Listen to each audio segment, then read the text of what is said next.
once again at this high tide in the morning. We've got the rising tide leading into this men's of round 32. We were kind of referencing how good the quality of surfing is going to be in the first two heats. I think it's safe to say it's going to be the whole round and all day. Yesterday was freaky good. We were super excited with everything that was unfolding. A couple of those heats had us just, jaws dropping with the back and forth and the big scores that were unfolding, Jeff. I mean, it was like the perfect melding of the waves, consistency, the quality of the surf, and we left both going, that might have been the best day of action we've ever called, and that's over a lot of events over 10 years. It was pretty exciting. From start to finish, I think there was one heat that was slow, and that was it. But pretty incredible stuff. Yeah, locked in, too, today, right now, buckled up, so I know a lot of people are excited for day 4, and we talked about the ramifications of the ratings points that are still unfolding. We lost couple surfers, we might talk about that, but they're going to have the 5,000 and the 1,000, so sometimes you can look at it like, oh, I didn't get the result now, but maybe you're the guy getting the result down the line at the next event. And people are tuning in from all over the world. I had messages from Australia, obviously in the afternoon, it's early morning there, New Zealand, and then, the East Coast is already awake and moving, so they're tuned in, and the West Coast is just getting up with us. Travie AJ's been all locked in. So surfers in the water, we're going to get underway. It looks like about a minute and a half-ish. Hold your positions. Free surfers, please move. We're too close to starting the heat to have you in the lineup. Thanks a lot. Could be guys warming up too, so they know the drill. Well, and you know that the Ticos will be tuning in for the next heat big time. You have the Peruvian contingency probably tuning in yesterday late afternoon. Luca Macinas. Oh, yeah, the buzzer beater for him. The last-ditch effort from Parker Cohn that, to button up a really good heat for him. So, yeah, a lot unfolding. We'll get into it, but let's get these guys out of the lineup real quick. Please exit the water. And surfers in Heat 1, hold your positions. So all regular foots in this one, and it's going to be a full-on battle. Yeah, get out of there. You can see that guy scratching in right there to get a wave to bring it in. Literally waiting to the last minute, of course. Like what Kolohe does at lowers. So, hey, if you're still out there. I remember Kay being a super grom and you chatting him, scolding him out of the lowers lineup for one of the WSL events. Yeah, I love to snap at Kay. No. Anyway, he's in the water, first heat in the red. Hold your positions, guys, and free surfers, thanks. We actually have some waves on the approach. We could be under 1 minute. Stand by. 25-minute heats today, top 2 waves, standard program. Oh, we have Kay down the beach. We need everybody to just clear the water. We can't start yet. We have surfers in the lineup, potentially in the way of a rider, so that wouldn't be good. Yeah, you see the 5 surfers down to the south, and Kay's just right ride there. These waves. Sorry, Jeff. No, that's okay. We got to get out. Just belly board in. It's legal. I know. I mean, like, what's the deal? You don't have to surf a wave in. You can ride a wave. No, you do today. You actually. No, you can belly board a whitewash in. I'm playing. All right. Because there's plenty of them to ride right here. Let's call these guys out.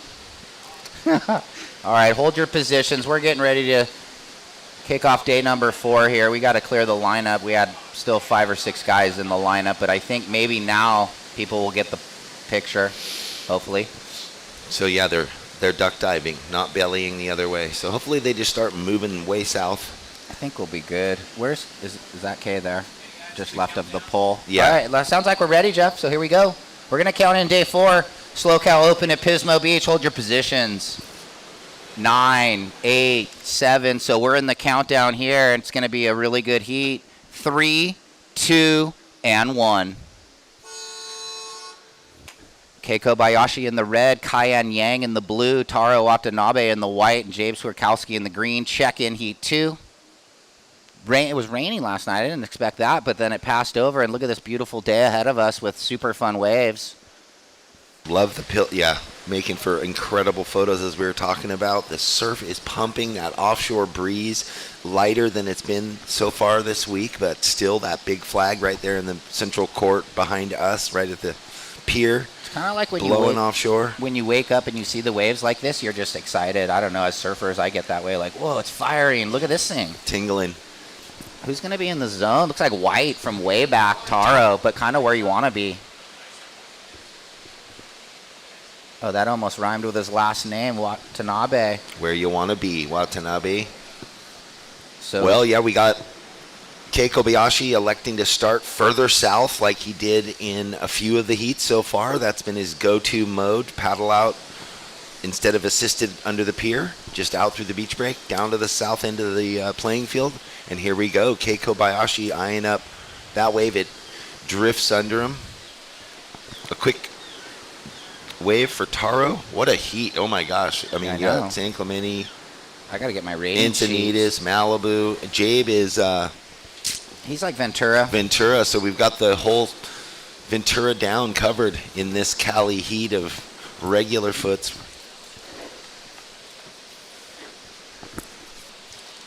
So this is a quick replay for Taro, just getting himself on the board. You know, you never know if the wave's going to open up a bit more. And it looks like he was lining that one up, Taro.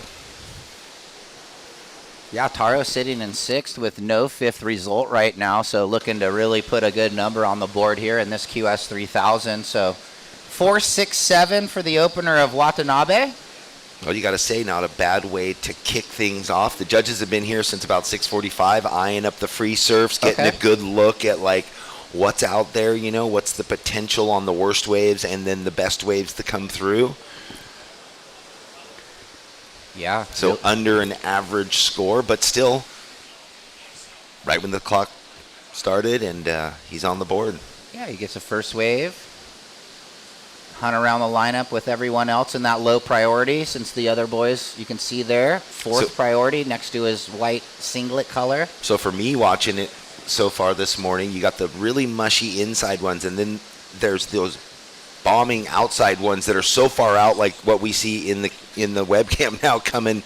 Yeah. Nobody can be in the spot, so I think, you know, you got to pick and choose. Do you want those medium soft ones in case you're just getting a wave like that? Here we go, blue, one big turn, and red down the beach. Kei Kobayashi on his far bar solo. This is the sandbar we've been seeing as he runs down the line, carrying a ton of speed into that big sweeping roundy.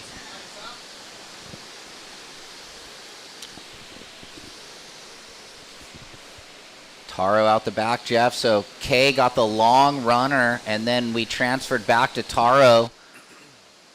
So we'll probably get back maybe to the start of White's wave and see what Kei did on that one. It had a long wall on it, and he ran and did that long cutback, hoping for it to reform. So maybe we'll break it down in the replay. And it looked like as he was carrying all that speed down the line, going from rail to rail, he was hoping it was going to stand up vertical on the left coming at him, and he knew it wasn't. Let's break it down. So he sees it. It looked like, I was thinking, oh gosh, right point wave. Nice little arc, but unless you do something big, that's nothing. And then so he's coming down the line here, and then you're thinking, yeah, it was that section before that he thought might stand up. He did the big sweep, but then he got the bonus inside reform, and then Taro behind him got one big, huge forehand, you know, feeling the fins, feeling the tail, and then even a stylish pop over the whitewash there. Yeah, big off the lip for Taro, and then Kei had the nice little layback jam finish, so we're waiting on scores here. They'll get some numbers on the board. Taro will back up that mid-4, and priority does shift to green, blue, and then white. Guys, stand by for the numbers. Let's watch this again. So just glassy wall. They love the clean face, judges, and so that was nice, and I felt like maybe should have tried to focus on maybe making that just for a tiny bit extra, but whatever. Maybe this wave doesn't factor in, but we'll see. He didn't make it, but he had full control as he slid the tail and stood up on the board after in the back of the whitewash. Yeah, so the boys are going to feel a little pressure when they want to get on the board here. Priority to green and then blue. Is it bigger today? I'm not sure. I think maybe. It seems a little more groundswelly solid. Yeah, look at that. Far down the beach, way out there. Okay, last of white, 4.83. Opener of red, 4.0. And as we said, the new priority order, or the same as it was just then, green, blue, white. So the quick start for the couple fours, but So outside turns, finding the lip on the beginning of the wave, key, as in K got a 4 in that long racing wave with the big arcing cutback, and then a finish turn. Yeah, it's just this is how I'll phrase it. The long waves that have dead zones between haven't really been the higher scoring waves. So you want the more compact facey wave that you can get the more critical surfing. You can put together numbers on those waves, but there is certain waves that you would be hoping to find. 1845 remaining. Ooh, here we go. This is kind of like a facey one on the inside. Nice little setup gouge for Taro, keeping busy, and then late to the layback. Yep, that section folded over a little quicker than he thought. Yeah, I woke up, saw the water in the parking lot, and was like, oh, it rained again. I hope it's not raining today, but it passed over for us. And then you got the epic sunrise. When I came around the corner a little bit late to the box, it was just, you almost couldn't even see. It's biblical stuff. It was cool sitting on the little porch looking at the waves. Oh, yeah, from my room. Thank you, Spara Resort. Yes, thank you for Spara. But watching the surfers running through the parking lot in the dark, and I'm thinking, oh, good for them. I'm going to have a coffee now and take a shower. Exactly. But I did my time doing that. A little bit of that hustle bustle. It's always exciting. I kind of was. The early morning, everyone changing. The athletes walking up with their kind of, butterflies in the stomach too. It's always a big, a 3,000 when there's only 2 on. I think on the men's they have 7 or whatever, 8 events, and the women have a little more because they have the couple super girls. That's women only. So this is a big event. We've talked about it down the beach, Jeff. Wow, look at this. So, okay, way down the beach, coming at us on his left. Will he find a vertical section? That one, not super vertical, but the finish carries a ton of speed through. Nice wave. Lumpy and bumpy, like mogul surfing. So Jabe's going to get to work. He had a really good heat yesterday and just the little throw tail. So he's on the board, but that wave most likely won't factor in. With 17 minutes, you almost feel like in a heat like this, you're thinking a pair of 6s, and it still might unfold that way. Well, so much time left. Yeah, and you can't rely. It's hard to read. The waves are lumpy. You see the lip line wobble. You saw, how Cade just thought he had a really good right. This left, though, better for him. Well, it's a second score, and nice, kind of explosive first down the line gouge, and then let's go to Jabe real quick.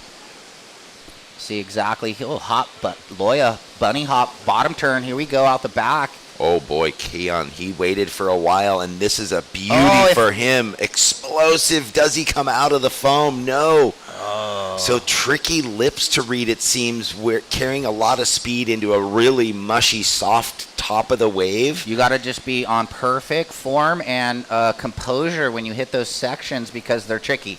Well, score's almost in for... There we go. Kay, your second wave, a 5-2-3. So now everyone's got a wave, waiting on Jabe's score. It seems like it's going to be a mid-range 3.17 green. So now Taro in first, Kay in second, Jabe in third, needs a 6.06. Yeah, here Cayenne was on his way to a big number, and he just drifted the fins and couldn't stay over the board. The leverage, sometimes you can hang it, the tippy toe, but the whitewater pushed the board away because we've all done that. What word was coming out of his mouth as his front hand, and he was laying back and he's feeling the board? No. Ad-libbing? Oh, yeah, just potentially. You can feel the board sliding out from under you, and you're like, oh my gosh, that didn't just happen. Well, we have white in the lead holding priority with the 4.83, 4.67. We've got red in second trying to better a 4. Blue, you're in third right now. You need a 5.7. Your best wave, a 3.53. Green, you got a 3.17. You need a 6.06 with 15 minutes on the clock, and the boys should be checked in for Heat 2. Carlos Munoz out of Costa Rica, and then the San Clemente trio, Cannon Carr, Luke Weiler, and Taj Lindblad. It's going to be just another day at T Street. Another regular foot heat, right? Yes. Yeah, all that means, left foot forward for anyone tuning in that doesn't know. The better surfers. Yeah, let's go. Regular goofy battle. The goofies are always all like, yeah, goofies are better. So I'm going regular foot team. No worries. Remember the regular Goofy challenge at Oceanside Pier? Here we go. Let's talk about this, though. Taro. Ooh. Big old snap. Gotta love it. It's hard not to make funny noises when he's surfing because there's just so much beauty and that was a funny noise woof. I made. Okay. Yeah.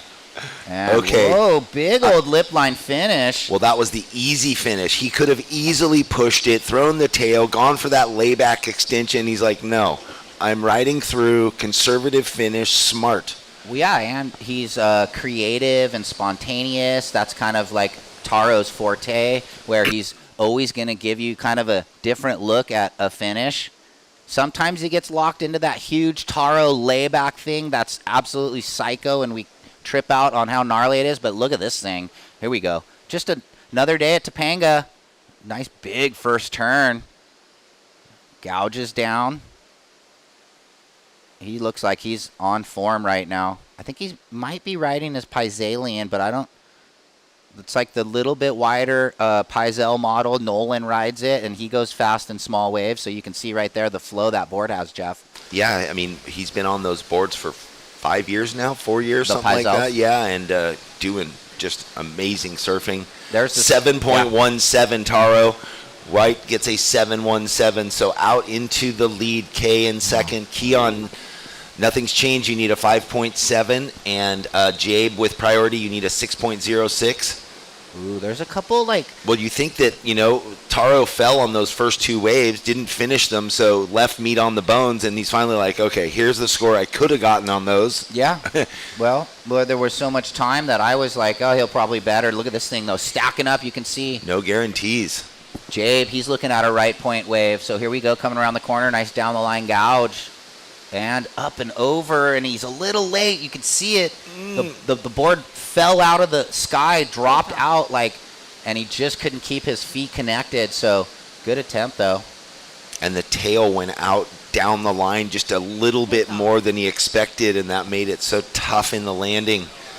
So it's funny, all the regular foots, not one, no one surfing the pier left. Like yesterday was a feature wave.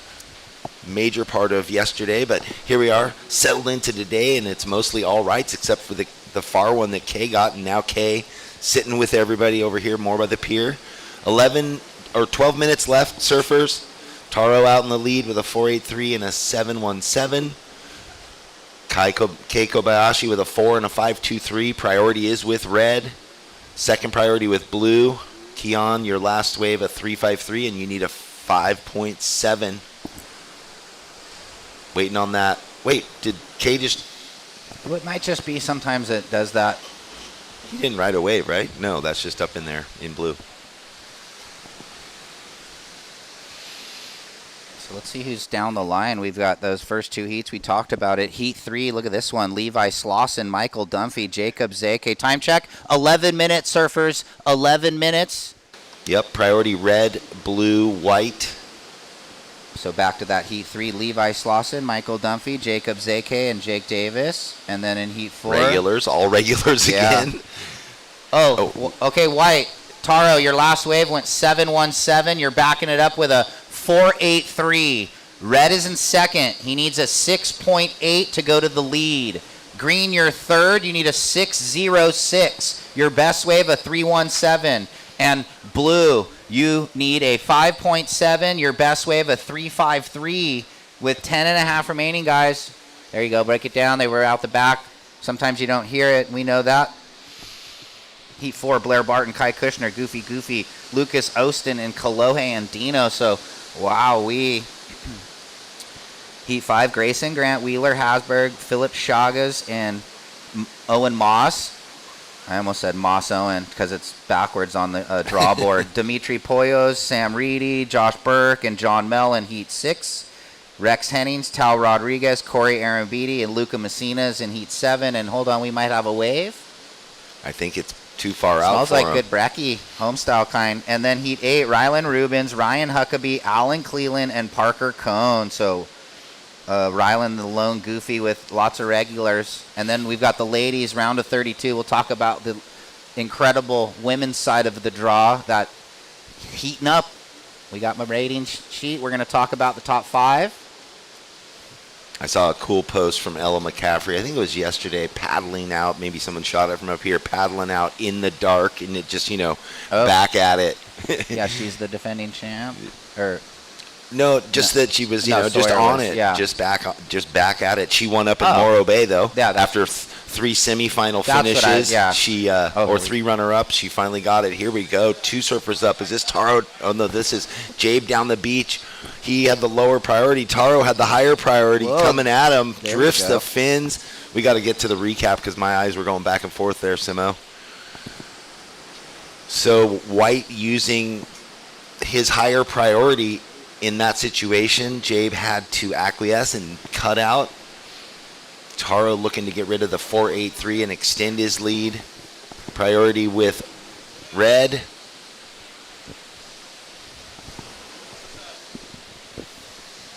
Quick up and out for blue. Transfers that priority to green. Yeah, tricky conditions. You can see those sets just washing through out the back. And all these heats are going to be getting higher and higher tide, pretty much. So this is the last of Taro here. Nice little swipe, and then that snap with the release. Trying to throw away a 4.83, so maybe. Let the judges decide all that. With 8 minutes remaining, then the priority settles in at red, green, blue, guys. Green looking for the 6.06, and blue looking for the 5.7. As it stands, still waiting for the white, I think. Yep. Ooh, someone over here on the corner. Look at this. Jabe swoops it back, hoping this thing reforms. Set up gouge. Now he's on the toe edge, trying to build board speed, and he's like, oh, just didn't hit the bar how he wanted.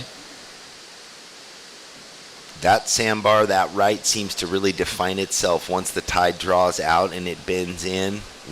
It's tough to pick a good one over there right now. It almost needs the right drawing tide, yeah. But, that they're at the whim of this is their time slot, this is their heat. You got to go out and make the best of it, and it is a big open playing field. Nothing changed. Taro in the lead. That score not quite in yet, White. It's going to definitely better the 4.83. Again, you'd think it'd have to. 2 complete moves.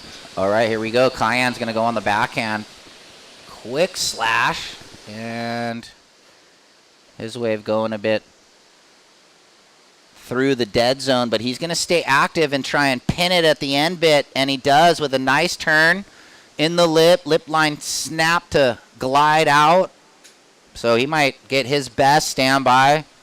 So it seems like on the backhand they're going to have to compare maybe with Kay's wave. Kay's long left that he covered a lot of distance and had the carve down, and then the finish in the whitewash, that was a much more vertical finish. Was that his opener? No, Kay's second wave. Oh, okay. So priority is with red again. Second priority with white. 6 minute left, guys. Taro, your last wave, a 6.70. So now you backed up your 7.17 with a 6.70. You are out in the lead there. Kay with priority. He's using it. Ooh, what a beauty looking left. Deep off the bottom. Kei Kobayashi looking strong. Oh, wow. Beautiful 2-turn combo. You can't do much more than that in that scenario. That's the facey compact wave I've been referencing, and he's going to get a big score. 2 big turns from Kobayashi right there. So he needed, he's in advancing position, but if he were going to go to first, he needs an 8.64. Looks like, okay, so stand by. We'll get that. We'll get to that K last wave. Yeah, and we're waiting still for your last score, Keon. Yeah. It's not in yet. This judge is having a little peek at this finish. 5 minutes remaining in this heat. So what a tight arc there. Finish for Surfer in blue. Flat work up until the inside. Yeah, so we're still waiting on that score, and then the Kobayashi set left. He just picked the cherry there. Yeah, and I like Okay, well, let's wait for K's because Keon got his score. No, they say it. 5.83, last of blue, goes into second, and now he's trying to improve on a 3.53, but then this is the wave we're going to be waiting for and most likely going to flip things around again. So 2 nice turns from Kobayashi. Last of blue, 5.83, and now we're going to get the red, and he needs only a 4.14. So now the score dropping in. Look at this, 7.37, flips it back. Blue now needs 6.78, and green needs 9.43 with 4 minutes. So the seesaw battle that we continue to see at this event. Taro with the lead and priority in a really relaxed situation, so to speak, with those 2 scores he has. Yeah, he's got the big ones, and then now Kay they've been in rhythm from the beginning, so it's like green and blue are hoping that they can, get that one crazy wave. They've been a little bit wave starved with the selection. That's okay. There's time, and they don't need too much, but look at this. Oh, did Taro get the inside track from one big hook in the corner? That was a safety move, too, for him, I think, holding off the, I don't know green. if it was blue or it's green, okay. Yeah, so Taro protecting, even though he's in the lead, because Jabe's a little further down with just the 3, needing the 9.43, but he, a Challenger Series surfer can do just a hat trick in 2 waves, get a big score, paddle back out, in the channel by the pier and get another score. And that wave had a really similar look to Kei Kobayashi's left, so Taro was probably intent to go regardless, but it closed out a little quicker. Instead of 2 turns, it was 1 turn. It's a 4.07 and doesn't change anything for him. Just under 3 minutes, guys. Green with first priority, red with second, blue with third. If you're Jabe, you're thinking CJ, where was it? Chopu or Slater versus Timmy at the semi at Pipe in 08 when he flipped it in 5 minutes. Well, here we go. One piece of the puzzle, maybe. Nice down the line gouge. And you can just see these guys are green and blue, just haven't been getting the best waves. He's going to try and grind it out to the inside right here, though. Actually kind of standing up. So, hello. So this one worked out for him for the 4-turn finishing wave. He'll definitely better his situation. He won't need the 9.43 when he gets back out with just 2 minutes left. Now it's a fight to get back out, and he's got a little channel window, and he's struggling hard, so I like the intensity. We'll get that number out to him and see if he's got any time to flip it. Let's watch it, though, in the meantime.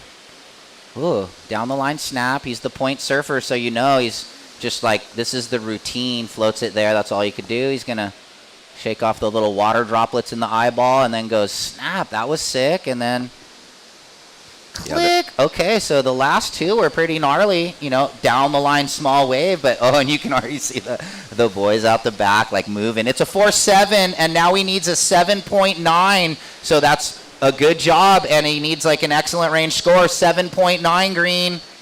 Oh, there's a little double up right. He decides, no, that's not it. 1 minute 20. Unfortunately, it looks like out the back, kind of a little bit dormant right now. You can see there for yourself. If you're on the edge of your seat like we are. It'll be interesting to see if anyone goes above the lip in any of this kind of, at least pretty first tough. 6 heats, because it's going to be getting higher and higher tide, so they're just having to surf into the wobble and the wonk, not conducive to going above the lip unless it's way on the inside. Who knows? I mean, there's always the odd wave that stands up vertical for him. We've got Jacob Zake coming up. He's going to definitely want to do an air. Luke Weiler. We have some air guys that have both good rail game and air, so they're going to make the attempt we're down to 40 seconds, so hello.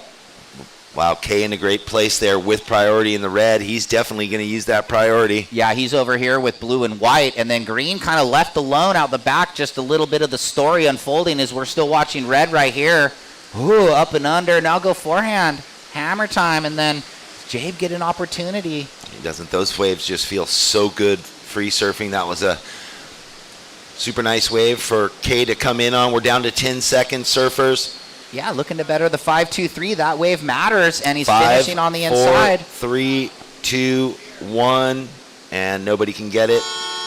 And that's the way this heat ends. Well, we'll see where Kay's number comes in. Maybe he got the 6-5 there and went up into first, but we know Taro and Kei Kobayashi moving through. And we're going to go to a quick commercial break. Join us back for heat number 2. Welcome to the land of big-time natural beauty and intermittent cell service. Here, cowboys drink Cabernet, farmers surf the breaks, and everyone breaks for roosters. It's a wide open and welcoming place. But that's not to say we don't have any hidden secrets. Welcome to the land of truly living, with a million things to do. Or not. SLO, where life's too beautiful to rush. Since 2012, Surfing for Hope has been helping families navigate through cancer using the healing benefits of surfing and the ocean. Each year, we host a number of surfing-related community events to shine a spotlight on the fight against cancer. Visit surfingforhope.org to sign up for one of our free beginner surf camps. And if you'd like to help out, you can donate on the site too.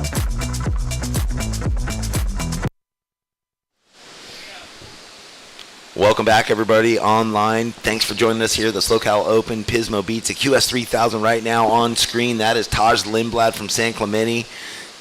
He won Morro Bay 2 events ago. Just had a great finish down there in Oceanside at the World Juniors, and he is right now in the round of 32 at this QS3000, Simo. Yeah, exciting times here for all the boys. I was thinking when you said they're kind of all on the same stature that first heat, yeah, they're all kind of like grinding the QS regional, getting points. They're all gnarly competitors. They were all, a handful of them there in that top 20 or 30 in the ranking. So that was exciting. Oh, you know what I was referring to is their approach to waves, their style, their like low knock-knee center of gravity, the way they kind of surf, style-wise, they're different. But that. Then you go Carlos, Jacob Zake, Jake Davis, and here Levi, and Levi. Yeah. 4 regular foots with all 4 totally different styles. Yeah, and Dunphy's in that heat. Oh, Dunphy, that was it. Look at this, Luke Weiler. So looking for the big finish. So he took off way over by the pier, goes to the air, and he does ride out white on white, full make. And it looks like here we go, Cannon car right behind. So we'll get to that sick air, and then this could be an air show heat with these guys. Layback blowtail. Oh, guaranteed he was going to make it. He pushed that and stood back up. Yeah, so that was mental from Weiler. Stand by. So all those waves came from way up near the pier. Pier bowl rights. Yeah, the rights are good, like you referenced. Taj's score came in quick at 2.67.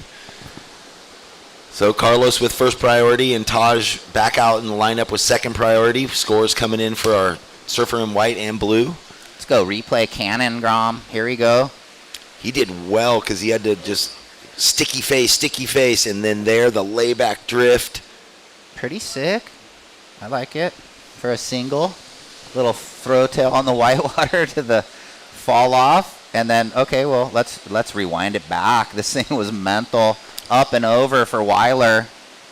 Cannon got a 4.67 for the layback blowtail. And stand by Luke Weiler and White, probably expecting a big score here. Pretty sick air. Here we go. Let's have a look. Yeah, the little chip in, like you said. And there was not much doing there. So he looked like he was just fighting that first section so much, and then to come and have that kind of pop from no speed to there. Yeah, he's got that. Kind of that something in the water in San Clemente. So stand by White. More fluoride, less fluoride. More alkaline balance in the water in San Clemente. pH 9.4. It's a 6.1 Weiler. So he's out in the early lead. Cannon in second with the 4.67, and Lenny got the 2.67, so that won't factor in. 21:10 on the clock. And as you said, priority with Carlos Munoz in the red.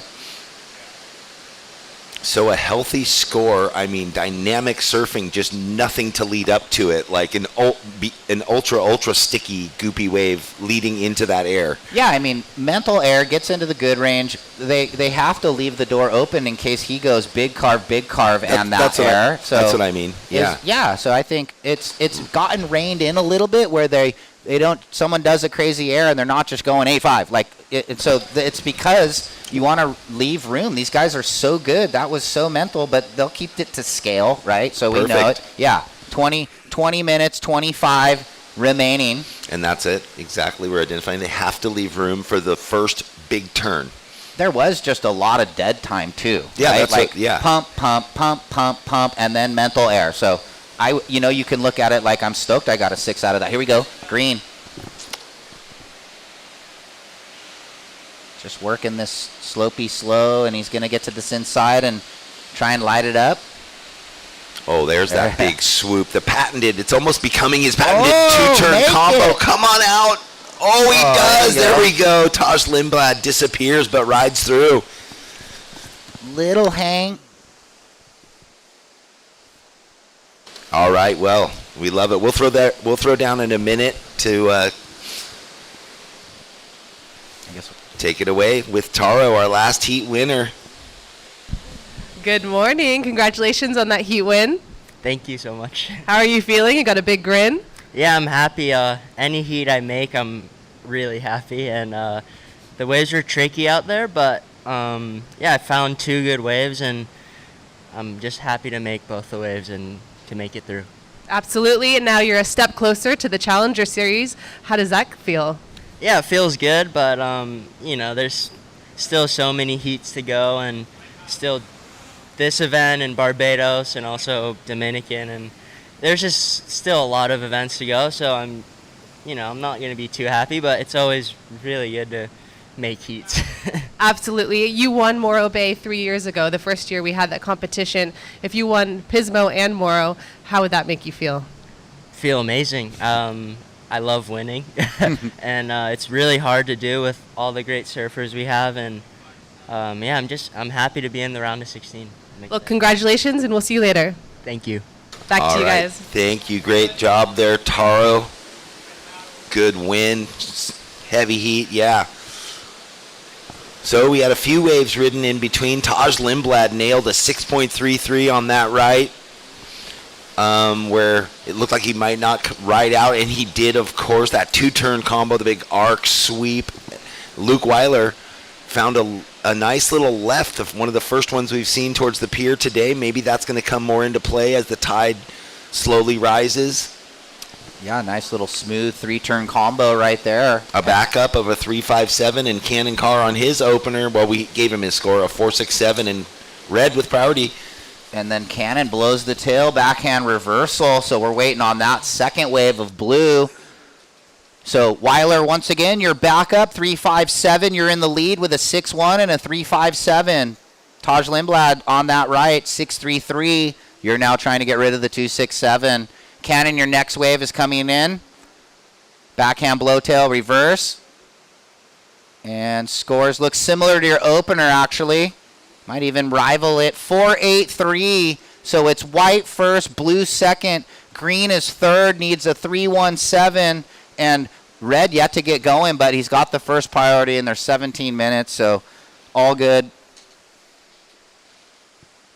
That was a fun interview with Taro, and yeah, he's always happy. We see him, I referenced it on day one. He comes down and surfs Huntington a lot just to surf the pier. It's just kind of like every beach break. A lot of the competitors that, in the LA area when the waves aren't good. Well, that's the first spot like that from where he is, unless he goes north, the other way, yeah. Right? But even Huntington, Ventura doesn't have the same kind of pier break that... They have more like wedgy beach breaks, actually like better waves. Better, but Huntington, you need to train in it. Yeah, O-side, kind of just like an anywhere in the world beach break, straight like you go to England Fistral, or sometimes, France doesn't have epic sandbars. Could be kind of straight-handery. So, yeah. That would be then just now the Challenger, so that's the difference where when we were on the QS, we got to go everywhere, which was fun, and now it's tiered out, which is cool. Everything's got its, pluses and minuses. Well, it's a lot more affordable to compete within your, region, so to speak. So that's a bonus for these surfers until they get up into the Challenger, and then off they go and figure out how to afford, the whole deal. Yeah, because the Challenger, what is it, 6 events on almost like the next grade world tour. Here we go with a little paddle. White, low priority, kind of making everyone think about it. Carlos gets in, uses that priority. He'd been waiting. This one actually bellying out for him. Going to get a few good sections to rip into. Carlos Munoz, Costa Rica's favorite. So doing the busy work, kind of grinding that wave through. Yeah, it looked like it might hit the sandbar, and then it kind of just moved at that, like, slower pace. He got some work done, though, so standby red. He's on the board now. Well, a really good move. I mean, he was close to not catching that wave, and, you know, when you're sitting out in the lineup, you have a good sense of what waves are coming, if there's sets beyond what you kind of see. Right now, the waves, it went completely flat, so he would have just been sitting out with priority for another bunch of minutes. He needed to get into this heat. Let's just see exactly what he did here. Nice bottom turn. Nice lipper over the section. Swoops it down, but that thing even had the kind of rib in it, right? And then now he's like hopping through the snow slopes and then click. Even that was like funky weird, but he got the job done. Stand by. There it is, 4:07. We got a paddle. He's going. Green on the corner. Taj, he told the Groms, I'm going. Well, fortunately, he had that P next to his name. Okay, little layback press. And then Cannon. See if he gets around it, Jeff. Well, he did. He's got a lot of, you can see him kind of hopping and chattering. That wave went on top of another wave, so the tail poked into the little wave in front of him. Nothing doing for him. Carlos back out in the lineup now after getting a 4.07. So now he needs a 5.43 red, and Green looking for the 3.17. In the lead, White holding priority. Luke, you're looking to better the 3.57 now, and Cannon looking to throw away the 4.67. And you think he's paddling out right after his wave going, seriously, look at these sets that just came through after I sat with priority forever. But quick, on the webcast, Taj Lindblad, he is really powering down into these sections, man, putting everything into it. He was like early, but then it worked out because he did the power slide late. So stand by. He might throw away that mid two. And then Cannon just never. He was fighting it, hoping to get in front of it, and then it was maybe an opportunity, and it. That's where maybe he should have been surfing that inside portion. But here we go. This is White, Luke.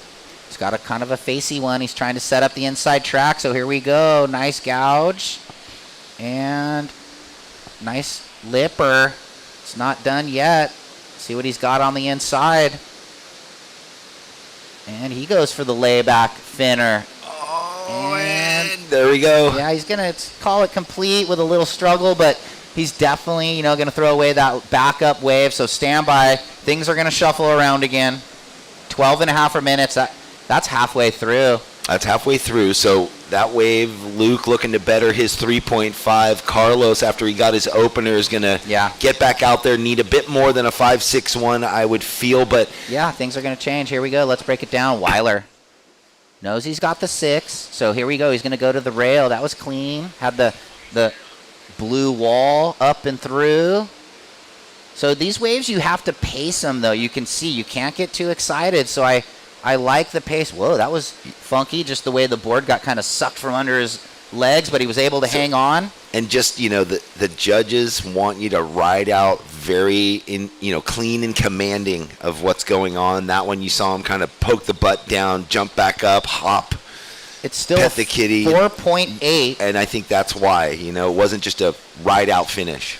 So what that means is Green in the lead, now looking to better the 5.43, which what he got on the layback snap. Weiler just got a 4.8. You're in second. A 5.7 puts you in the lead.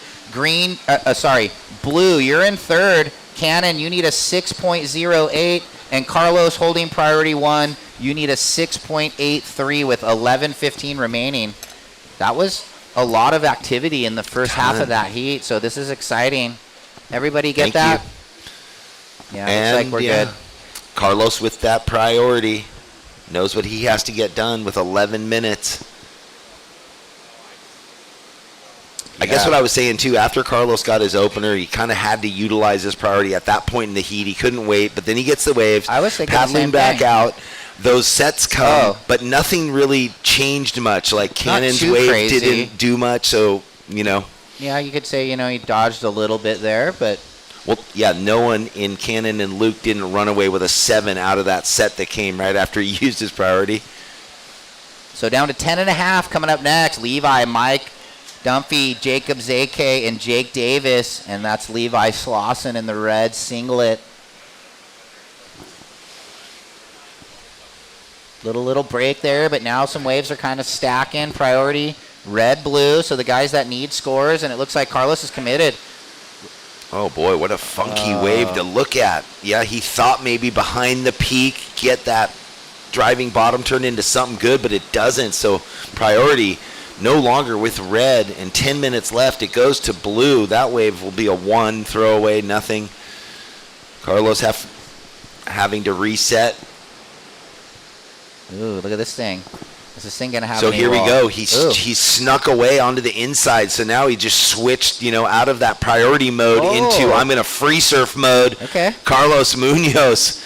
Grab rail air reverse. You wonder, I wonder if there's a stat that shows who's done better out of priority and who's done better in priority. Like there must be a flow to certain surfers. Let's break this thing down. He's knowing that you can just take off anywhere and get a score, and there's He went for it. And now Cannon going on the left. So here we go. He's going to the sky, trying to lay it back, and he will. So, He rides out. The air show commences. All right, where do these one big airs go? Oh, Luke wants to get in on it. Don't worry about it. Watch. Here we go. Floats through. And he's going to get out of that thing. So things potentially could be changing. Stand by here. Carlos had the grab rail air reverse. Here's Cannon. Let's see how crazy or not crazy this was. So click. He's, kind of flippy and crazy and makes it. So a little laybacky on the ride out of the whitewash to be hypercritical, but still now then I would love that replay of Carlos's was pretty incredible too. But does the grab rail, is that easier than the non-grab? Here we go. Lindblad on the inside, gouges down. He's got that shoulder tucked. You can kind of tell when he's kind of fired up. And this thing's going to run the bank. Ooh. Wow, and he got a little drift in that carve too. And the clean layback finish with small kind claim. So 8-10. Waiting on scores. And don't go to sleep thinking that that's his portfolio, because I've seen him out here at low tide and other events just throwing monster airs into the flats. Oh, yeah, big boy airs. So scorers dropping in for red and blue. They might not get what they need, but they're going to make it a bit tougher. It's easier on themselves. Stand by. Red, 5.3. You now need a 5.61. And Cannon, your backside air is coming in right now. Well, before that score, the important thing, white has first priority, red was second priority, 7.5 minutes, blue with third priority, and that score almost in, Cannon. Here we go. Look at Carlos sneaking away over by the pier. He's got that second priority, and he's going to he's free to ride this wave on his forehand. Carlos Munoz blasts the first section, so he's looking to get a wave kind of like an open face to just continue ripping through the lip. So he needs a 5.61 now. Well, that last right of Taj's comes in at a 7.83. Yeah, and the Cannon wave finally came in 5.77. So before the red, we'll break it down. Green in the lead, white in second. Looking to better the 4.8. You hold priority. Blue, you now require a 5.14, and red needs that 5.61. And we're waiting for the last wave, and we're gonna break it down on the replay. So 5.61 needed. Nice off the top through the first section. Climbs the whitewater. Jeff. Yeah, he's staying tight to that section, that really soft opening two-turn combo. Yeah, wave kind of goes soft here, so it's just the busy work here. But he's not. He's accelerating on the rail in those flat sections, so he's pushing it. He's not losing speed and digging any rails. So we're waiting on the score for red. Cannon had a wave in that moment there watching the replay. I'm not sure if he rode out of some crazy attempt. Looks like the score is already in, so no. It was a 4.57 for Carlos. 4.57. Carlos, you still need a 5.61. He might have been duck diving. Yeah. So we'll tell him again. Last of red, 4.57. You still need 5.61. He's going to sneak out down there. So with 5.5 remaining, Weiler in priority, looking to better the 4.8. Taj, you hold second priority, looking to better the 6.33. Cannon still looking for the 5.14 in blue.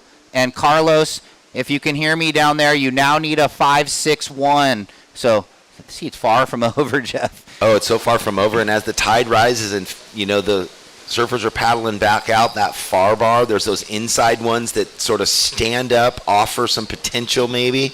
Yeah, every for once in a while. Sneaky 2-for-1. 5 minutes left, surfers. Ooh, Pure Bowl wedge, green in second priority. We're going to go with Carlos peeling off down the right. Lenny here. Click. He's looking to better a pretty good score. Snaps it there. And going to draw into this section and lay back hammer. And I think Red might have been on a wave. He's still up and riding. We're going to have to go to replay. He just burned a right-hander down the beach as I was thinking those sneaky ones come as Taj took off. So it'll be exciting. It's going to be Carlos's best wave. Will Taj better the 6.33? Well, exciting stuff right there. Right now, though, just over 4 minutes. White with priority, blue with second priority.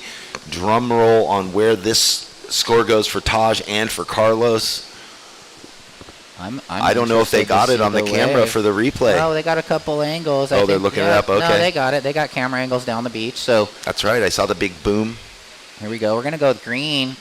Gets the little snap through the lip, trying to better the 6.33. Gets the down the liner, and then you could see that board flying through the section. And so pretty good 3-turn combo. Stand by. Give the judges to think about it. So no one going out the back while we watch these replays. Carlos was paddling back out and found a beauty of a right. We'll bring that to you for the viewers at home. We got live, though, right now out the back.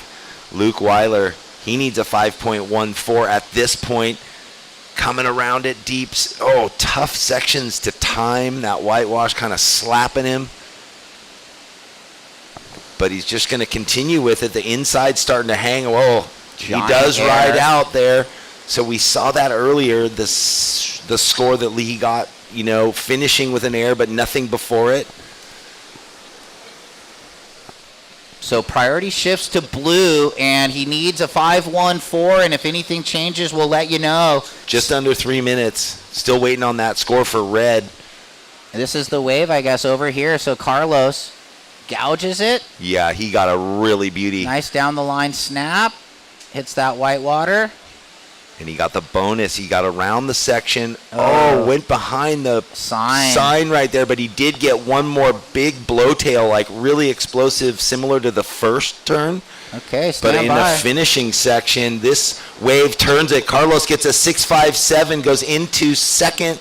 Now it's about where does the score for Luke go after carrying across that whole wave, finishing with that big air. So White, you're third now, looking for a 5.78, Luke, and Cannon in blue looking for a 6.11, and we're waiting on Luke's last wave, though. Looking for a 5.78, White, and blue a 6.11. Time call, 2 minutes in the lead. Green, second, Red, now trying to get rid of a 5.3. This is Weiler, floats the first section, comes around the corner, hits it there. Has to just kind of project down the line and sees it kind of doubling up. And he's like, hello, let me just throw this right here. And that was fairly lofty with the finger snap. So will we see the flip back stand by with 90 seconds and waves on the approach? Yeah, it'll definitely be interesting because he got the 6.1 on the first go around. He gets a 6.27 on that. Now Carlos in third. He's up. Oh, my gosh. Cannon's on the left. Carlos is on the right. A big open face gouge there. We're going live with Carlos Munoz.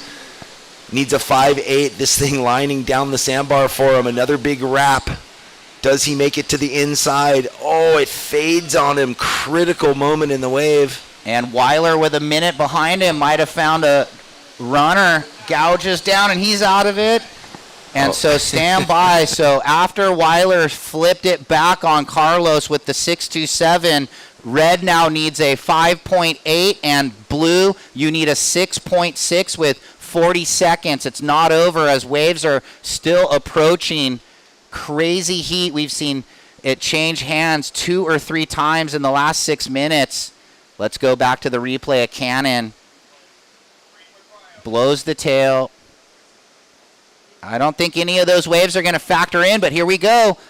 live action. Sorry, we got the replay, but we also have Cannon. And with 10 seconds, we'll watch the timer also as a last surfer looking. It might be Lindblad. 5, 4, 3, 2, 1.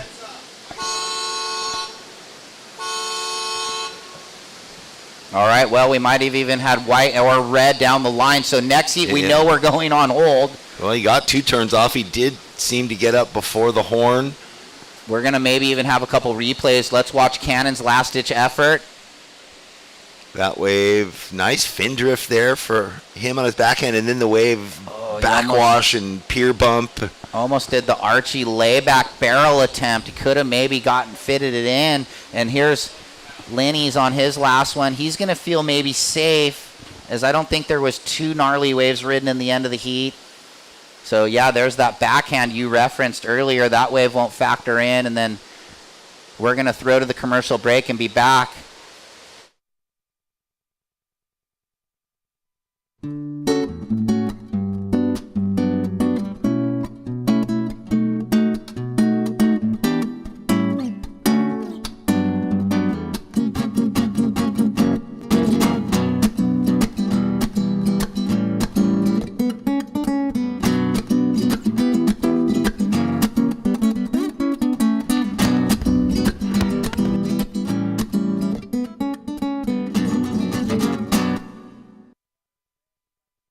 In the 805, we live life on a different path.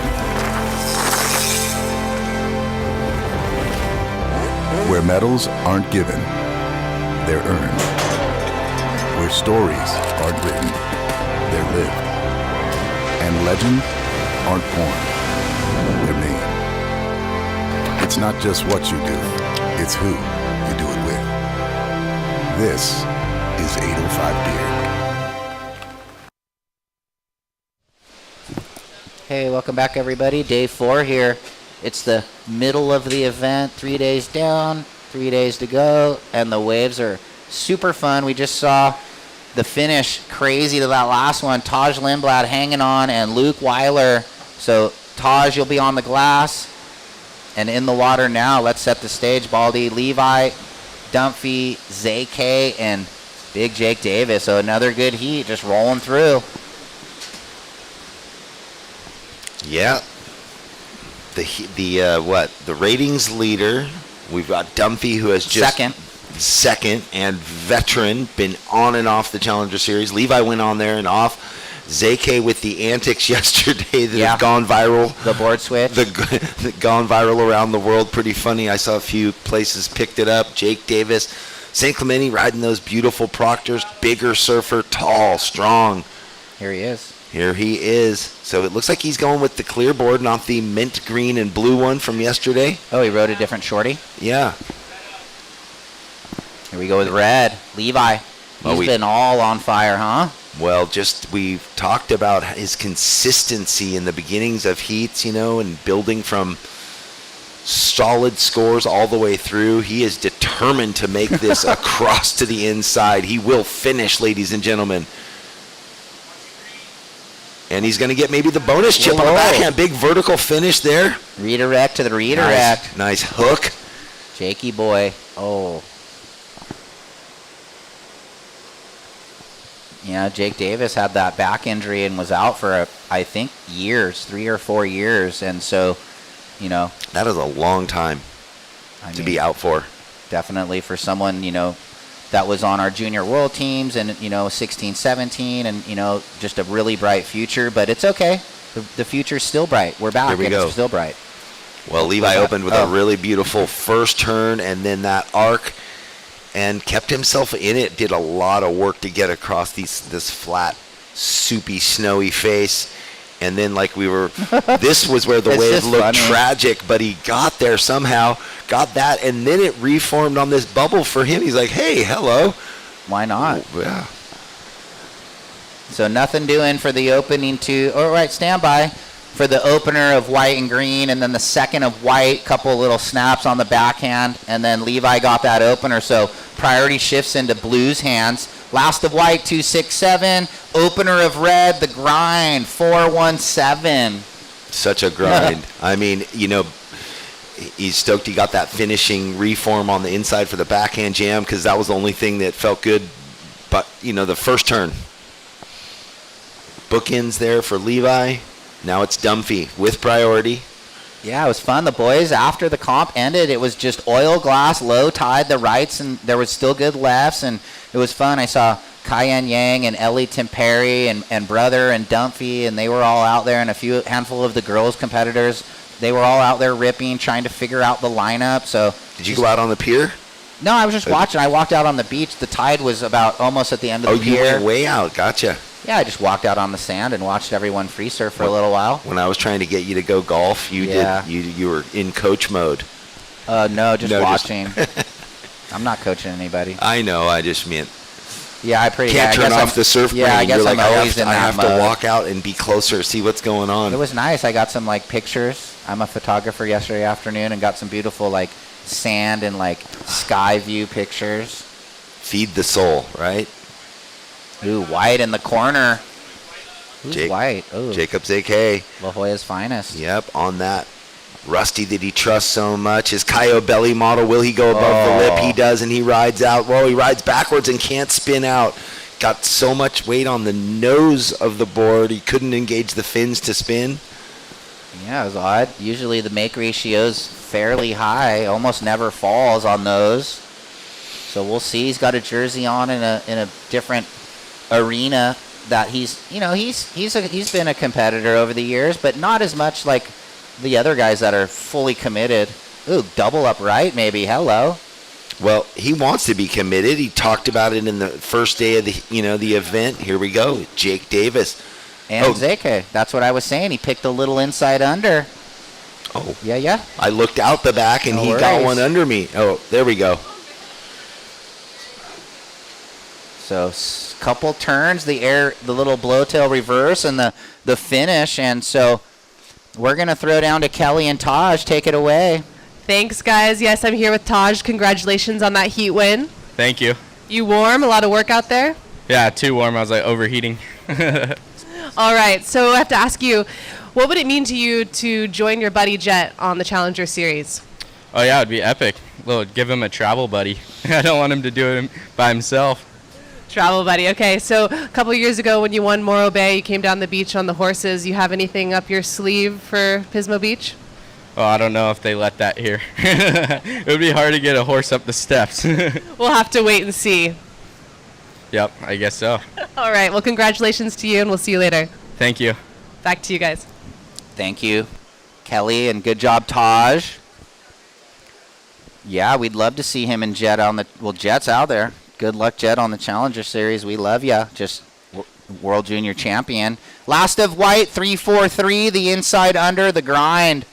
Continuing in this heat. Levi has that 4-1-7. Jacob's AK with the 3-4-3. You're thinking those will probably be tossed eventually, but stand by right now. The thing's going flat out there. Hopefully we get some sets soon.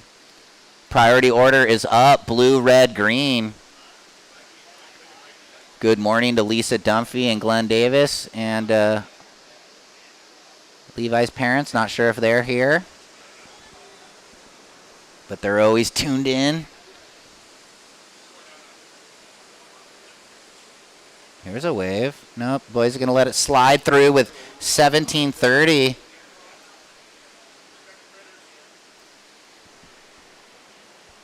So we got these little powder sugar coated, almost like little donut cinnamon drops. Things are looking pretty good. Let's see who's supplying the food for today. We've got our little cheat sheet.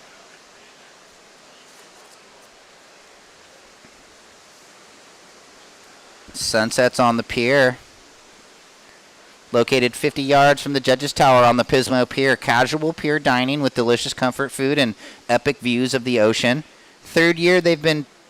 White's waving. You got a 3-4-3 and a 2-6-7. Time call 16:45. Not really a situation to discuss yet, guys. So thanks, Sunset on the Pier. Third year donating to the staff here.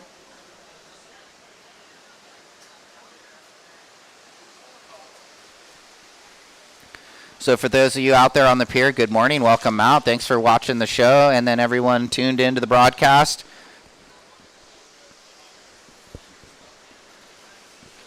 I can't even eat the little powdered cinnamon coated goodness. So who's coming up next? Blair Barton, Kai Kushner, Lucas Ostin, and Kalohan Dino. Longtime veteran of the World Tour, and he's trying to get back there after a small kind hiatus. Here we go. You can see on the overview blue and green. We're going to stick with Jake Davis drone angle, thanks to Runamuck. So getting some busy work done there. And he might button this thing up, knowing not many big scores right now. And here we go. Red. Levi, nice gouge. Coming around the corner. Swoops it again.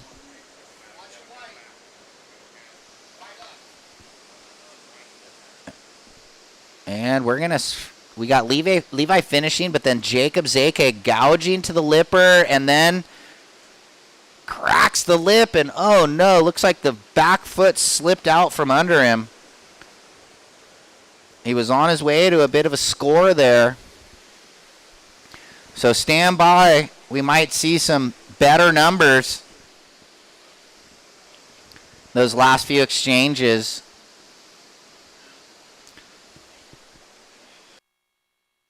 All right, we're going to the replay. Dunphy on the backhand. This must have been the finish of his wave. And the 1-2-3 on the inside, so not sure what he did out the back. Stand by. Oh, here was White scratching into the pier bowl right. Kind of a good wave. Long gouge. Sets it up. Nice off the top. Ooh, that was better. And then the funky Pismo, weird, like, thin-lipped, like, almond-shaped thing got him. So we're waiting on the numbers. Opener of blue, 5.33. Opener of blue, 5.33. Standby, red, white. There's white, 5.17. And green has his best wave dropping. Probably have to say all the numbers again since it's a set with a lot of water. And the boys are paddling out right now. Priority is with green, Jake, and your score dropping in. Still want to try and sneak one of these little gumdrops things, but stand by. There it is. Last of green, 4.0. And now we owe red the score. So there is a little situation. Well, no, we need red, and then we'll break it down. But the opener of blue, 5.33. Last of white, 5.17. I think we're going to watch. Yeah. That was sick. Gouging it around.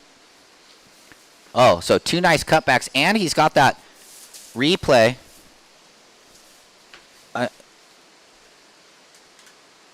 And unable to get the air finish.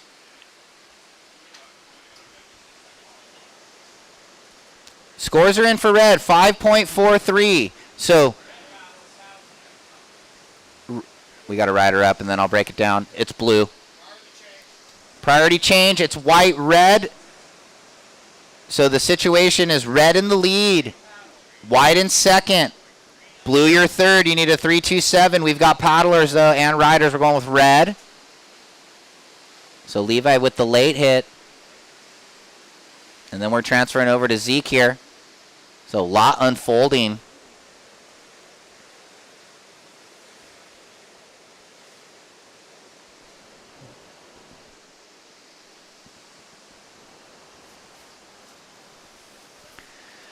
So now that, okay, everything's in. Red in the lead, trying to better a 4.17. We're at the 12-minute mark, surfers. White, you're in second. You're trying to better a 3.43. Blue, you're third. You hold second priority. You need a 3.27 right now. And green holding first priority. Jake, you need a 4.75. Last of white, 3.57. That's now your low. So with 11.5 remaining, red in the lead, white in second, looking to better a mid-3. Blue, you need the mid-3, and green needs 4.75.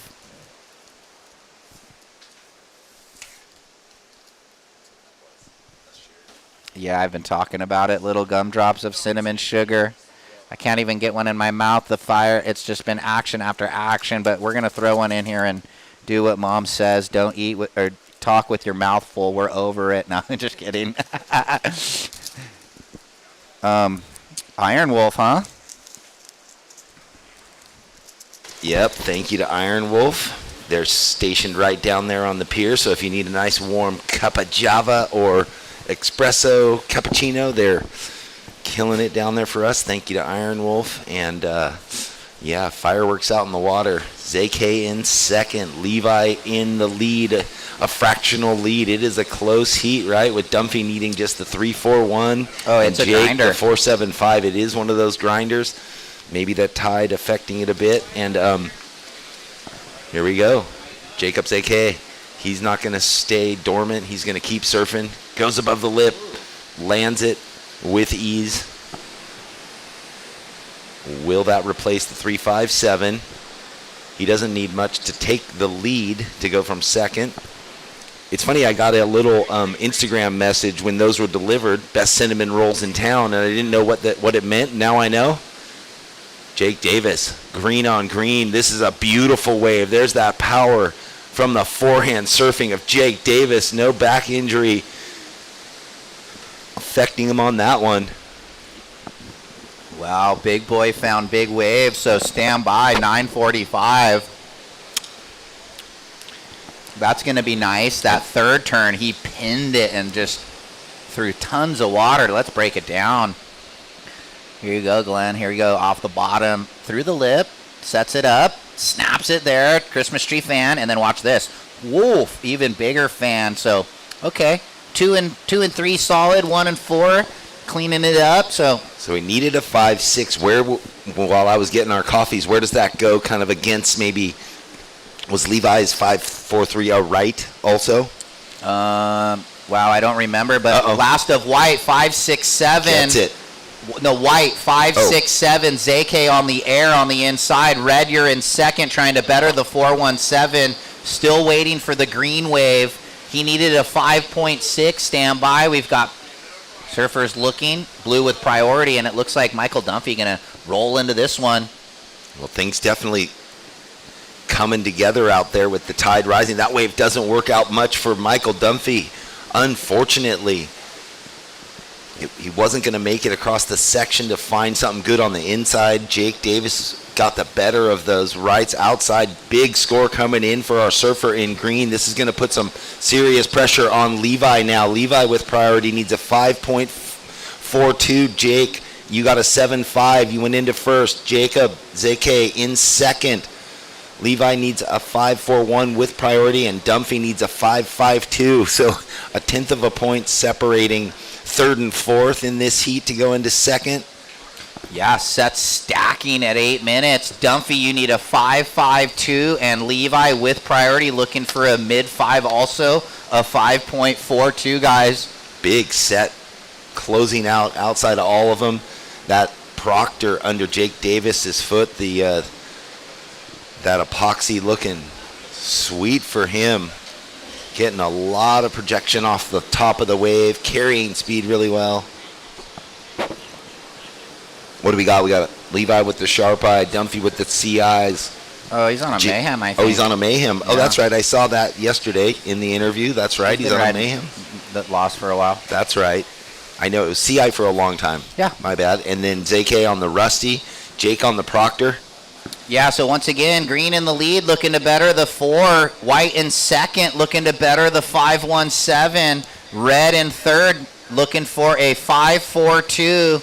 And blue looking for a 5.52 with the 7 minutes remaining. Yeah, this thing far from over with the firepower, and Levi holding first priority, just looking for that mid-5. He's looking for an excellent ranger. And then Dumphy also, wants to kind of stamp his, name in this heat with another good wave. So 6:45 on the clock, guys.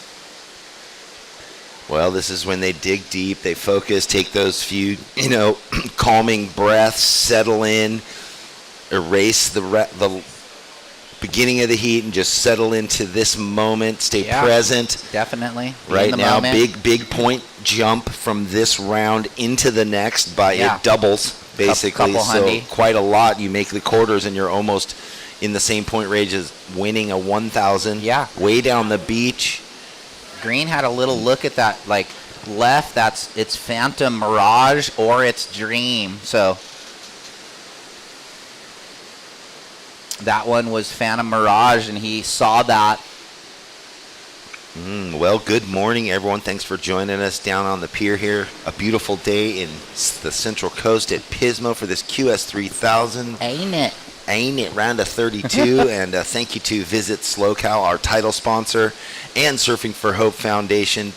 We couldn't do these events without both partners. Working with the WSL, we're into year 7 here in Pismo, with a year or two taken off. Lucky 7. That's why we're scoring. That's right. Last year. Oh, White needs the Sitchy. So, White, you're in second. Looking to better the 517. Can he do it again? And Red needs the 542. And Blue looking for the 552. With Green in the lead, looking to ditch the 4. So, coming up on 5 minutes remaining. 5 minutes, surfers. So ZK holding it down right now on the veteran competitors. The air guy, he's looking to better the 517, but we know he's a gnarly surfer. It's kind of fun, the story as it unfolds. And he just wants to keep having fun, being relaxed. I think that's a crucial component to being a winner, as being able to have fun, but also have the eye of the tiger. Here we go. Little inside under grind for Green, only looking to better a 4. Oh, look at the way this thing's giving him tons of speed to fly above the lip. Complete explosion there, committed. Maybe he needed the wax like K to the nose just on that one. Yeah, K with the 1/4-inch bumps all the way to the nose. No deck unturned, no space, not waxed. All right, well, 410. Priority still with Red, looking for the 542, and Dumpy, you've got third priority. So Levi, with that priority, needs a 542. So basically the same score as his last scoring wave. Yeah. He wants to better the 417. He wants to blow it up and go much beyond that required score. Same with Dumpy. 3:45 on the clock. Yeah, coming up next, Blair Martin, Kai Kushner, Lucas Ostin, and Kalohe Andino.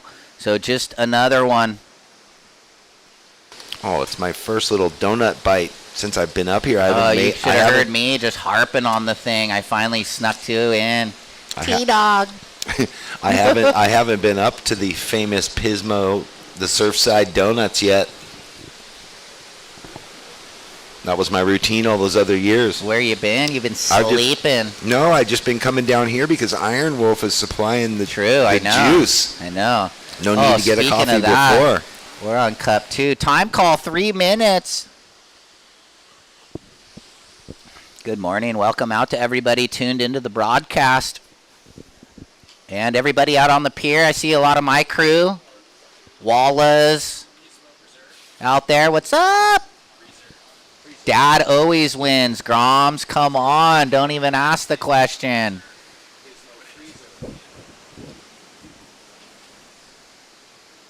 Oh, here we go. 2.5 remaining. Look at this. It's going to be oil glass again all day. I might have to paddle out tonight if it's still glassy. Oh, don't threaten. Oh, You're on it. You're on it, Simo. Here we go. Is he going in that double up? Whoa, Red. I don't think, no, he didn't use the priority, but that wave did form out. Look at that thing. So he had a look. He had to think about it. So right now with 2 minutes left, Levi in position. He is using that priority. This one with the water off of it. Will it stand up for him? Nice opening turn. This thing guttering for him. Vertical section again to attack. Oh, look at this down the line section. Oh, and he blows the nose. Wow, stand by. What did he need? 5.42. He had a couple down the line, and it was buttoned up with 145. It's not over yet. He needed to make 2 beautiful turns to start, and don't know what happened there. Here we go. Let's see. Here we go in the replay for the fans at home.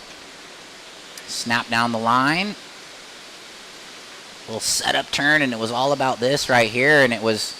Oh, there was that rib across the face that he It's just the caught the Pismo. nose. We've seen it all morning. So there's a minute and 15 seconds left. Levi down on the end. We're going to deliver that score when it comes in. It looks like it's coming in lower than he was needing. It's a 4.67. So now Levi, he needs the 5.42 still. He's down inside. He knows that's a good spot to sit with under 1 minute. Dunphy needing a 5.52. Priority is with white, then green. 45 seconds, surfers. 2 goofies in the next one, and Barton and Kushner. 2 regulars with Ostin and Andino. We're down to 35 seconds. Well, sometimes these things pop up, kind of, you don't read them from where we are, but the surfers can see something. 23 seconds. Yeah, down to 18, 17. We're winding this thing out here. Heat number 3 of the round of 32. Here goes Dunphy. Blue, He's gotta have a scratching. dig. 10 seconds. Will this wave get in quick enough? No. 5, 4, 3, 2, 1. All right, well, it looks like Jake Davis and Jacob Zake continues his run. We will throw to the commercial break. After these messages, we'll be back with heat number 4. Stay tuned, everybody. In the 805, we live life on a different path. Where medals aren't given, they're earned. Where stories aren't written, they're lived. And legends aren't born, they're made. It's not just what you do, it's who you do it with. This is 805 Beer.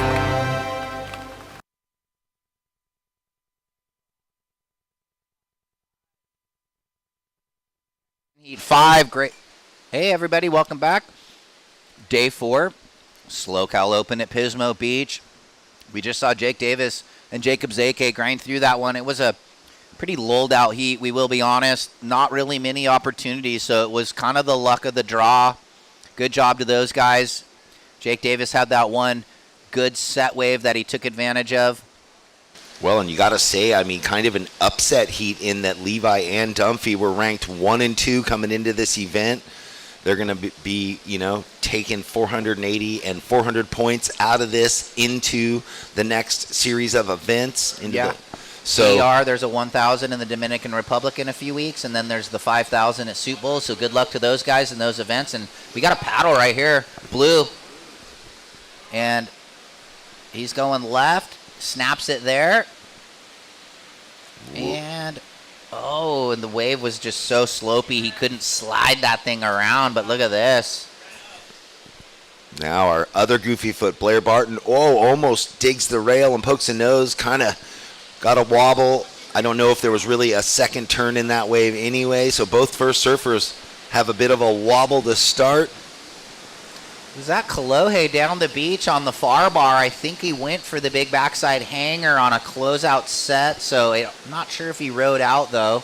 Okay, so we got to keep our eye out. He's down the beach, way down the sandbar, like Kei Kobayashi was to start. Yeah, brother. Down there.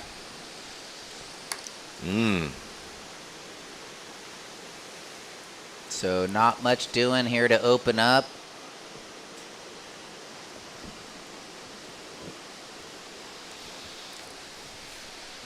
Priority with white, then green. Green, you opened up with a 1.33. Blue, a 3.17. And red, a 2.5. Here's nobody.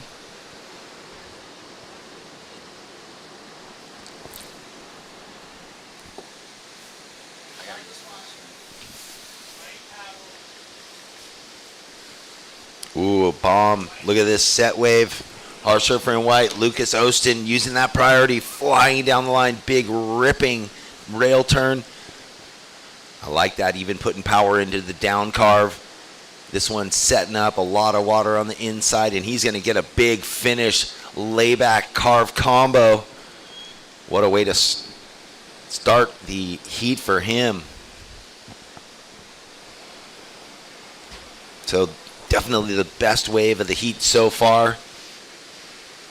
Kolohe down the beach opened with a 1.33, Kai Kushner a 3.17, and Blair Barton a 2.5. When the score comes in for White, he will take the lead and definitely have a solid score in his playbook to build upon.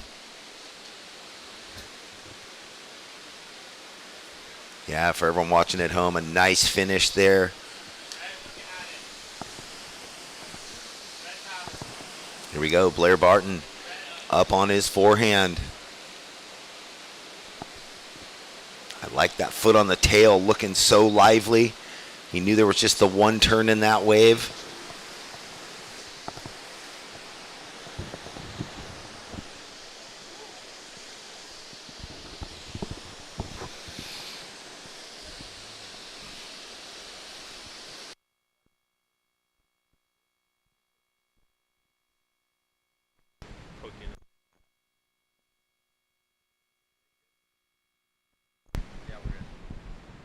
Okay, Kelly, take it away with our last winner, Jake Davis. A big win there. Yes, Jake, congratulations.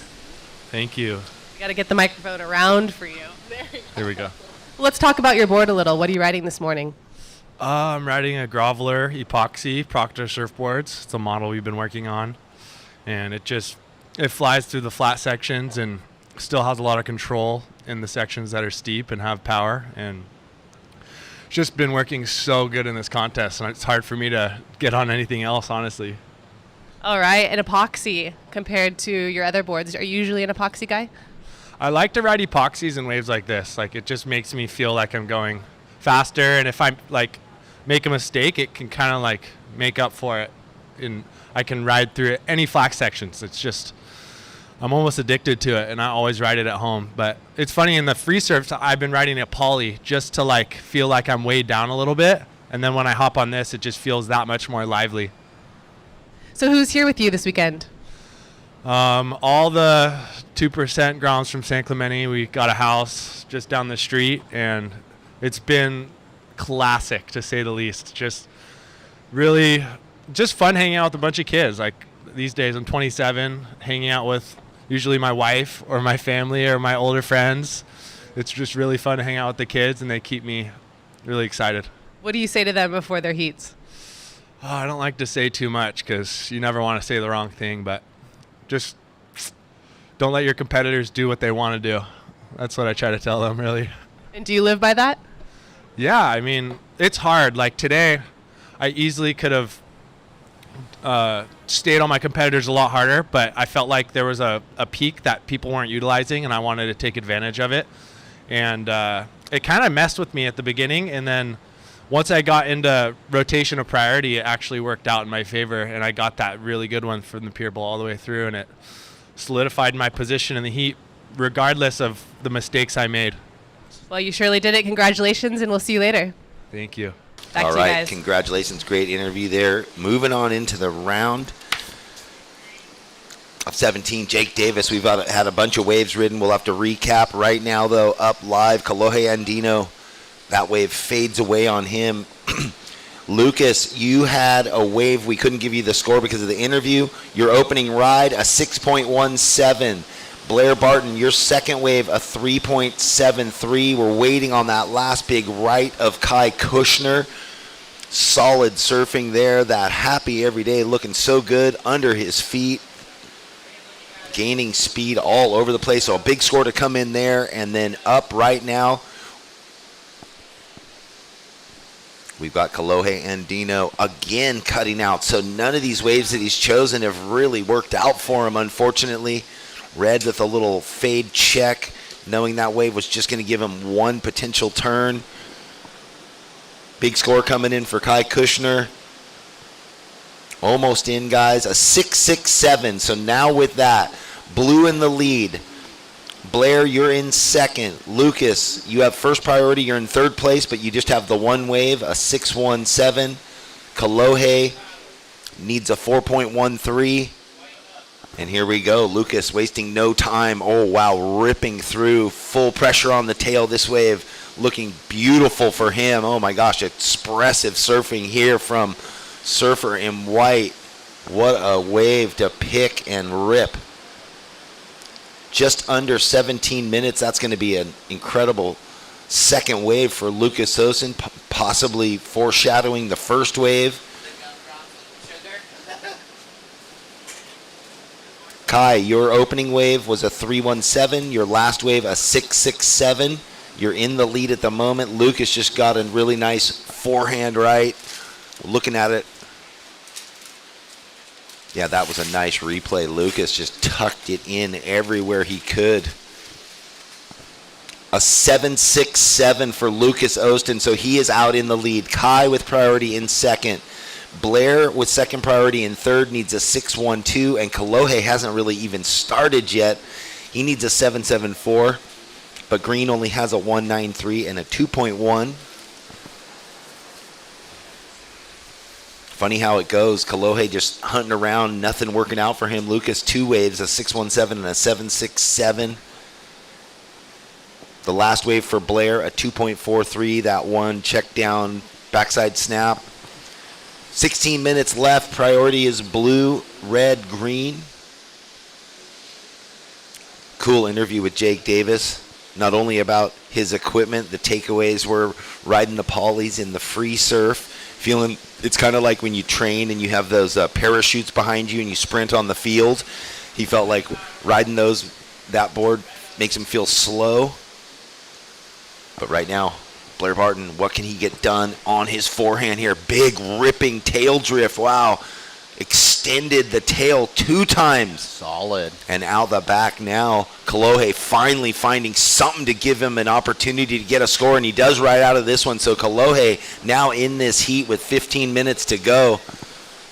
Looks like we even have a paddle. Blue, Kai Kushner looking at this pier bowl right. Oh, or not. So priority shifts to white. Blue will probably get second priority as green and red will be paddling back out. And that is the go. So priority white, blue. You guys are in the lead. Blue, you're looking to get rid of that 317. Standby red. There it is. Gouges back. We like this one. Click. Nice off the top through the lip. And then even better hangtail, blowtail through the corner. And wow. So super precise weight transfers, right? Looking for the 612, brother, up through the lip and then deep off the bottom, and wow, kind of deep over that one. That was like committed and critical. His face was down in the flats and the rail was in the lip. Yeah. So finally, Kolohe gets himself going. He needed a big score, but he hasn't got started. We'll deliver what he needs after the score drops in. A 7.03 for Blair Barton.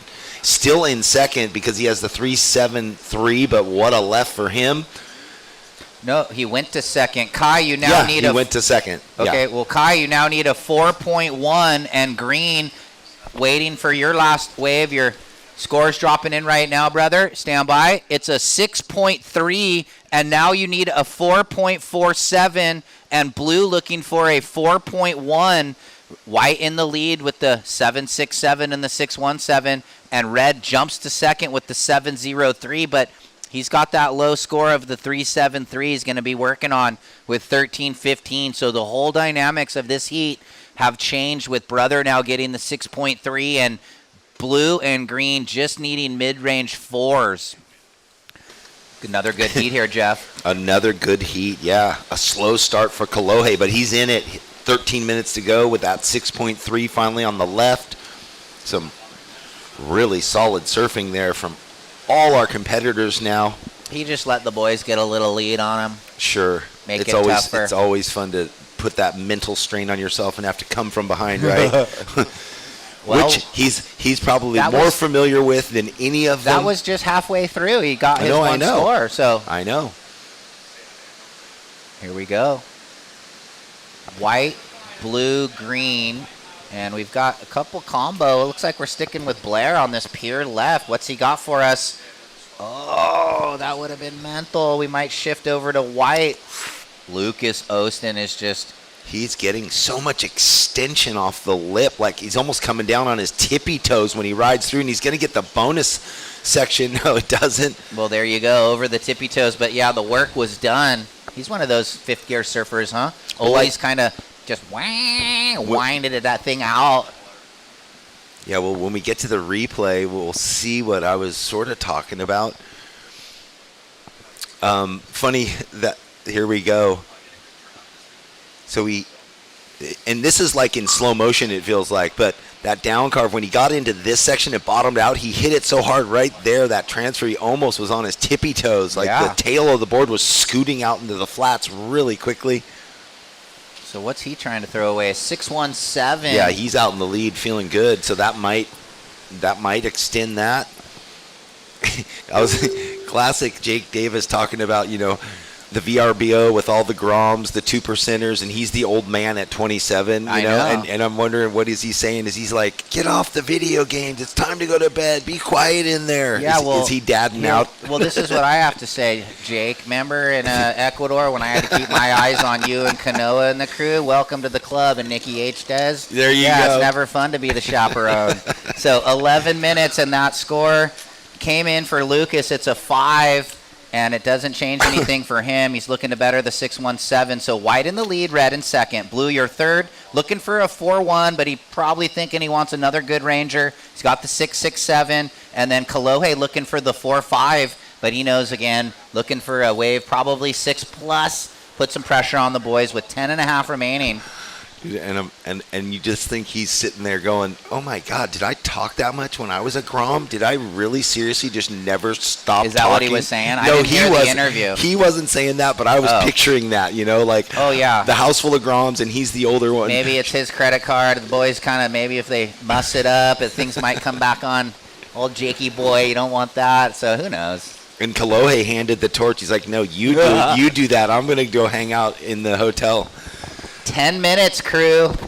Wow, so it's up. Kai Kushner with priority needs a 4.10. Small kind scores for him, and Kalohe with second priority, and just under 10 minutes needs a 4.47. So these guys are right in it. Yeah, I mean, this thing, even Lucas Ostin, he'll be wanting to work on that 617. He's in low priority, so he might be on the hunt right now. So 9.5 remaining. Blue, green, red in the priority order. Blue going to use that priority right here. We go, Kushner. He's got good backhand and nice down the line, just solid. Little better there, and he's up and under. So the second turn was definitely the money in that one. Looking to replace the 317. More importantly, looking for the 410. Man, look at these conditions. Look at this sunny day here. The rain has passed like they predicted, and thank you to Visit SLO. Please, if you want to come adventure in a beautiful area, this is really nice. Yesterday, doing the pitch and putt down at the Muni, the really fun golf course. Here's that replay. Nice, turn the rail under, and the finish, and then we'll transfer to live action. As it looks like, is that Lucas? What is just he went riding? To town. Mayhem subdriver, 3.7, 4.23. San Clemente subdriver team. And he just hammered that thing. So wait till we see the full wave there. I think he might be even better in the 6, just little corner of my eye. And then Kalohe looking for the ramp, late throw tail. Well, the good news is he's going to be right out the back again since he didn't, travel too far going for that committed big turn. Lucas. Yeah, wait till we see this replay. It is looking good for him. The last wave he had was a 5, didn't factor in. Yeah. Mentioned that. And then now Kai Kushner gets a 6.33. What that does is put pressure on Blair Barton needing a 5.97. Now Kalohe needs a 6.70. So went up by 2 full points, what both those surfers are needing. Yeah, so that's the replay of Austin. So once again, Blair holding priority. You need a 5.97, and Kalohe, you need a 6.7 with 7:45 remaining. So doing the mental cataloging, Kalohe knows he got that left 2 turns, and he got a 6.3. 6.93 is what Lucas just got, your last wave. So you extended your lead, a 2-wave total, 14.60. Yeah, and Kai, so again, there was a lot of numbers being dished out. Your last wave, 6.33 for Blue. You're in second, now trying to better that number. Red holding first priority. You need a 6. And green looking for a 6.7. 7 minutes still to go. So I was saying, yeah, this area, right, Ryan? Yeah. So good. The last few days, I went up to go hike the Pismo Preserve, but it was closed because of the rain. It was closed yesterday. Hopefully today, for anyone that wants to get up and do a nice nature hike, it's really close, just less than a mile away. You pull up in there and park and hike away. If it's open, I went down to the Muni Golf, had a great round. And here we go. Kai going to come away with another one, so Kushner. He trusts his board. Every time he takes off, he just knows he's going to make it. The thing is, hopefully he's going home and putting that on ice after every session. Yeah, he's been dialed in. His dad surfed the QS with us in the late 90s, Warren, and he also surfed on the South African national teams. So he's the second generation surfer, so it's nice to see.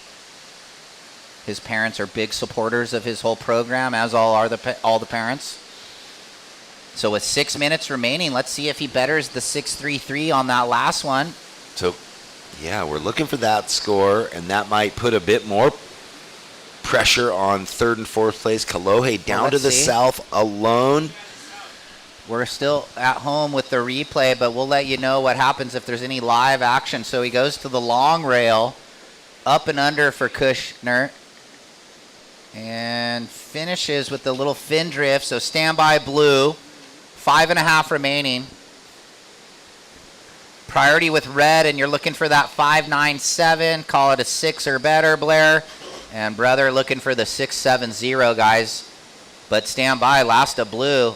Might shuffle things a little bit. 6.87, last of blue. Red, you now need a 6.51. And green, a 7.24. And we're down to 5 minutes. 5 minutes remaining.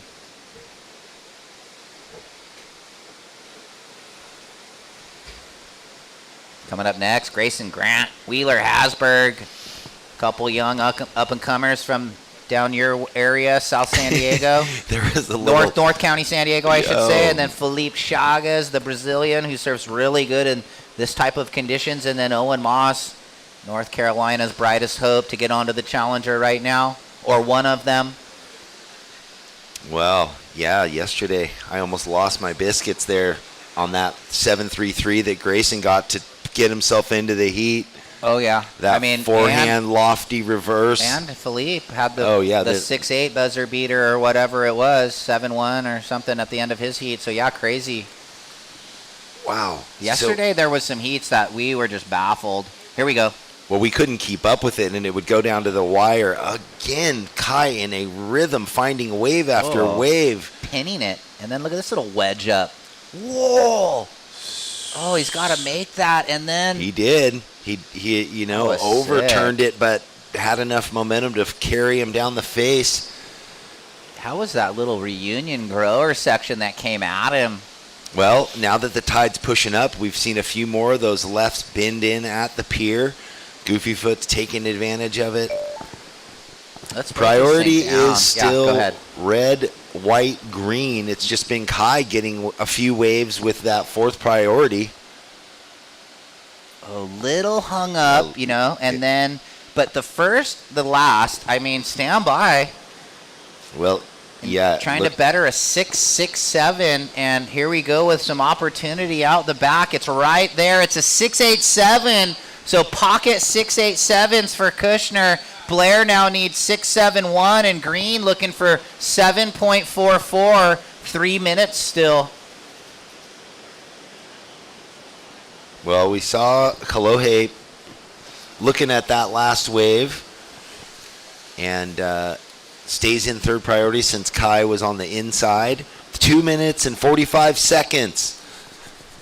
Red with that priority needing a 6.71 and Green needing a 7.44 at the moment. There's kind of that dead zone in between the pier and that far bar. Kalohe down to the south, hoping to find something over there, either a left or right, obviously. Will this be what Kalohe needs? He's going to be behind the section. Will he make it? Of course, he's got that Mayhem, he's carrying a ton of speed onto the inside, so we can anticipate something huge if the wave goes vertical, and it does not. So Kolohe just probably a little frustrated at the finish of that wave. And that one coming in, although it looks fun, doesn't load up for him. You know, you thought maybe he'd be looking at it like that's what Carlos Munoz got his best wave on one of those. Sneaky one down the line, but there is lines approaching 1 minute 45. Kolohe looking for the mid-7. Blair been holding on to priority for a little bit of a day, and he needs that 6-7-1, so he's just waiting for that good wave. 90 seconds. What will happen here in Heat 4, moving through the round of 32 of this QS Men's 3000. There's 8 heats, and then into the ladies QS 3000 round of 32, 8 heats, done right around 2:30 again, before it gets too low tide and the glare maybe, now that we have no clouds. Yeah, the clouds were favorable, that's for sure yesterday. What groomed conditions all day long. 1 minute, surfers. Yeah, 60 seconds.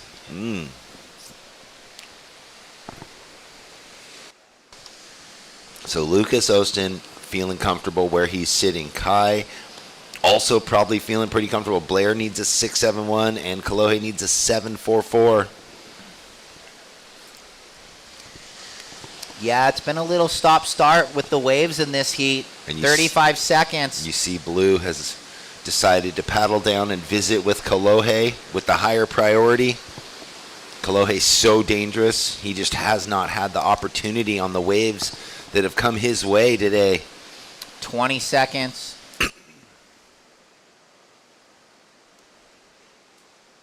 So we're down to 15 seconds and counting out. Looks like it might just be ending on the note. Stand by. We're going to count it out. 5, 4, 3, 2, and 1. So good job to Lucas Austin and Kai Kushner pushing through that tough heat. Stand by. We're going to go to commercial break. We'll see you on the flip side.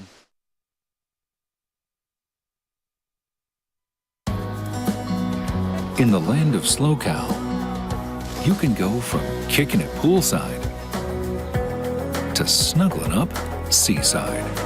Start planning your journey across the land of SLO now.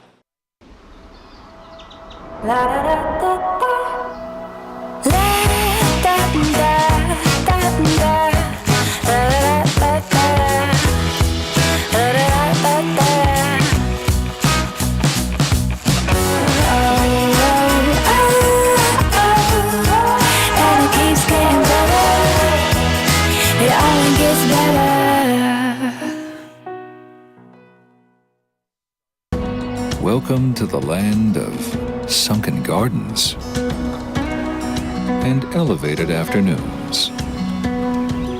Welcome to SLO, where life is too beautiful to rush. Hey, welcome back everybody. Day 4, we're in the men's round of 32 of this QS 3000. Heat 5 in the water. You can see the contestants in their singlets, and we already had Felipe Chagas out of Brazil but resides in Hawaii throwing the tail up and over, so pretty sick first maneuver there, and he's feeling good this morning. And that's the camera angle. When we walk out of the Vespara, there's that big camera setup there, so that's the down the beach setup focusing in, and it's funny how the angles flatten the waves. From our view, that was one of the bigger sets, big committed turn. Yes. A 7.33 right away. Straight into it, a 7.33 right as the horn blew. Looks like Red having a look at this dream left. Oh, my. Grayson Grant on his forehand had a great heat yesterday. No doubt carried a ton of confidence out of that and into today. Big turn, solid surfing for the young man from down in Encinitas, throwing a ton of flair in that finish turn. Wow. So nice opener from Red. And this is the biggest set. Yeah, I think bombing all day. Growing northwest swell, Jeff. So that's fun. Ladies will be in the afternoon. Could get dicey just with lower tide. Fun. So what, high tide's around 10, 15, something like that, maybe around there. Pretty, 5.5, something. Anyway, 6.5 on the board straight away for our surfer in red. Yeah, right here is the wave. So it was funny. I was thinking the wave was so good at the start, it almost looked like Grayson got a little like, oh, what do I do? How many it was opportunities? So perfect, right? The mental Rolodex went real quick. What do I do on this wave? He took advantage of it with the 6.5. And that's why everyone has to just keep surfing, right? So the mental Rolodex is turned off. As soon as you stand up, you just ride the wave for what it is. You don't think. Thinking or is try where not to. Yeah, you gotta. Thinking makes mistakes, as we often say. Oh, they were caught between two minds or three minds. A misread. All right. Well, red, it was a 6.5. White, 7.33. We're gonna go with Owen Moss here for live. And the quick 2.12. There might have been a split peak on the other side of that. Yeah, Wheeler just went through the wave. He was done. Yeah, Wheels is out there. So red 6.5, white 7.33, standby green.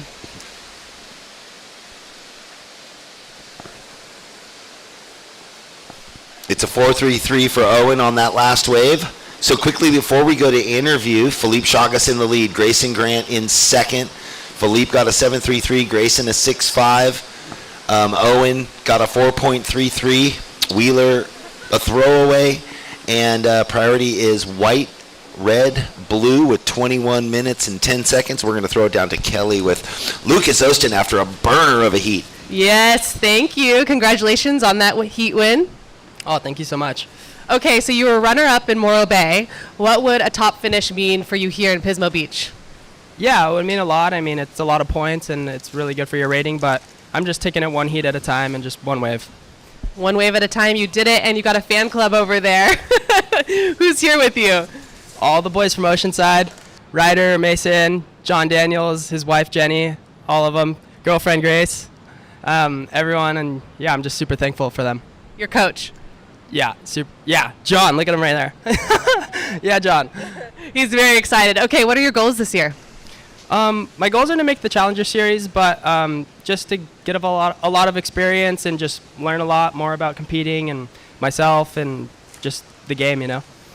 Congratulations again. Back to you guys. Thank you, and good job, Lucas. Learn about yourself. That is a crucial component to life. And have fun, and be a good human. So nothing changing during the interview. Lucas sitting in 12th right now. He's going to be replacing that 60 as his fifth keeper result. He's already into the round of 16 where the worst he could do is almost an 800, a 796, but he wants to keep pushing. So, he's well on his way to get into the top 9, Jeff. Which is so classic because here in the quarters of a 3,000, he's getting... round of 16. Round of 16, sorry. He's getting comparable or actually more points than he got as a runner-up. Well, no, he got an 800, so if he's fourth, it's 796 in the next round, and then more for the third. Well, that's what I mean. I mean, comparable to the second at Morro Bay in 1,000. Exactly.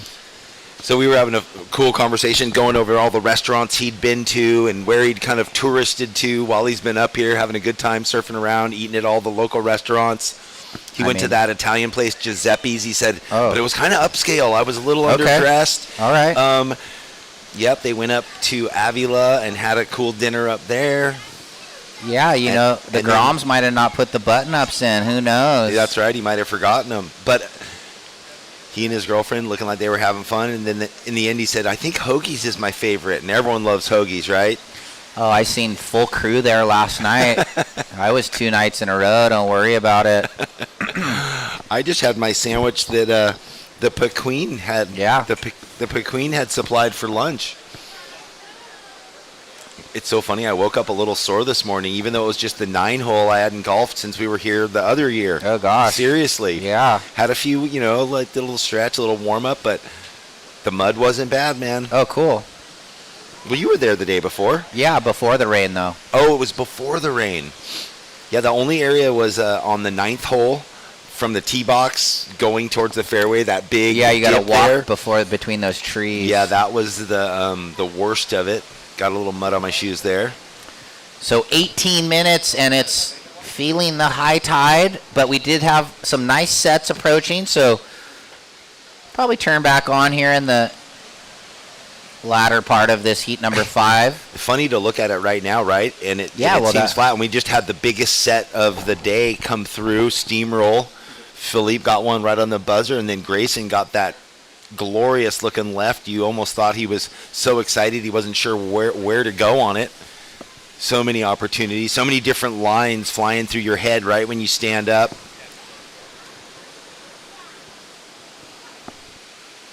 Priority is with Philippe Chaga. Second priority with Grayson. So, I mean, with inconsistent conditions, they are loving that priority rotation. Here we go. Philippe Chagas again down the beach.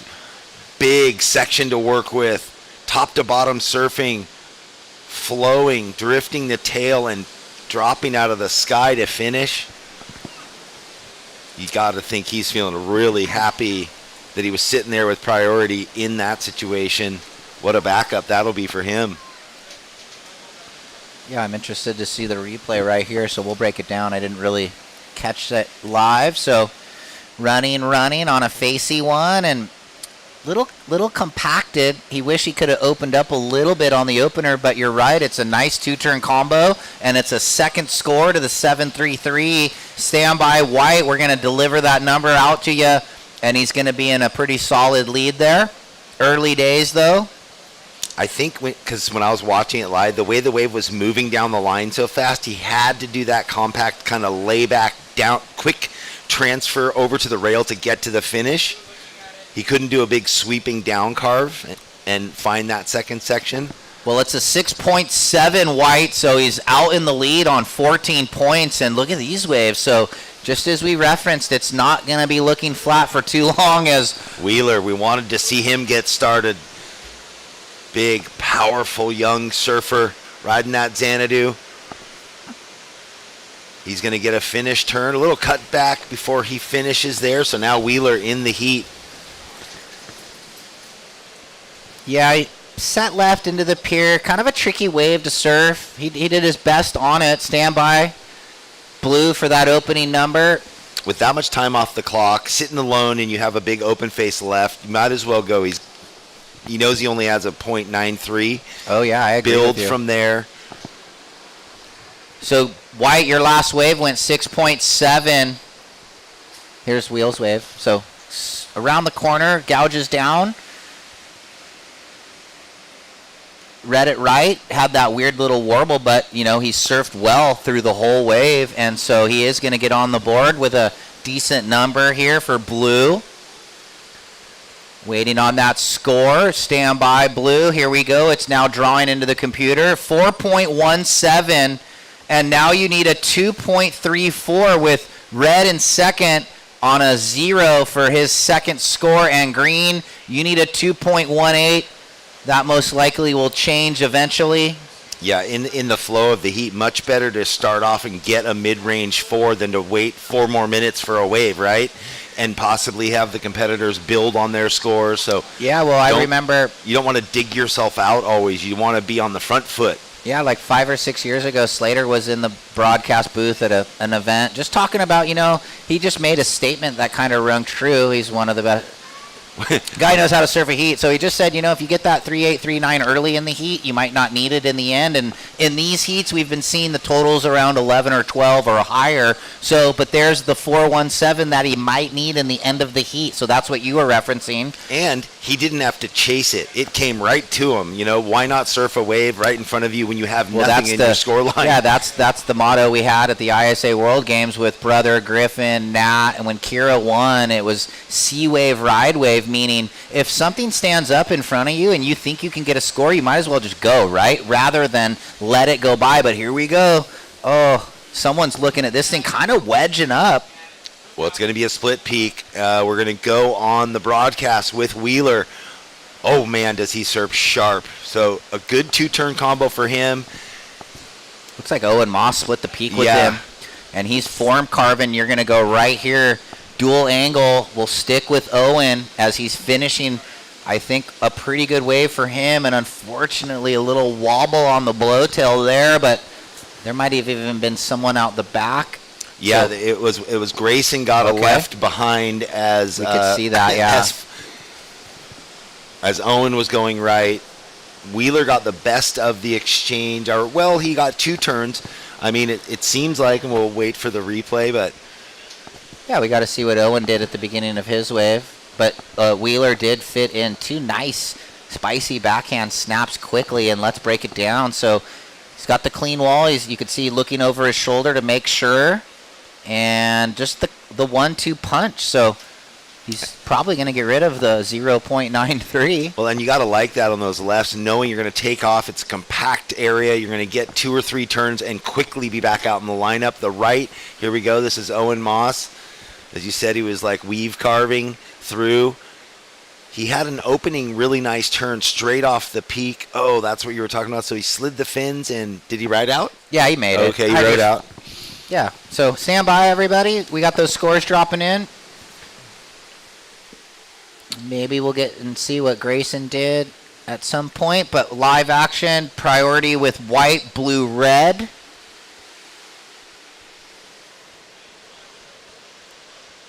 And now we're going to see the scores drop into the computer. Stand by, competitors, with 11:30 remaining. We'll try and deliver these numbers before these next waves are ridden if we can. Last of blue, 5.5. Last of green. No one surfing. Waiting for the score for Owen. And then we'll talk about it, guys. We'll break it down. So one more score to drop for green. And then the average of the 5 judges. So stand by, green, and then we'll break it down. Why did he? There it is, 5.63. So green goes to second. Blue, you're in third. You need a 4.47. And red, you need a 3.5. But stand by. No, red's last, 2.6. So Yeah, he fell. He had a nice 2-turn and then fell at the end. So let's break it down. White in the lead with priority. Green in second. To go to the lead, you need an 8.4. Blue, you require a 4.47, and red a 3.46. well, he knew there was a big set coming. He might as well, surf a wave, get himself back in it. Grayson Grant, what will this do for him? All right, well, a cruisy little wave. It's going to better the 2.6 probably. He needed a 3.46, and he probably saw out the back bombs coming. He had third priority. It could be a smart move on his part right there at that point in the heat with 10 minutes left. He gets a 3.97. It does it. It does. Grayson, you got a 3.97. You are in second now.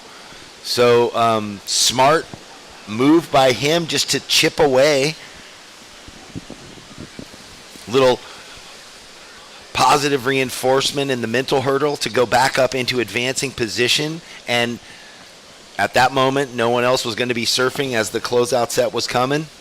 Well, yeah, now green needs a 4.85 and blue a 4.98. So 5s are better for green and blue with 9:20 remaining.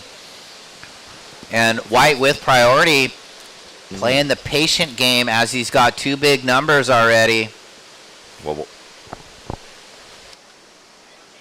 So 9 minutes. Having a look here. Owen Moss looking for a 4.85. Can't scratch into it. Simo, look out on the pier. It's full of people. I know. Make sure you're cheering for your favorite surfers. And, yeah, thanks for coming on down, joining us on a beautiful Thursday morning. Oh, hello. It's Baldy.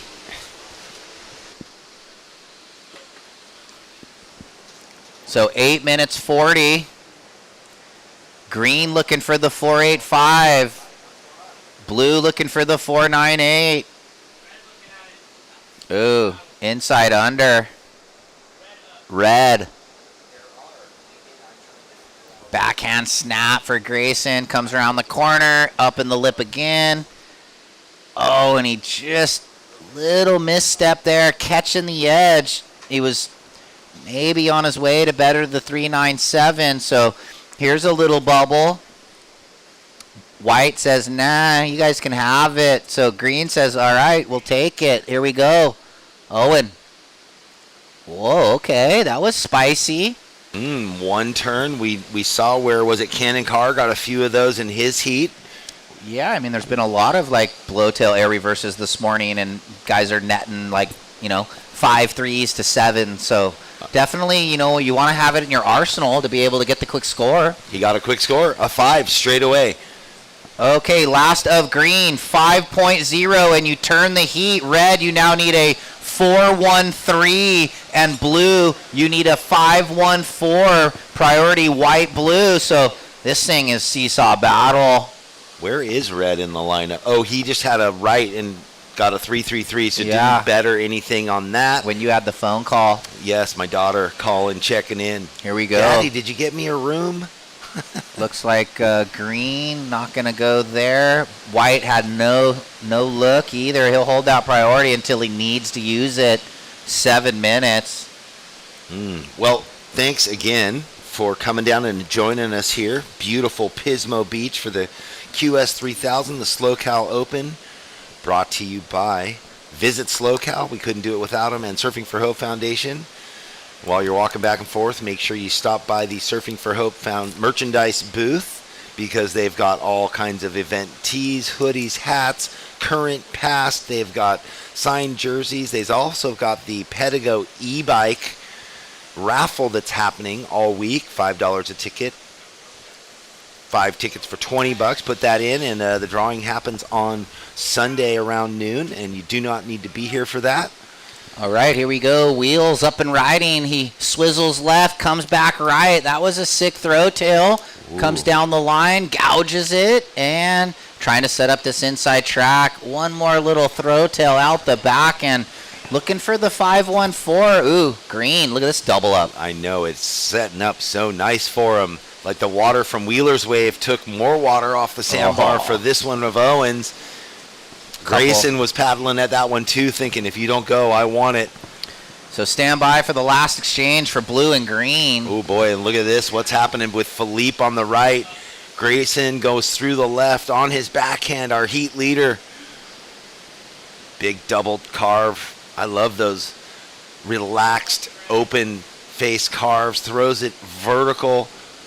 And he's going to get the bonus section. Now red out the back. He's swooping down. Oh, this one's not going to run away. Oh, he kind of, he's feeling good, but,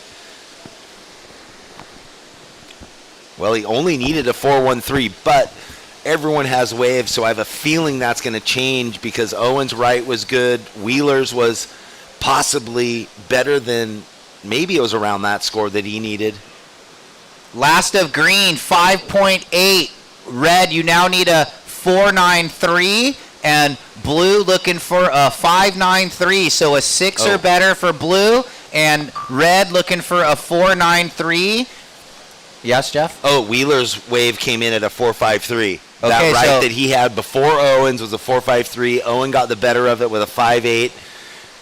Now we're waiting to see where Philippe and where Grayson goes on that big right he had, now that he needs the 4-9-3. Yeah, so Grayson, red, you need that 4-9-3. We're waiting for your last wave, and Wheeler holding priority, looking for the 5-9-3. His last 4-5-3, far from over with 4:10 remaining. And Chagas, we're waiting on his long right with some good surfing. 8-2-7 for Philippe Chagas. So he manhandled that wave. Excellent score. What a ride for him. Way out in the lead. 2-wave total of 15.60. And here we go. Wheeler. This is crucial for him with 4 minutes left. Big open face, super gouge. Will he ride through the mess? He doesn't. So he put it all on the line, up in the lip. Channeling his coach Gurr, thinking U.S. Open at Huntington with the big backside hack. Well, and the 100-foot floater the one year. That thing was psycho. That was the super floaty. So with 3:25, last of white went 8-2-7 for Chagas. Green, you're in second, looking to better a 5-6-3. Red, you need just the 5, and blue a 5-9-3. So we'll see if Grayson can hunt around in third priority with just the 3 minutes remaining. Looks like more waves. This thing kind of turning on right now. Well, Philippe just wants to keep surfing. Maybe he doesn't know he just got an 8.27. He's way out in the lead, but that's what we've always seen him do. He doesn't care. If he's winning, he's still surfing. He's got more energy to burn. Critical, though. Priority. Oh, Grayson gets a 5.73 key score. That last right puts him into second. So now, with 2.5 minutes, Green, Owen, you're in third. You need a 6.44. And Wheeler, your score came in. Is a throwaway. You need a 6.73. So, unbelievable. All the scores dropping in. Grayson Grant up into second behind Philippe Chagas. Now Owen with priority needing a 6.44. Yeah, good thing he's got priority right now for Green. It's flip-flop like a mahi. And Wheeler looking for the 6.73, so everything changing. Will we see more sets with 2 minutes? It looks like we might. You know what was touch and go, too? Because that wave of Grayson's, he left meat on the bones in each one of those turns. Like, he didn't just nail the section. He was kind of, it was a little right on the fence there. Yeah, but he did enough. He did enough. And he's looking at this wave. But Whoa. Green's going to say, I'm surfing for the 6.5, so watch this. Down the line gouge, a little fin drift, so a little spice. Oh my Huge goodness, air into the flats. Nails that. Clutch. And out the back, it's not over. Here we go. Blue's going to work. Quick snap for Wheels. Deep off the bottom, snaps it again. And up and over, so. There's more for him on the inside. So compulsory surfing, solid surfing, and he's going to get the rebound on the inside here. He loves it, so. And it's not over because stand by, Red looking at a wave with a minute remaining. Now Grayson, little slope, and that's too slopey. So, wow, we got to get Green and Blues last. They're battling for advancing position. Man, you got to say, though, that Owen's going to better by quite a margin. Wheeler had a great wave, but what will he need once the score for Green drops in? And then where will it go for Grayson? 40 seconds. I would say, Red, just head down, surf to your best right now because there's no time to think about scores. White having a look. Oh, my God. Owen almost getting a 10. A 9.6 for Green. Grayson needs an 8.91. There's 20 seconds left.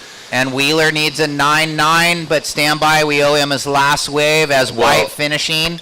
And didn't even go into the lead for Green. Yeah, 10 seconds. We'll get it. Yeah, Wheeler needed a 9.9 now. Oh, my gosh. All right. 5, 4, 3, 2, 1.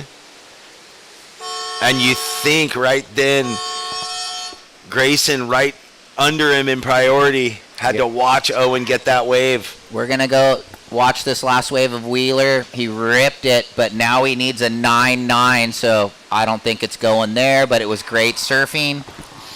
Any way you slice it, but it looks like it's going to be White, Philippe Chagas, and Owen Moss with that huge finishing wave. Great surfing for Grayson Grant and Wheeler Hasberg. We might go now to the commercial break and be back on the other side.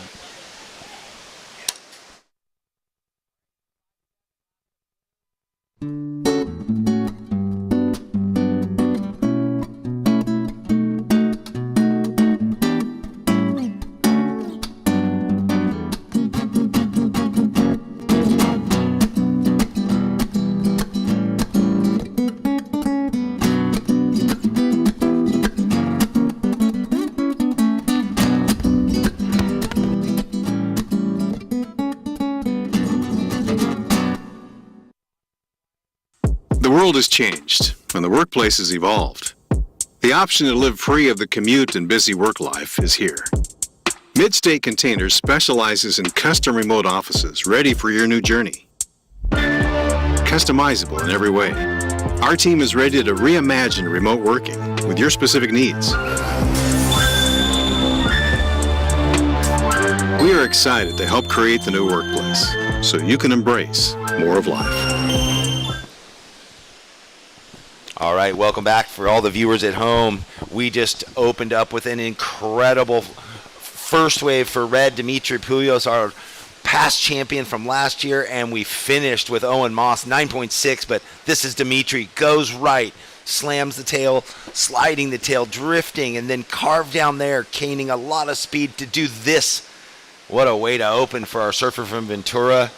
And then just to recap that last heat, Felipe Chagas eventually winning, but opens with the 7.338, backs it up with a 8.5, and then right on the clutch moment, 20 seconds left, Owen Moss in third, has the higher priority over Grayson, gets the jump, finds a wave, and nails a huge finishing turn on the end, a reverse air, full control, way lofty, and got a 9.6, so I think the highest score of the event to date so far. We're into day 4. Thank you to Surfing for Hope Foundation and for Visit SLO. If you've ever thought about visiting up here, don't hesitate because there is so much to do. It is beautiful, great cuisine, wine, adventures everywhere, beautiful farmers markets, all kinds of natural, adventures you can get yourself into. So, yeah. And then come stay at the Vespara Hotel with us. Anyway, Red, your first score in already, a 7.67. Dimitri opens with a 7.67. Fireworks to finish a heat. Fireworks to start this heat. Heat number 6. In the red, Dimitri. In the white, Josh Burke. In the green, John Mel. Past champion, 2 years ago's champion. And Sam Reedy in the blue, our Costa Rican surfer, Josh Burke from Barbados. So we have just seen all of these surfers coming through the rounds into this round. Great heats.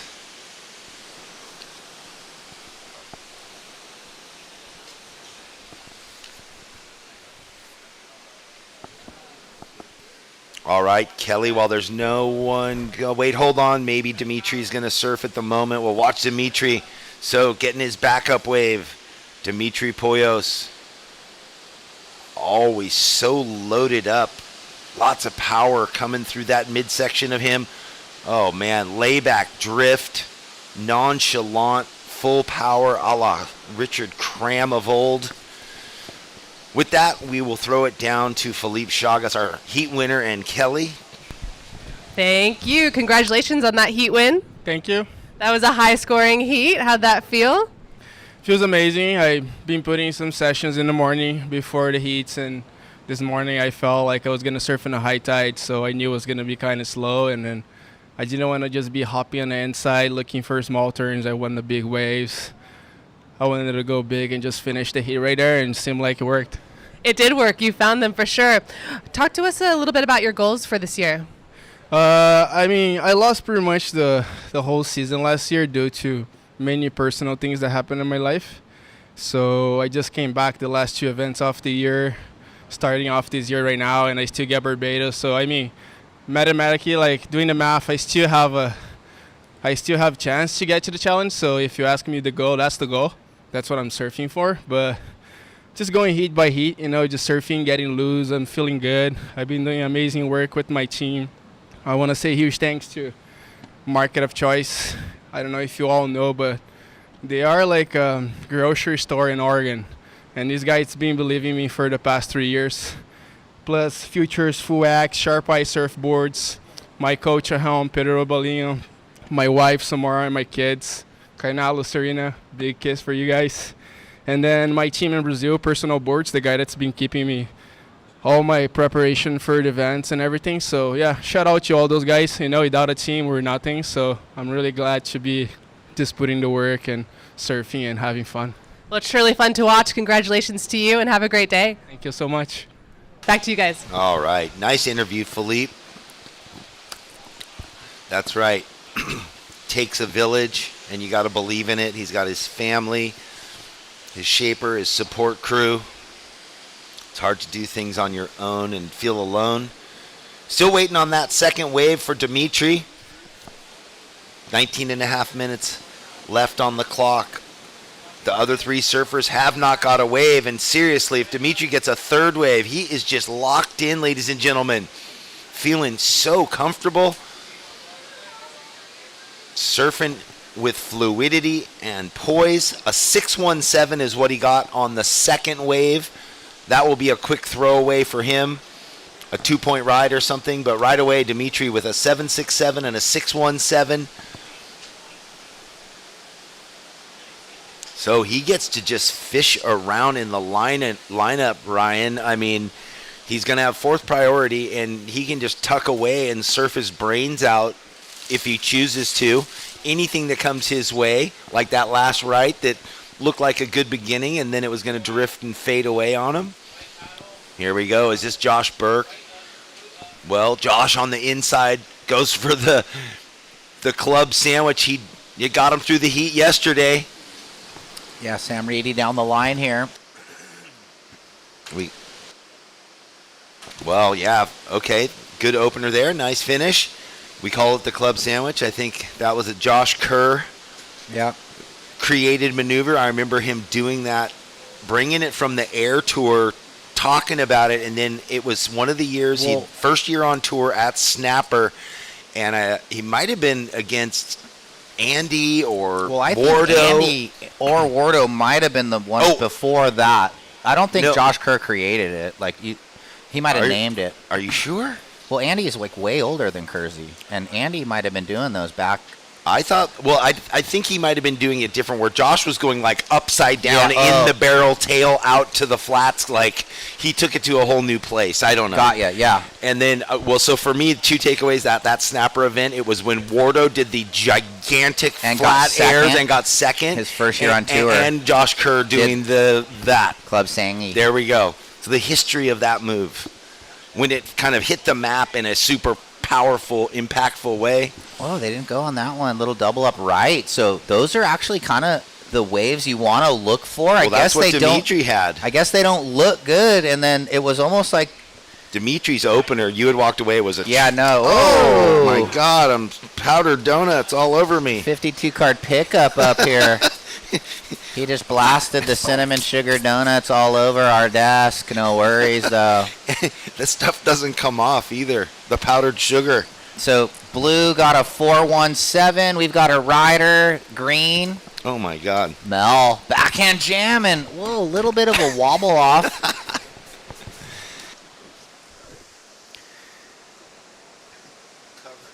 Fog of powdered sugar. 16:25 remaining. Maybe use. All right, here we go. White.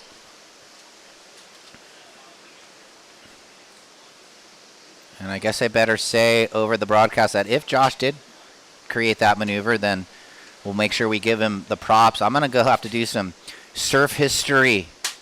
Who created the club sandwich first? Maybe someone will text me. Cade Matson's watching in Hawaii. He's getting ready for the season over there. The boys have been getting pitted at Pipe. It seems like it's been firing. Haleiwa, Sunset, Pipeline, really good waves. Can't wait to see all the young Americans out there on tour. So that wave for blue, 417. And no one looking at this little wedge double up, but Berkey might. Here we go, fade it back. Coming around the corner. Nice gouge. Traveling with his brother, hanging with Kai Kushner. And nice gouge there. Is Berkey going to finish on the inside? So Josh, the ever-intense competitor. And a nice finish there. All right, back in action. Disaster cleaned up. If you've ever spilled powdered sugar in the kitchen, you know what I'm talking about. Just goes everywhere. So were you getting texts? Were you getting schooled? Were people saying that we got it all wrong? Oh, no. Okay. I know that sometimes. Did I? No. When you were talking about the who. Yeah, I was just making sure that we say the right things here because people are really critical in the world these days. But here's Green. Ooh. What? 2 clicks. And John Doerr wraps it down. And then out the back, it looks like we're going to be seeing red. Dimitri. Well, he opened with a right-left combo. Sounds like boxing, and now he gets one in his belt. And it's great to see John Mel yesterday. 3 waves. It was just, big air reverses. So in this heat now, he gets to open up, play the rail game. That wave came in for white, 5.0. We've got blue on the backhand now. Reedy, slopey, slow start. He's just going to try and get down into the power source, cuts it down. How good are the conditions now? This left coming into play, the high tide getting closer. Still not there yet. And nice to see John Mel open up that those big, powerful wings and get the board on the rail. Show the repertoire. So the repertoire yesterday, he just knew he had a formula and it worked. Started off with an 8, backed it up with a 5.33, and off to the races. Victory and done. Here's that replay. Nice. So those boards he's been working on with CI, working really nice for him in every discipline of the portfolio. Standby green for that wave. Who's next? Rex Hennings, Tal Rodriguez, Corey Arambidi, and Luca Messina's. Oh, way in the corner blue. On the way back out. 13 minutes remaining.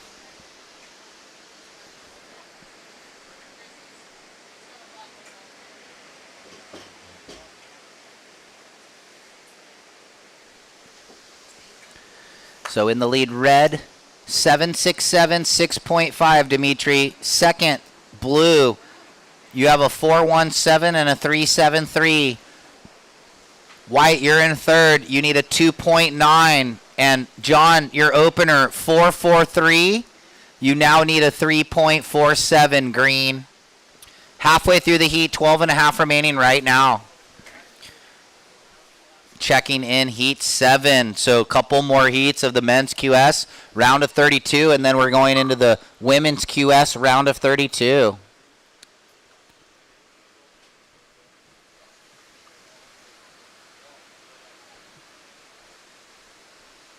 Welcome to everybody watching out on the pier. It's a glorious Thursday morning here at day 4 of this QS 3000.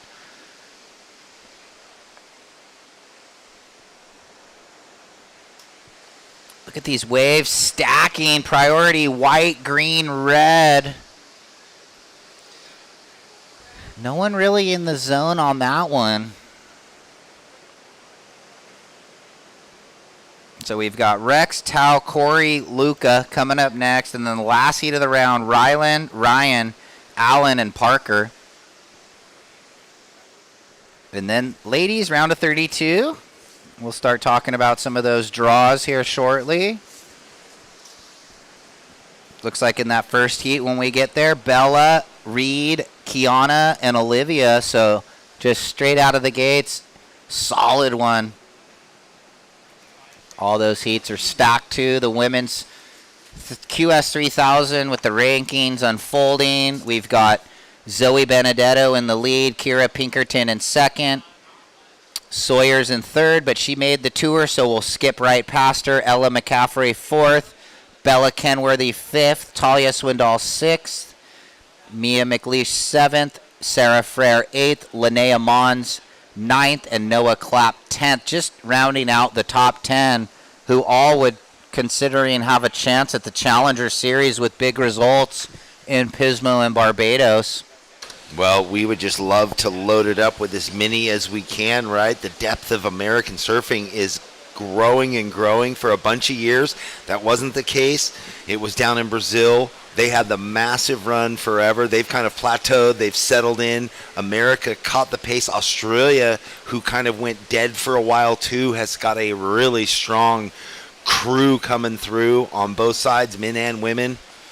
Yeah, I mean, for a lot of years there, we would get an American surfer every 4 years. So to have that, right? So to have, yeah, well, you look at Kanoa. Just in the last like 10, 12 years, it was Kanoa, and then it was, Connor and Griffin made it with a couple years in between, and then now 6 men and 2 women in 1 year. That is sort of like what Aussie dominance was there for a few years, where they would get 6 men out of the 10, sprinkle in a couple Europeans, maybe the 1 American. So yeah, it's really good. It's showing you that everything that we've been working on over the years is working out. Yeah, and that's the thing that's fun to talk about too, especially with you, and to sort of people don't understand the levels, the work, the years involved in the backstory to get them up and into and onto that next level.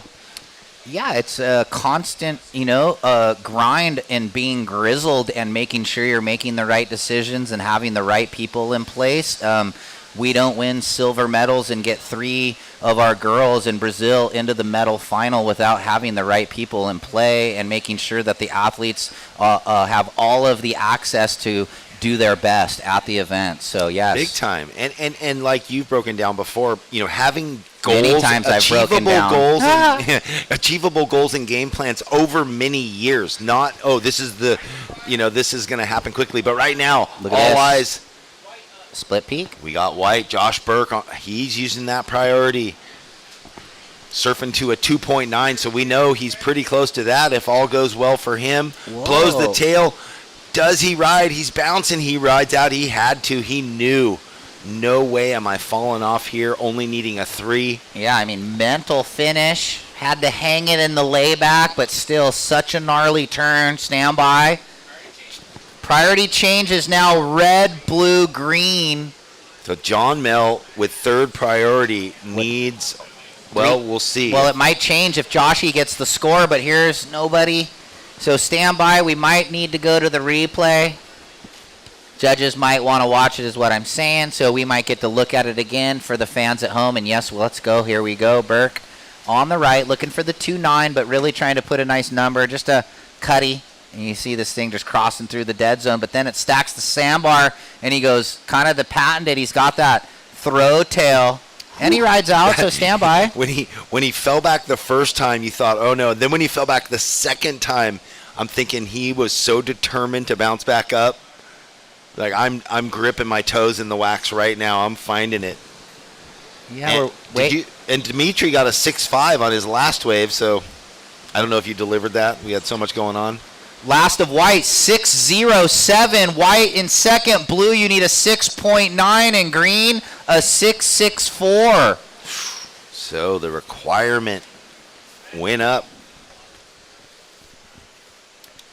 And 6.45 remaining. Wow, so, up to this point, we had a few of our top-ranked surfers get beat in their heats. You had Levi. You had Michael, you had Kalohe now, and Tyler. And here we go, John Mel. Big arcing cutback. It's a foamy wave. You know what he's looking for. Will this wave give him the opportunity to go out and above the lip? Well, he does. Not high above the lip, but he gets the tail out towards the pier and the beach. Better from John, or just finally got the opportunity. Looking for a 6.64. Only has the 4.43 really in his scoreline. 6 minutes to go. Priority with red. Second with blue. Sam. That score comes in quickly for John Mel. A 5.5. We like it when they come in quick. John, you now need a 5.58 sitting in third. And Sam Reedy with second priority, you need a 6.90 to go into second. 5:45 on the clock. Yeah, just looking at the ranking scenarios, we're losing a lot of the top 15, 16, 1, 2, 3, 4, 5, 6, 7 already out of the top 16. Johnny Corzo, Jake Swerkowski, and this is Sage, Ginaldo. Yeah, and a couple surfers that could make some big jumps. Here we go, blue on the backhand, Reedy. These lefts are just tough to surf. They're slopey. That was sick, though. Here we go. Get going on the inside. He's got the great style, and so he kind of finished. It just started that first turn, looked a bit slopey. Wasn't sure if it was a good decision, but stand by looking for a 6.9 or anything better than a 4.1 with 5 minutes. So he might have got the job done there on maybe getting his best wave. I like that the swing weight kind of feeling, the pendulum effect on the finish turn. Here's White. That was sick, huh? All right, well, I guess the lefts are kind of turning on, Jeff. Well, I knew the high tide lefts to the pier on his forehand. Dimitri's going to go big. He never doesn't go big. I don't know what is going on in the tails of his boards. Timmy Patterson put some foam in there for him for sure. That's what it translates to me in anyway. Not only his timing, his technique, creating that power, but like we talked about the thickness of the tail block. Yeah. I feel like there's something going on Let's in see there. what he did. We were watching that other wave, and then this is Dimitri out the back with his patented front side snap and then redirect, looking to better a 6.5. Might not get there, but maybe. And some surfers have that ability, like their front foot is just behind center of board. For me, that was really awkward always. Like I'd watch Parko where his front foot is, just set back, and Dimitri seems to have that. So when it transfers into the tail, that score comes in at a 5.13 though. Green, you got a 5.5. Last of white yet to drop in. Green, you now need a 5.6, and blue looking for a 5.91. Reform lefts. Here we go. Sam Reedy up and out quickly. So priority now with John Mel. Critical moment in the heat. 3.5 on the clock.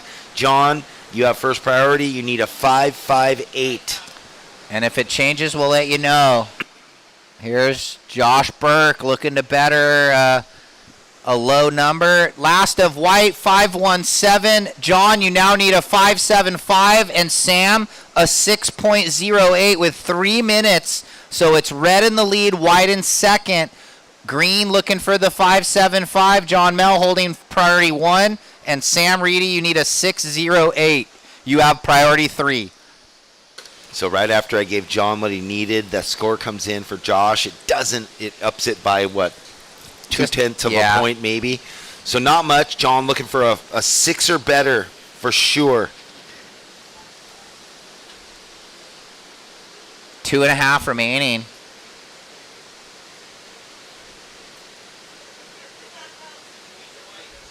White, you're in second with a 6.07 and a 5.17, Josh.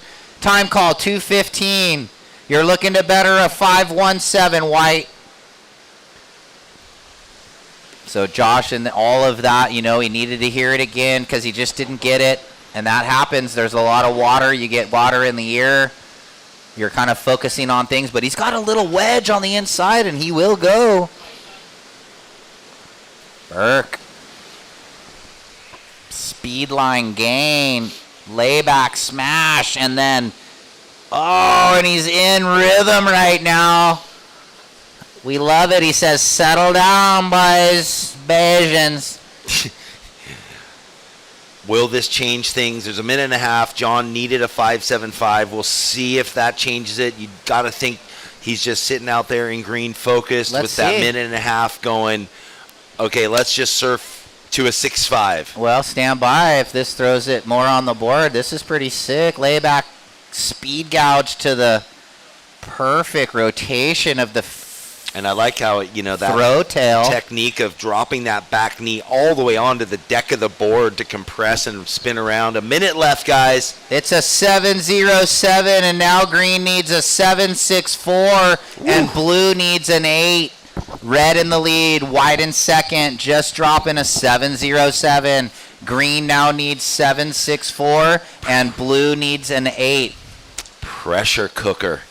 40 seconds, guys. Well, we saw John Mel open his heat yesterday with a straight 8. It took him 1 second to do it. 35 seconds on the clock. Will there be a little rip bowl, a backhand wave for him? Anything. He goes for the classic stand on the board. I spy with my little eye. Well, we see him moving over towards the pier. There's 15 seconds. Will this wave approaching get there fast enough? No matter how fast he paddles, the clock is an enemy. Yeah, 6. 5, 4, 3, 2, 1. Not in time. So unfortunately, just after. So with this wave not counting, we'll go to the commercial break and be back after the messages. Welcome to the land of wide open spaces, full of hidden secrets. Welcome to SLOCAL, where life is too beautiful to rush. We start each day with one goal.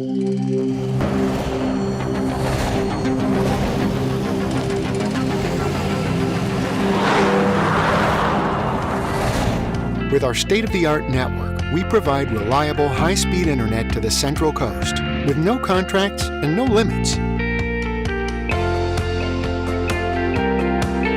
Visit peakwifi.com for plans and coverage of our rapidly expanding network. Welcome to the land of complex wines and simple pleasures. Welcome to SLO, where life is too beautiful to rush.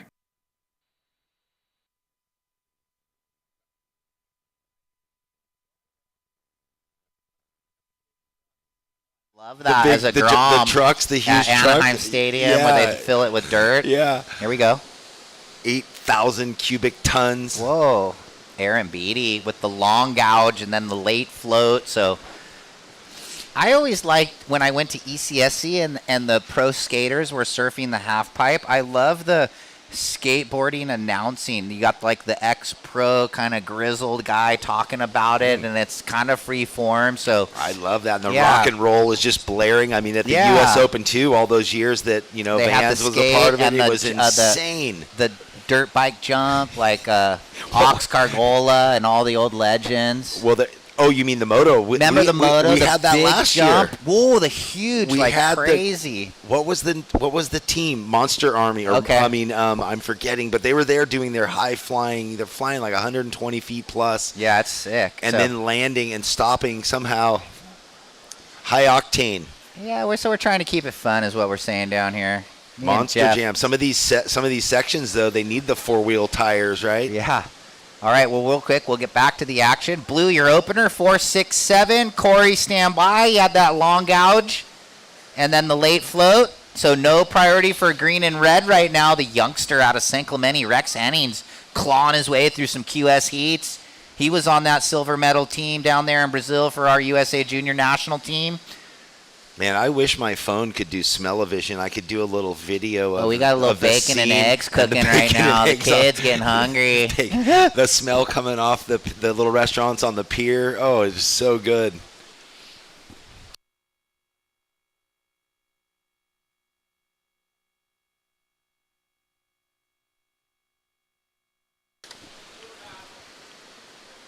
Blue doesn't get it, so it's Rex Hennings on his opener. Forehand, the wave goes flat on the first section, but it looks like it might load up with plenty of water. That second turn got a lot of the front rail buried and now made it to the inside. This high tide giving him a bunch of opportunity to finish with. A nice combo. Good finish there for Rex Hennings. So different than this morning when the tide wasn't all the way up. The waves dying out in the midsection. More and more of these waves pushing all the way through.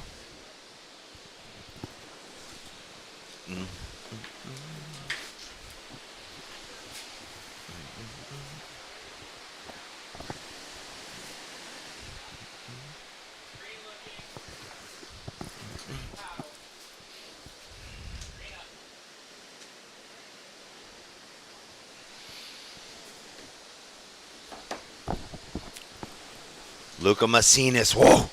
He did a lot of work to get to there and then just showed why he is a championship tour surfer. He spent a while on that tour, now working his way back up through the Challenger Series. This should be a nice score. Corey, your first wave was a 5.67. Tao, your opening wave, a 4.67. Rex, your last and opening wave, a 3.6. And waiting on the score for Luca Macinis. They might deliberate. There was a couple of really wicked moments through that series of turns.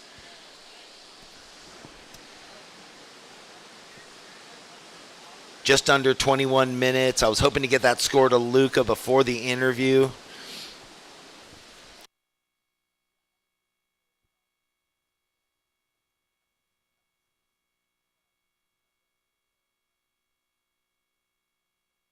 All right, well, this score is almost in for Luca, our Peruvian surfer, spending a lot of time in Huntington and, well, all over the world, actually, but I'm sure Peru is tuned in.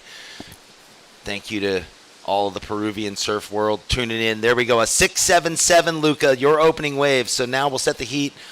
One wave, Luca in the lead, Corey in second, Tao in third, Rex in fourth, priority blue, white, red, and with that, We're going to throw it down to Dimitri Poulios and Kelly to the post-heat interview.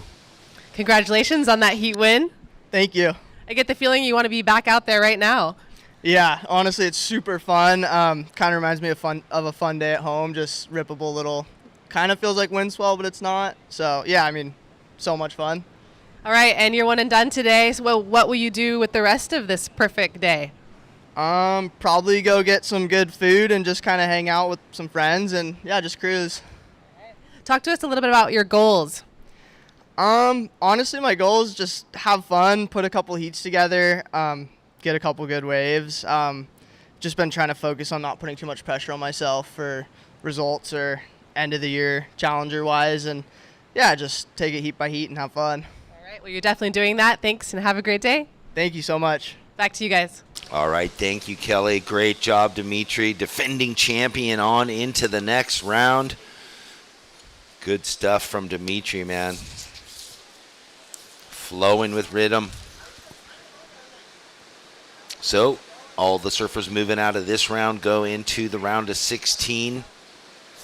That's the one before the quarters. Big points jump from that last round into the next round and on up. Dimitri coming in ranked 24th before this event. So with this event, the 5,000 and the 1,000 coming up, there's a few more biggies in the portfolio. All right, guys. In case you didn't hear, Luca, your opening wave was a 6.77. Corey, your first wave, a 5.67. Tao, a 4.67, and Rex, a 3.60. Here we go. Tao Rodriguez wasting no time. A wave came his way. Wow, the wind, the offshore winds kind of seeming like they had definitely kicked up in the last set.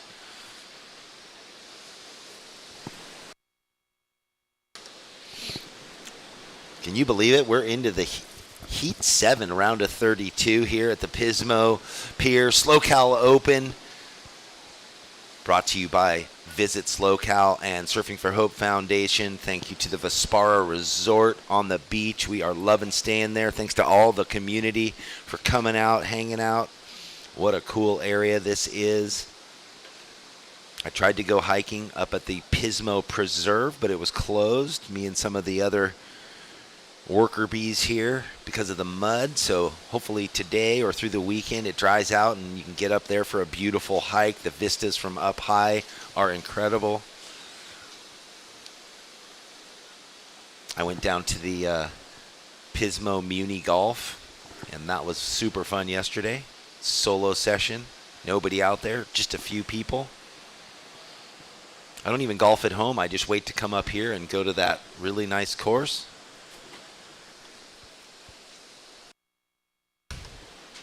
All right, priority is with white. That second score comes in for blue, a 5.33. Tao, your last wave, a 5.33. Tao in the lead, Luca in second. Corey in third with priority. Needs a really small score, and it looks like Tao might drift into this one. He gets over it, wasting no time with that fourth priority, and nothing doing there for him. Red positioned down the sandbar to the south. 16 minutes on the clock. Simo and I having so much fun all week long, and we've got days to go, and we've got all day to complete here, men's and then women's round.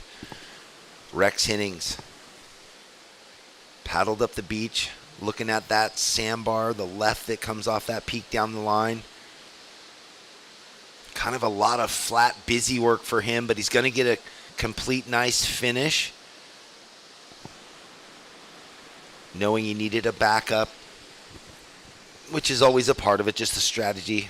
He only had a 3.6.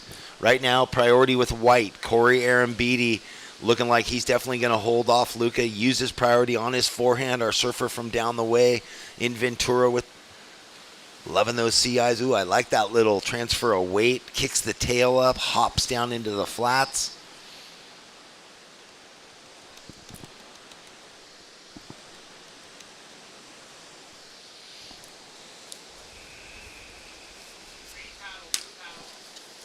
So we've got both surfers paddling. Luca Macinas on his forehand now. We saw him open with on his backhand, a soupy face. That second section kind of bogs for him.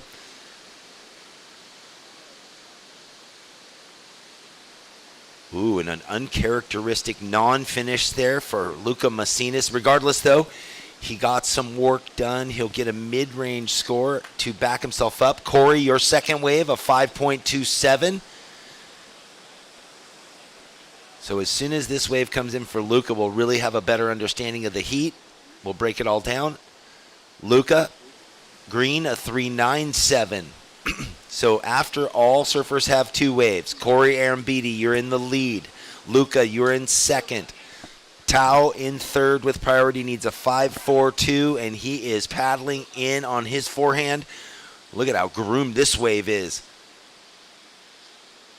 Oh, man, 2 turns, kind of late to the sections, but maximizing it and drifting the fins on both of them. Nice finishing cutback and just flowing on the whitewash, carrying a lot of speed. That's going to be a good wave for him. Wants to get rid of the 4.67. Or he was surfing to a 5.42. Will that wave go there? The replay will determine where the judges land with it. Priority is with white. Corey out the back, eyeing up that right. He goes over it. All surfers back in the lineup other than Tao.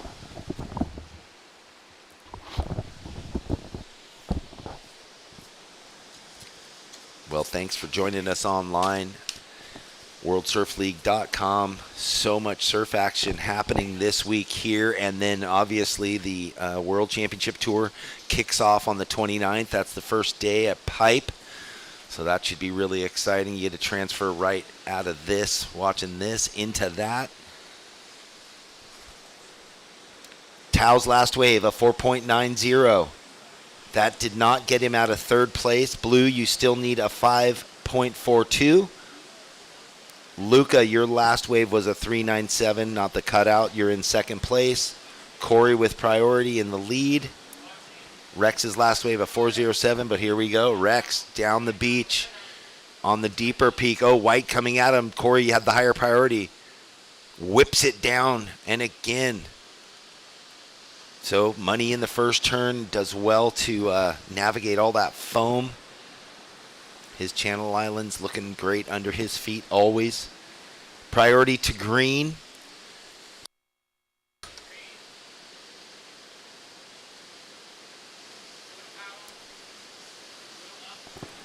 Tao Rodriguez again towards the pier, liking these ones. They might be a bit flat, but blows the tails almost reverse. He tricked me there.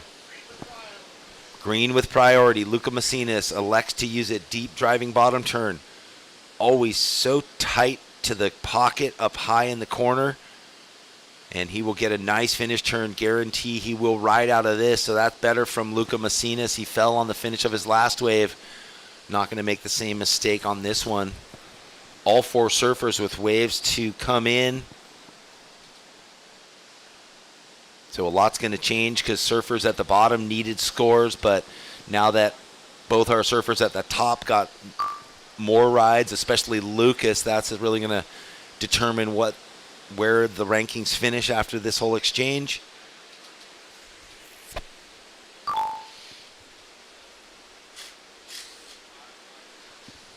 Settle back on the replay.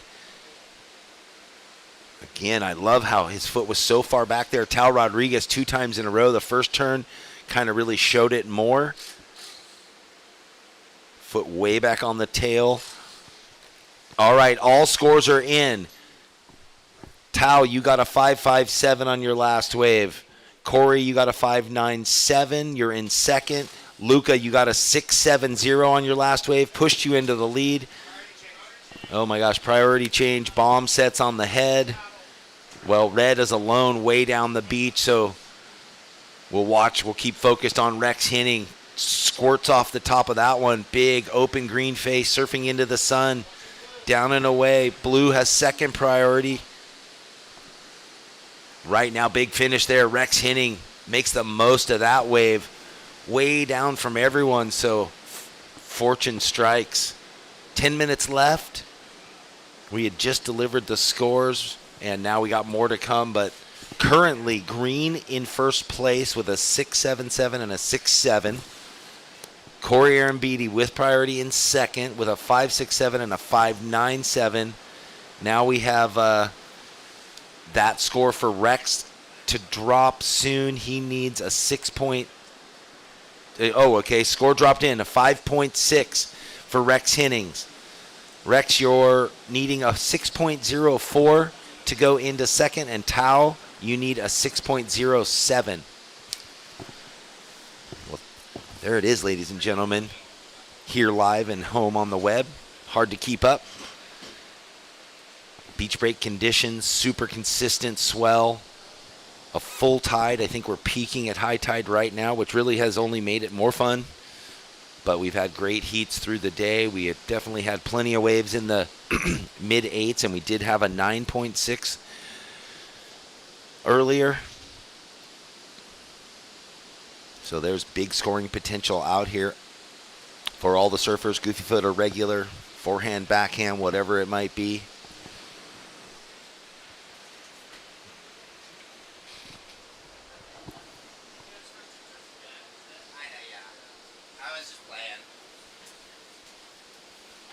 Oh my goodness.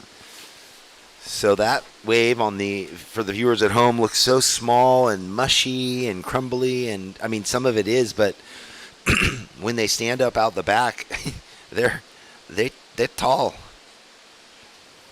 There's a lot more face on those than if someone was to ride one, we'd know how big they are. It's not big surf by any means, but it's definitely a few feet overhead plus. I mean, on those wash-throughs. I'm calling it Cali 4 to 6. All right. Fight me if you disagree. No, just kidding. So down to 8 minutes. I stepped out of the box, stepped back in. We've got Green in the lead, White in second, holding priority, looking to better the 5, 6, 7. Blue looking for that low 6, and Red looking for about the same number. 6.1 would get the boys through. Blue and Red, 7.5. Well, while you had that quick little break, Luca Macinas got a right and had an uncharacteristic fall at the end.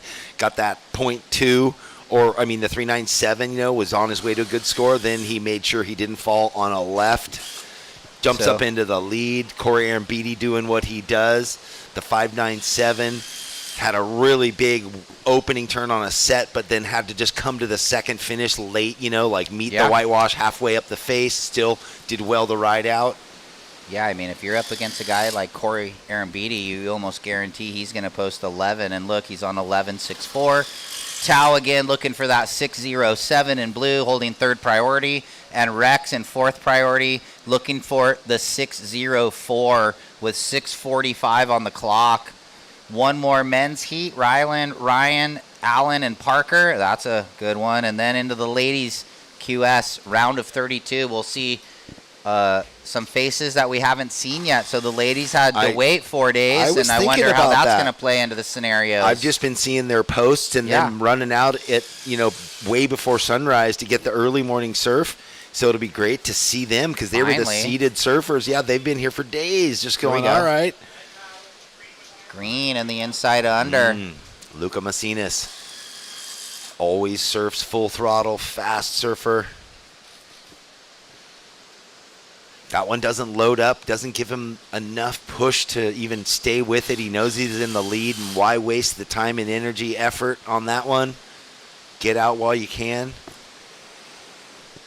6 minutes left. Can you believe it? We are almost through this round of 32 men's, and yeah, like you said, I'm excited to get into the women's.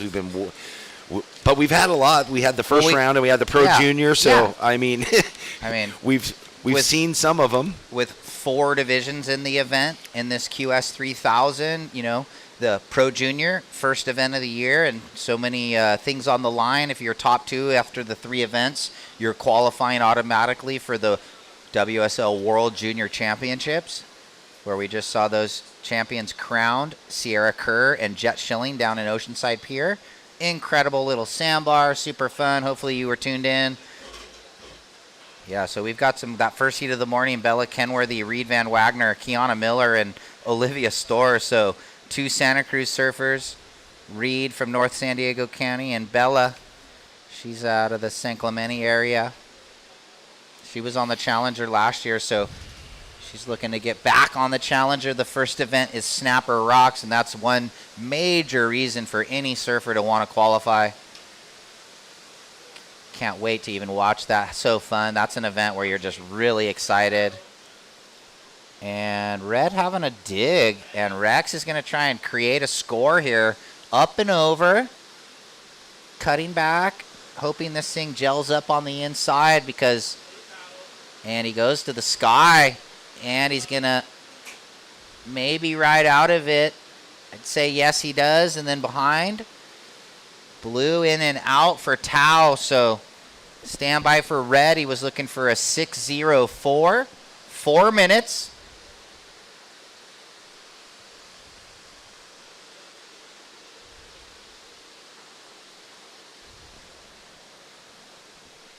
Let's watch. Really did good work to get into this thing. Board moving good right there. He's up and over the whitewater. Did everything he could do, I guess, on that first portion. And then he hangs one, tail high, and little extra effort to get back in front of the whitewater, so stand by. Nice little 3-turn combo he put together. Looking for, in the 6 range. It's a 4.43, so still looking for the 6.04 with time, 3:30 remaining.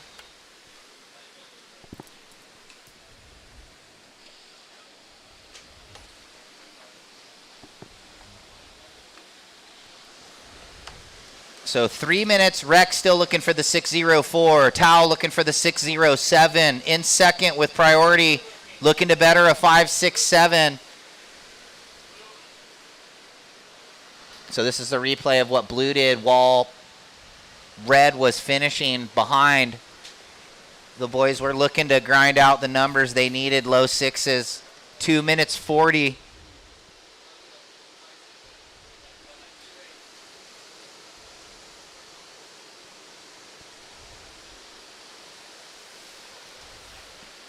So a couple waves moving through the lineup, but no one in position right now.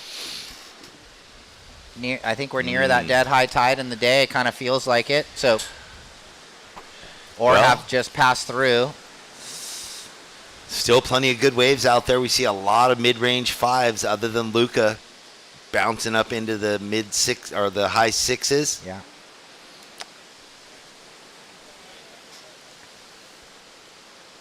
A lot of crew out on the pier. I know all the coaches have their different post-up spots, their vantage points. Some are on these like knuckles, some are back by the playground, some are up in the hotel. I saw Jason Kinworthy and asked, "Hey, are you up in the Vespara again like last year?" He goes, No, that was great, but I think I like better being amongst it. Green cutting back, pressing, nice section in front of him. Doesn't get the lipper done. So 90 seconds, door open. Red having a scratch and can't grind into that one.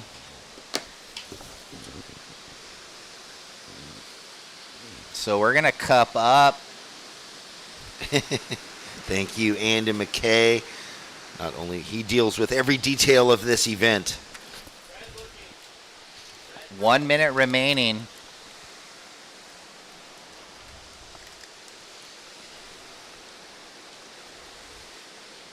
Well, we haven't really had the big changeovers in this one from when Corey and Lucas got out on the jump. It's remained that way ever through. The 45 seconds left. Rex, you still need a 6.04, and Tao needs a 6.07. 40 seconds left. Surfers spread out through the lineup. There is a wave or possible more approaching. Yeah, these waves, they look like they're standing up. Well, Blue, Corey has priority, so he's going to utilize it. But Red down the line seems like he's got space to get Here we go. a possible wave. So 15. Aaron Beatty goes power fist, and Rex has a little runner on the inside, and he's going to get the excitement going right here. And he chucks the air reeve. The board kind of rotated out. 3, 2, and 1. So that finishes it looking like green and white may just hang on there. Stand by next heat. We'll throw to the commercial break and be back after these messages with the last heat of the men's round.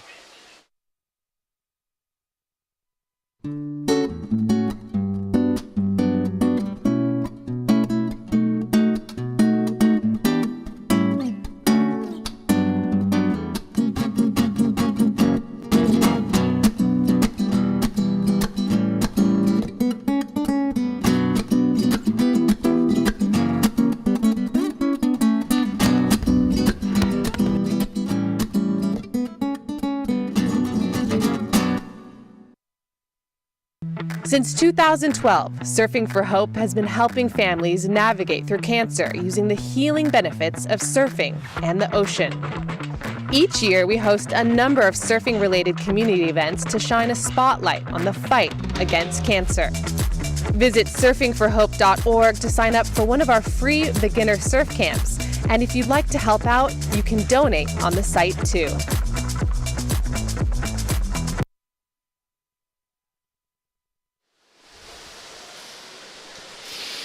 And hey, welcome back everybody. We're back from the commercial break and we're into this last heat of the round. There you go with the surfers, Ryan, Allen, and Parker. This thing's sick. All right, well, we know Rylan, he had one of those slow heats. He had one of the dead heats yesterday. He ended up getting second, but what do we got here? Rylan Rumens, here we go.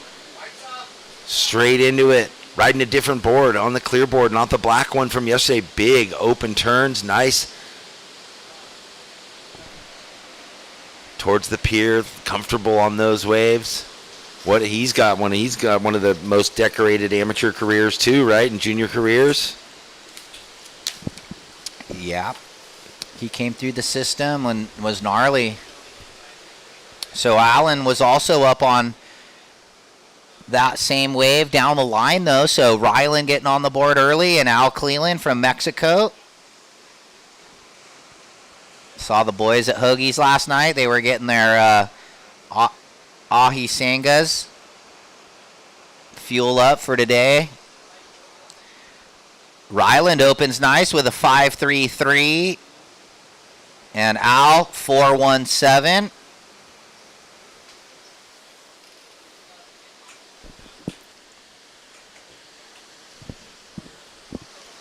And waves on the approach. So this last heat of the men's round.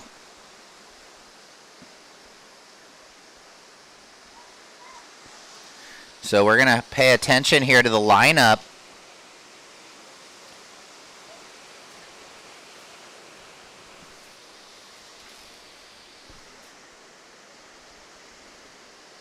So red again, 5.33. White, 4.17. Who's this? Looks like blue. Big Ryan Huckabee throwing it on the rail, and oh no. So that wave won't factor in for Huckabee.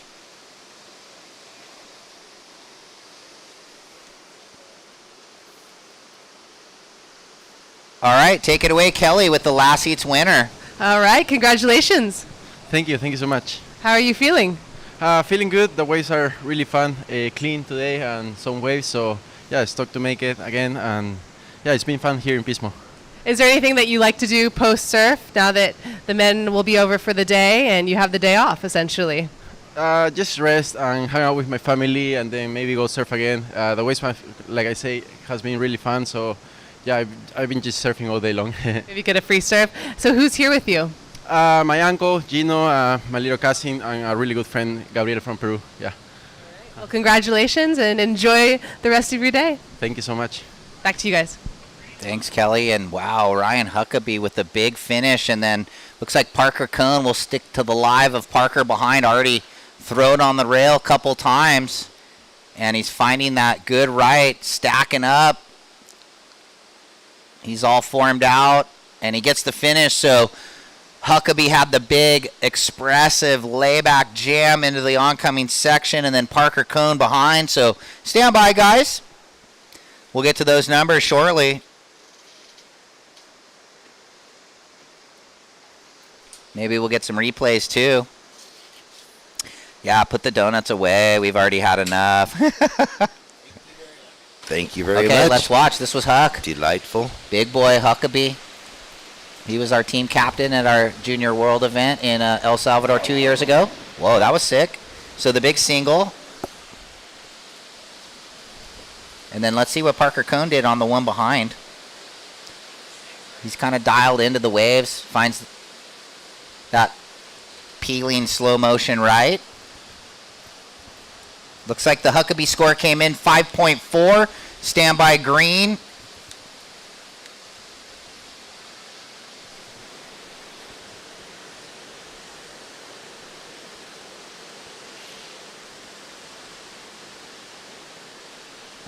There we go. Parker, your first wave, a 6.0. So now we got this table set. Ryan Huckabee in the lead. Parker Cohn in second with a 6.0. Rylan Rubens got a 5.33. Red as first priority. And Alan Cleveland got a 4.17. So both Rylan and Alan need small scores, 0.68 and a 1.84. Look at them moving further down the beach. So it's all over the place, isn't it? Such a good contest zone. Pismo providing. I've just been kind of saying, like, you just go out there and look for the good ones. Look at that little double up left. And don't go on the closeouts. So don't pass up any opportunity. You kind of just have to have the open mindset, open game plan. Yes, you're looking for certain waves, but we've seen a lot of heats end up not being how they planned out, and then you just have to adapt on the fly. Well, every whatever 20 minutes, 25 minutes, there's whatever that micro change is. It changes from the left into the pier, the right off the pier, the bigger ones down the way. Easy for us, stressful when you're out there paddling around, scrambling around. So, yep, quick starts, always beneficial. All right, well, look at him, way down the line. Here we go, on his backhand, Ryan Huckabee. That one's a foamy nothing. Yeah, so he'll get out of that. He's got the 5.4. We've got a heat on Rylan with a 5.33, Huckabee with that 5.4, Al with the 4.17, and then Parker Cohn with the 6. So it's all right there on the opening exchange. Kind of waiting on that second exchange. Checking in Bella Kenworthy, Reed Van Wagner, Kiana Miller, and Olivia Storr. Wow, just straight out of the gates. Boom, boom. Yeah, well, everyone on the pier, thanks for joining us. If you happen to pass by, don't miss the Surfing for Hope merchandise booth. All kinds of goodies there, and you can't miss the big, bright orange Pedigo electric bike that is part of a raffle provided by Pedigo Pismo Beach. So thank you for them for donating that. One ticket's $5. 5 tickets are $20. Get your raffle tickets. That drawing is going to happen at noon on Sunday, and you can either be here, or if not, they're going to take your information when you do the raffle. You can win it from afar. They'll notify you. So thanks to Pedigo of Pismo Beach and Surfing for Hope Foundation. All proceeds go to surfingforhope.org. Yeah, I might have to get a new Surfing for Hope hoodie. Mine kind of wore out, and then I gave it to the Grom that lives next down the street. So I got you covered. Here we go. Look at this. Green. Parker Cohen was up deep. He had third priority. Yeah. So Alan Cleveland in the white. Higher priority. He's going to get 2 quick slamma-jammas. Yeah, nice first one, and then kind of just riding through the second, doing what he had to do. So stand by white. Well, a big event for him. Like he said, he took the first bit of the year off, knowing he was going to miss some of those thousands. Didn't do Morro Bay and some of the others. Wanted to get barreled. So he's got the huge 1825, and then he's got the 295, and then 3 zeros to add this DR and Barbados. So living down in mainland Mex, he wanted to hunt around and, go through our summer season, that fall season and late fall season, those big southwest swells. And yeah, he's getting big barrels down there at the unnamed zone. Hopper and Conley and all the crew. Yeah, paddle in, step offs, whatever it takes. They're getting more barreled than you and me. How's Conley? He's just spearfishing big ahi and mahi off the boat there with his wife and his children. So just living the life. So got to be stoked. I mean, there it is, real quick. Last to White drops in, Jeff. 5-2-3. White in the lead, blue in second. A 4 gives you to the lead. Green, you're third with that 6. Everybody just kind of looking for the second score, a 1-5-7 right now. And then Ryland with the nice 5-3-3, looking for the 2-2-5. But as I said, everybody looking for a better second score here with 15-25. Ryland Rubens holding priority. He was on the 2015 gold medal junior ISA when you were referencing, yes, he came through the system and he was on that. Our first junior team gold medal in 2015, it was Jake Marshall, Nolan Raposa, Alyssa Spencer, just to name a few, Stevie Pittman. So yeah, Ryland had that incredible junior amateur career, getting barreled down at Blacks, holding priority, looking for a good second wave. Plenty of time on the 15 minutes. Yeah, a small wave, half of what he opened with. So he's not stressing, especially sitting there with priority. Lots of time. Yeah, this is that heat where everyone's kind of like, all right, we got one, and we're just waiting. So there's not too much worry yet. There may be later. Ladies coming up next. Grab your jerseys. Bella Kenworthy, Reed Van Wagner, Kiana Miller, and Olivia Storer. So you got the two youngsters in Reed and Olivia. And then, well, Bella's still really young, too. She made the Challenger at, I think, 15 or 16 last year. So, and then Reed and Olivia still in the U16 divisions, in the ISA divisions, the junior. And then Kiana Miller, she finished her USA surfing stuff about a year ago. So she's 19. With 14 minutes remaining, it's going to be fun. Don't go anywhere. And you think, are the parents relieved when they finish that USA junior surfing stuff? They're like, oh, but then they're in this. Then they're in this. Then it starts over again. Then they have a license and they get their own car. That's true. And they can go buddy up with a crew and go, and the parents aren't driving them everywhere. Yeah. The team parent sort of mellows out a little bit, but some of them stick with it. I was thinking how cool the whole board riders movement is, because guys like Ryland and in that age group, like you talked about that team he was with. Well, for a while after they're not doing events as much, they're not seeing everyone. I know. And now the board riders brings them back together. We love again. it. Ooh, everybody up. Green down the line. We're going with Parker right now. And he's going to come together into this oncomer. Oh, and his foot slipped. So they're seeing a few of the foot slips, and I don't know if it's due to the super slopey and you get a bit excited, right? And then kind of shutters your board. But anyway, we saw what happened there. Stand by for all the scores. Yeah, looking at these ratings for the ladies as we're coming up next, as we're waiting on those numbers. We'll dish it out once they come in, guys. We've got Zoe, Kira, Ella, Bella, and Talia call it the top 5, and they're going to want to stay in that top 5. No, I can't. Can you say that again 5 times fast? No.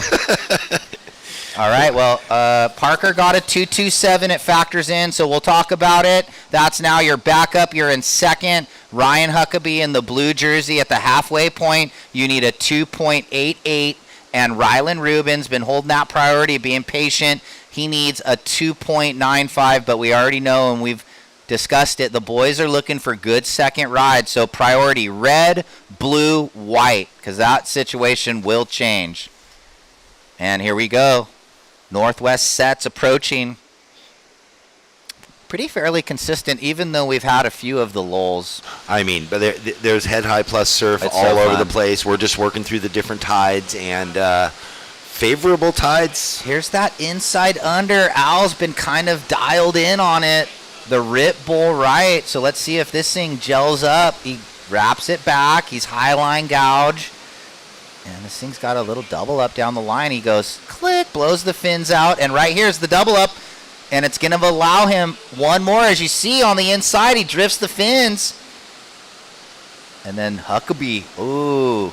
Well, you guarantee he's got the score he needed there to go up into second. For sure. He needed a 2.88.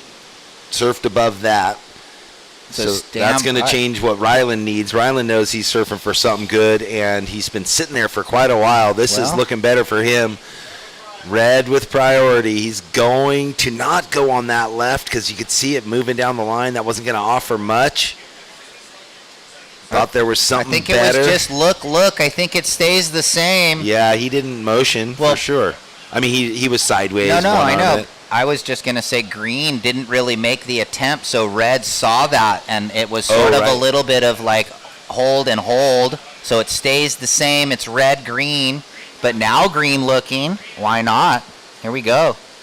Parker, float climb.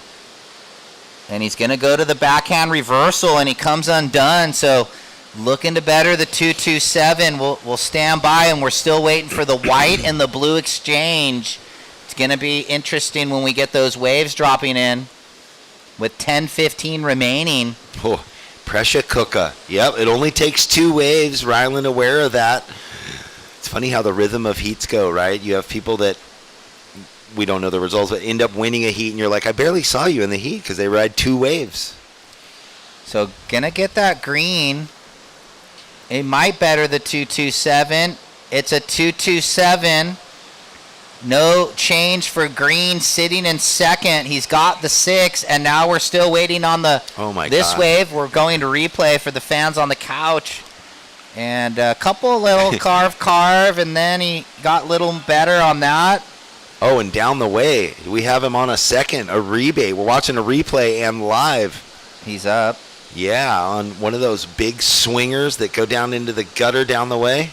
And we transfer to live action for the fans at home. And he does nice finish there. So he's got 2 to come in. And Blue has his one where he had a pretty explosive first turn, and then he buttoned it up, and he just needed the 288. So everybody stand by. We need 2 waves for white and a wave for blue. I will give it to you immediately when we see it in the computer. We know how important it is because it might change everything. So stand by, surfers. 8:50 remaining. Well, we got Kelly from San Luis Obispo, the professor up at San Luis Obispo now. We got clipped. We're no longer running the interviews, the post-heat show. We get just kicked to the box, right? We're here only. So no signs of those scores, white and blue. Plenty of time, though, 8.5. Green in second, looking to better the 227. And Al, stand by. He just had the 5 and the 4. Maybe he chucks them both away. I don't know, but here we go. Red, blue, green in the order, Prio. Oh, boy. This is it. This is big time. So red. Is this Ryland? It is. Down the way. He used that priority. He's going to get around this one. It's mushy to start, but possibly going to carry enough side sweep. That board carrying speed. That sharp eye looking good for him. So, committed. Pushed the tail, slid it a little bit.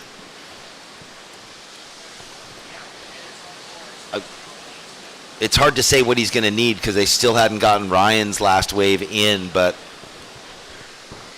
he finally got his wave. He got his backup, Ryland Rubens.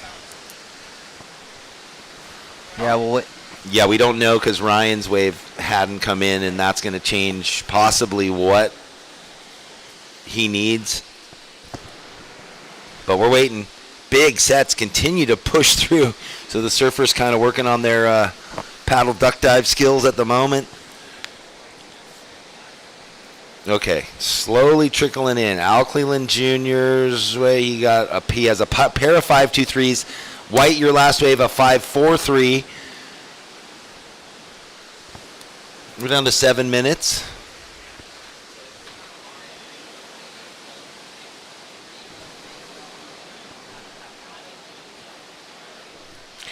I know, Ryan, your score hasn't come in yet. I'm waiting. We've been waiting. It's a 5.83, just comes through. So you go to the lead. Ryan, you are in the lead. Your last wave of 5.83. White, you're in second. You have first priority. What's going on? Parker Cone, was there an interference or something? That last exchange there with Ryland? No, behind. You explain it down. It's all right. Priority interference, green on blue, so he dropped in on blue behind him, and blue had first priority and green had second priority. So scores are in for the second of red. We'll get it all breaking down here. Red 267. Wow. The last 2 of White went 5-2-3 and then 5-4-3. The previous of Blue went 5-8-3. Blue in the lead with a 5-8-3 and a 5.4. White, you're now in second, holding first priority. You're trying to better a 5-2-3. Red, you're in third. You need a 5-3-4. And green, looking for the 10.66. Combo done. Well, it's the priority interference, so it's a whole wave. It's a whole wave, not a wave So I'm and a not half. sure if he thought that the blue and the green looked similar on the priority of the digital board, but he was in second priority. That right came in, and so we got a paddle over here, green. So it will just be red looking for the 5-3-4, Ryland, and you're in third priority with 5 minutes 10. Man, so all that effort, that right, he had a big opening sweep, and the finish turn doesn't even get a 3. Yeah, and looking for the 5-3-4 now, so something similar to his opener. With just under 5 minutes, 4:50 remaining, guys. Priority white, blue, red. And coming up next, our first heat of the ladies, round of 32. Bella Kenworthy, Reed Van Wagner, Kiana Miller, and Olivia Storr.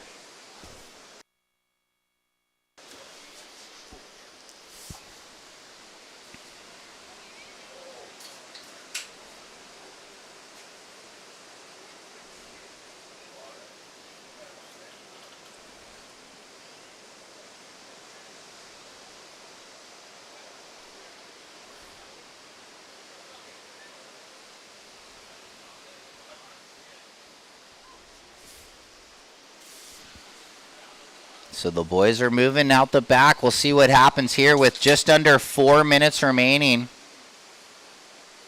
Red might find a left into the pier. No, it kind of creeps up the back of the neck, so he wants the clean entry.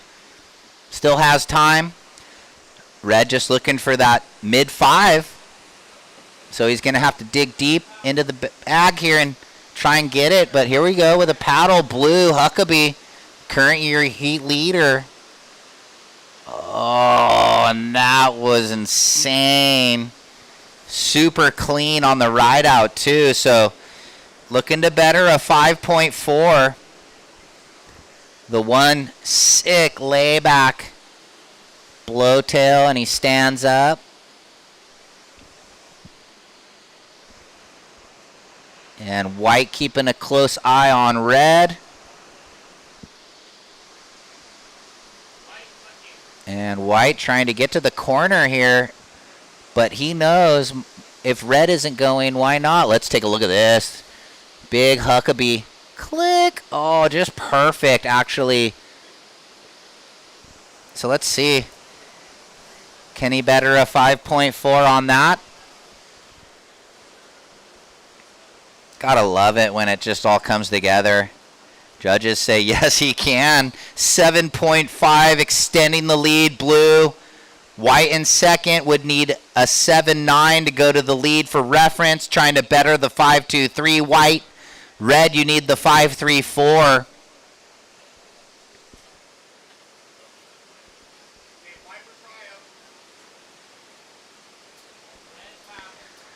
White, red on the priority order. And we know red, Ryland Rubens, Blacks Beach local, looking for the 5.34. So this thing is far from over. And here we go. He's going to give Allen a think about it. Yep, he's got priority now. Allen's going to work on his backup. Quick snap under. Hits the white water, so stand by. And now red out the back with 90 seconds. See what happens here.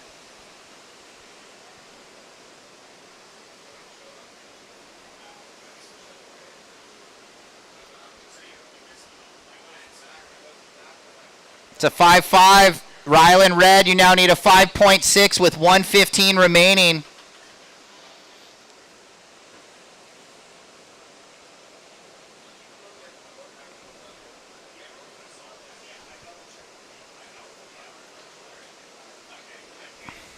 1 minute.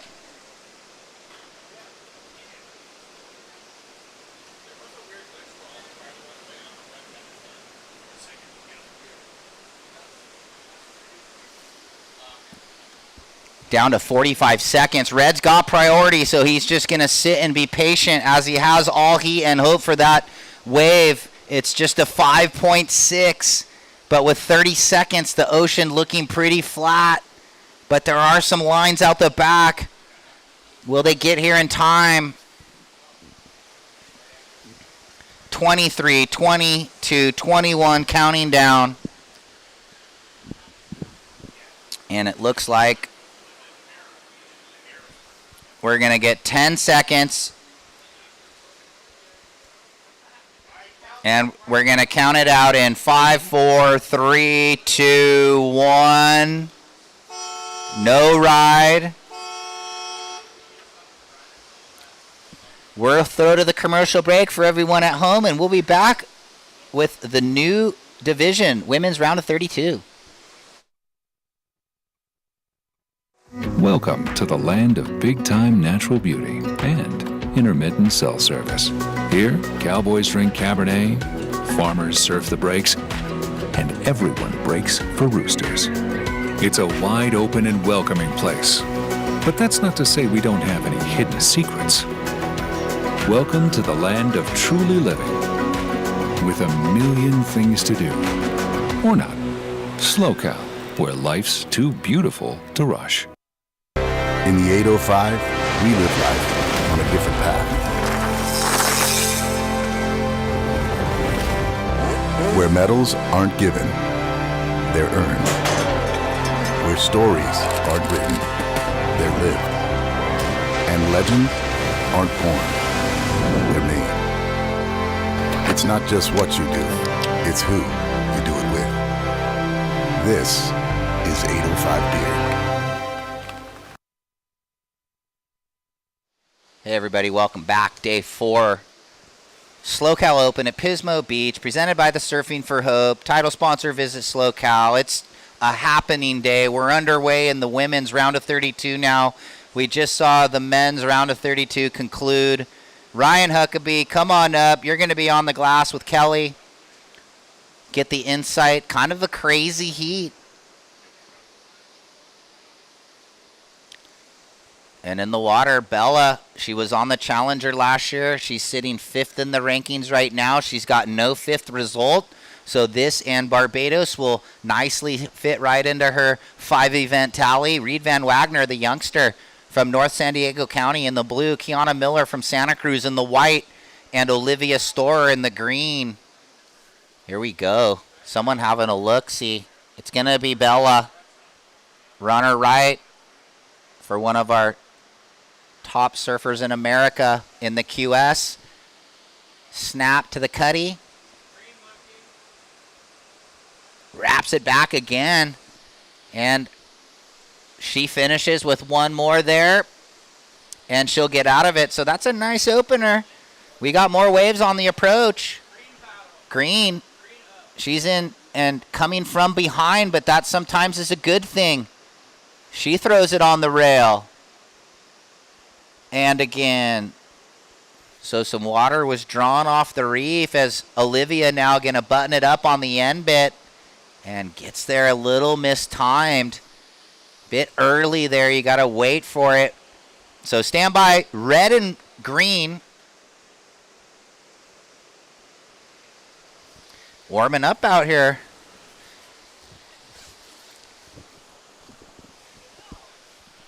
Let's watch some replays. Here's Bella, held that inside. Nice quick snap. Comes around the corner. Tough section, she read it well. Another good rail gouge, so expecting nice score here and a nice finish from Bella. So she was silver medalist in the ISA World Junior 2 years ago to Erin Brooks. Here's Blue having a look. No, just a paddle. This was Olivia Storer behind. Really nice first turn, and then the wave got soft, and then she came undone, so might not factor in. Green, it's a 3.33, and red, a 5.67. So right in that range, nice opener for red, and green might not keep the 3-3-3 in the long run. No priority for white and blue now.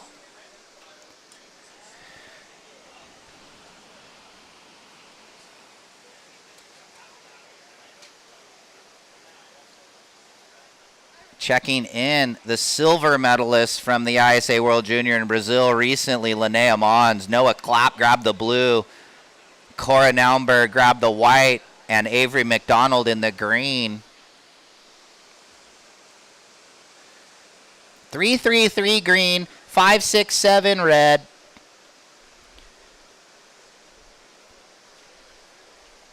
Looks like we're getting set up for that post-heat interview downstairs. All right, take it away. All right, congratulations on that heat win. Thank you. So you're competing in both the juniors and the men's division. How is it competing in both competitions here in Pismo Beach? I actually haven't surfed for the junior yet, but I always love competing in two divisions. It gives you more time to get out there and kind of get adjusted to the heats, and you can surf more heats, make it through more heats, and get a rhythm. How important is this competition to you? Very. My goal at the end of the year is to make the Challenger, and sitting in a good place for that right now. So if I can keep pushing through heats in this event, that would be great. And you stay busy. You have all this world travel. You just did a trip to Ireland. How is that, staying healthy and traveling the world and still competing? I love it. I have a passion for going on those trips and filming, and I've been working on a project now for a couple months too, and I can't wait to do some more trips and film and travel for that and compete in between. Can you tell us a little bit about that project? Yeah, it's just so far I went to Portugal for a month and filmed over there, and then just done some filming here and have a couple trips coming up too. Well, congratulations and enjoy your day. Thank you. I appreciate it. Back to you guys. Right on. Thanks, Kelly. Good job, Ryan. Yeah, he's sitting fifth. A lot of guys have lost. He's dropping the 66 points. He's looking really good. Let's get Ryan Huckabee on the Challenger Series for the USA. Still this event left, though. He's going to take it heat by heat, and then the big one in Barbados where a lot can happen. We saw Josh Burke jump from nowhere to making it last year. He was close, but so anything can happen. Yeah, Huckabee's been traveling. He's been traveling with Robbie Goodwin. Robbie Dog sliding in with Huckabee. Here, okay, so the judges might have been waiting for the replays. Bella, floater up and over. She'll back up the opener, and then Reed got a wave. Stand by. Blue, your opener, stand by.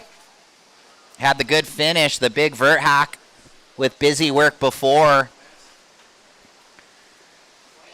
And Bella's going to back up her 5-6-7. We've got, looks like Kiana up, and then on the corner, Blue. Just making sure here on the overview.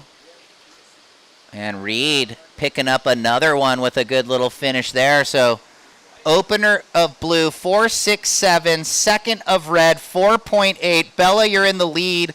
Stand by. Second of Blue. And then we'll talk about a situation with two surfers. We'll have two rides. Good interview from Ryan Huckabee there, Jeff. He's sitting fifth. Three people above him have lost. So ramifications unfolding in the points for getting into the 9. It's going to be what it's actually setting up. This is the last of Blue for everyone at home that might be watching. Make sure we oh, what blows the tail? Chris Borst Designs. So what I was getting at is it's so close between the top 25, and I don't think this event did anything for making certain people have a better look. It's actually opened the door where Barbados is going to be super gnarly. Well, with a lot of those top seeds losing out that's what in I'm that last at. round or the round before, it's going to be not just like 15 looking for 9. It might be 30 looking for 9. So that's exciting, but we'll talk about that then, or we won't, but the people announcing that event might, hopefully. Well, like Dimitri coming in, down at 24 or something like that, I think, already he's in getting a good keeper score. Kenworthy out in the lead. That last of Blue will deliver it, 5.1. We've got Kiana Miller looking at this little runner on the inside. Steamer Lane local, and Kiana with the little 1-2. 17 minutes, checking in. Linnea, Noah, Cora, and Avery. And lines on the approach, Jeff. Walking back from my little break, Northside is firing. Oh. There's so many people out. Make sure Sick. you stop by the Surfing for Hope Foundation merch booth. It's going. Say hi to Jenny. She's there, one of the Surfing for Hope volunteers that has been at a bunch of events over the years. Always a big, bright smile from her. All right, priority. Green, red, blue. Green up, Olivia. Long gouge. And just not the right waves right now. She's been on a tear lately. The same thing's going into this round on the women's side. I don't know if you have all the notes. Oh, I got them. Of course you do. They're just you're Mr. Stats. You don't even need to write them down. All right, Bella in 5th at the moment, so she's got a bunch of great scores. Boy. Yeah, a couple. The Solid. big one, and that was a second, and I think in a 3,000 or an equal third, not sure exactly. And then she's got the opening 5th result, so she's going to jump way up. This is going to plug into that nicely. And then we got Linnea sitting in 9th coming up next. It's crazy because she just turned, I think, 15, and to maybe make the challenger, that would be like a decision. Do you even do it? I mean, right, I like mean, maybe Caitlin, you do, like but Caitlin Simmers making the tour. now we're and all looking that at that stuff. where these 13, 14, 15-year-olds might make the challenger, so it's crazy. Yeah, then that's a big team decision, right? For That's sure. a big commitment because it's not just them flying around. No, I It's mean, solo, they mom got to or have dad. the chaperone. So everyone has 2 waves now. Okay, real quick. Last of white, 293. Sorry, Kiana. We're up here yarning. Last of white, 293. So we'll break it down. Red in the lead, looking to better the 4.8 with priority, Bella. Reed in second, looking to better the 4.67. Green, you need a 6.44. And white, you need a 6.84. And here we go. Looks like Kenworthy on the backhand. Let's see if she does something dynamic. Goes nice and vertical. Just the single.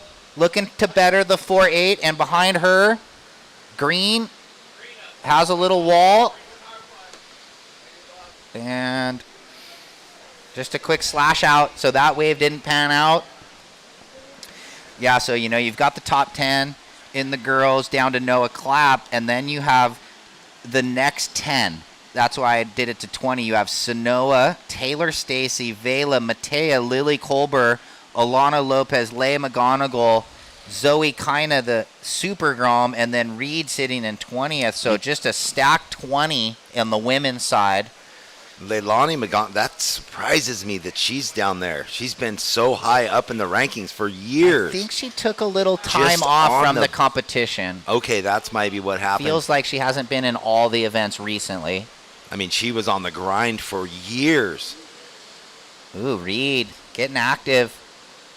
And 2 nice turns on the inside right there for Van Wagner. Well, we remember, what was it, the year that John Mel won, the sandbar left, the semifinal with her and Alyssa Spencer. There was a funky thing that happened. The priority. The priority that, anyway, she didn't get the good side of it, and that really affected that run right there. Here's Kiana. Little smooth cutty. She's got a nice wall. Snaps it down. And finishes. So, and Bella did the wave before, pull the water off the reef. Not that time, so she's just in and out. Stand by. Bella, the single backhand snap, 4.17. You're still looking to improve on the 4.8. Stand by, blue for your 3rd wave and white for your 4th wave. Couple nice exchanges there from Reed and Kiana, and we're at the halfway point. Let's break it down. This is Reed's last. Quick slash. And then setting up the inside track where she got 2 nice turns. And I think the last up through the lip. So looking to improve on a 4.67. Stand by. And then we know Kiana Miller got one behind. Well, once again, Pismo Pier providing So fun. much good surf all day long through all tides. The wind cooperating, head high swell. Real quick, those scores drop. Last of white, 4.13. Last of blue, 5.33. Red in the lead, just blue in second by 0.04 behind. White, you need a 6.3 and green holding first priority would need a 7.1. And waves here. There. I wonder if we're going to start seeing that south. I know there's some south slated to show up the last few days. And the boys said Porto was bombing. Here's green. Olivia Storer needs a 710. It's a foamy one. Does well through that big frothy section. 2-turn combo. Yeah, you wonder if that little south pulses, is that going to, fill in and just make it more TP peaks up and down the beach? I'm a glass half full. I'm an optimist. I'm always thinking, it's going to get better. Okay, let's watch this. She was looking for the 7-1 or anything better than a 3. Her patented rail gouge with the good style, and then climbs the lip for a 5-2-3, and now you only need a 5-2-1 green. So she's on the grind here. Olivia Storer now needing 5-2-1. Blue, you're in second for reference, looking to better the 5.1. Red, you're low for reference of 4.8. And white needs the 6.3. So pretty much still everyone in it. And that one got Olivia up into third. Yeah. And it all matters, Moving through the round or not, you're still getting difference in points, third and fourth. Not that you want to lose, but you'd want third then fourth. Oh my gosh, far bar. Kiana on a stacker. She's rolling in. It's funny, it looks steep, and then it has to soften up through these sections, but she's got the couple carves. Let's see if it runs the bank. It's all about how much water loads up for them. That one does not work out. It's hard because it goes super slow, and then all of a sudden, it's if you're not completely timed perfectly, those waves are hard to surf. Yeah, and if you don't get a bunch of speed down the line right away, and the surfer's focusing on trying to get one big opening turn. Yeah, because the judges love that. Priority still with Bella Kinworthy, our heat leader. Reed Von Wagner, second place and second priority. Here we go, down the way. Well, it might be a split peak. We've got blue and green. Oh, my gosh, we're going with blue on her forehand. That was a great left towards the pier, and she does ride out. Green way down the beach. Olivia just got herself in. It doesn't need much. So a nice finishing turn for her. Does that get the 5-2-1? But did Reed Von Wagner up the ante on the 5-1 with that last left? And Red left alone with priority, looking to better the 4-8. So I wasn't really paying attention, but now I'm going to on these replays. So Reed deep off the bottom. Oh, big snap. Yeah, she did. And, she got a second and was able to ride out. I mean, this could be the best score of the heat if that was two very attacking turns on a nice steep wave. And here's the green right, the long right. So she throws it on the rail, sets up the inside. That was cool. And gets the finish. Yeah, she's pushing it extra hard on every turn. And now our heat leader, Bella Kinworthy. Oh, these lefts supplying a lot of energy when they get up into the lip, different than the rights. Yeah, good first turn. Straightforward, just put the hammer down. Wow, this is interesting. Stand by, last of green. 8 for Reed on that last wave. Blue with an 8. Now you go into the lead. What is going to happen with Olivia and Bella's waves? Stand by, last of green, last of red. Well, an excellent score. The beautiful way to start the heat number 1, round of 32. Last of green, 5.93. Puts you in second, and now red looking for a 5.5. Stand by for the last of red. It's a 5.53. It's just enough, and now green needs a 5.27. So, wow. Blue goes excellent, 8.0. Green turns the heat with the 5.93. Bella reflips it with the 5.53. And now green in third looking for a 5.27. And white holding first priority needs a 7.07. Wow.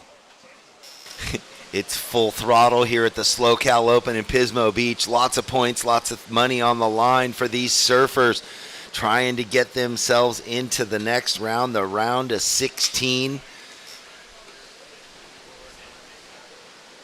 Unbelievable. So a quick exchange. Olivia gets the score, but, Bella, who had the lineup to herself out the back, got that left and took it right back from her. Yeah, far from over with 6.5 remaining. Priority order, white, blue, green, red. Bella now trying to better the 5-5-3, sitting in second. Olivia Storer looking for the 5-2-7, and white looking for the 7-0-7, Jeff. Yeah, Olivia needing basically what she needed on the last wave she got, and she did get the score.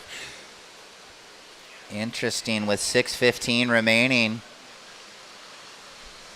Well, who's way down there? It looks know. like green. That's Olivia way down there, Here alone, unchecked by her competitors. So she's got another right-hander, big, open, swooping gouge. And this thing standing up nice for her, blows the fins through the lip. Wow. She's going to get around it. This is looking good for her, surfing through a 5-2-7 and more. Hitting the bar, huh? Stand by, green. I mean, we saw that with, who was down there 2 heats ago? It was the buzzer beater from Carlos Munoz, I think, yeah. Get sneaky, kind of paddling back out, so we'll wait on that number. Priority with white, then blue, then red. Blue having a look. Second prio for Reed. Your heat leader looking to better a 5-3-3. On a bit of a straight hander now. Checks left, checks right again. Now Kiana. She's on the bar here, this runner right. She gets it up in the lip. She was just behind it the whole time there. So, red, Bella, you have first priority. You're in second place at the moment. We are waiting for the score of green's last wave. Olivia, when we know that, we'll know the situation. But currently, with just under 5 minutes, you're in second place with priority. Here's that replay. Judges might want to have another look, I think. So here it is. So she was really driving hard on the rail there, Olivia Storer, knowing what she needed. Pushed it into the second turn, and then, it opens up for a nice carve down. The finish wasn't really electric, but that first opener, so it's right on the bubble potentially, looking for a 5-2-7. It comes under a 4.8 for Olivia Storer on that last right. Bella with priority in 4 minutes. Olivia still looking for a 5-2-7. Yeah, and Kiana still looking for the 7-0-7, so 4 minutes. And we're going to watch Kiana's last. She's got a wave coming in.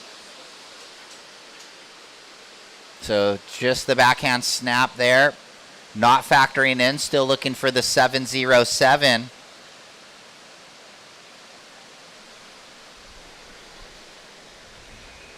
Three and a half remaining, ladies. Priority with red, looking to better the 5-5-3. Green in second, priority in third in the heat, looking for a 5-2-7. Last of blue came in, 5.1. White on the inside under. Kiana Miller.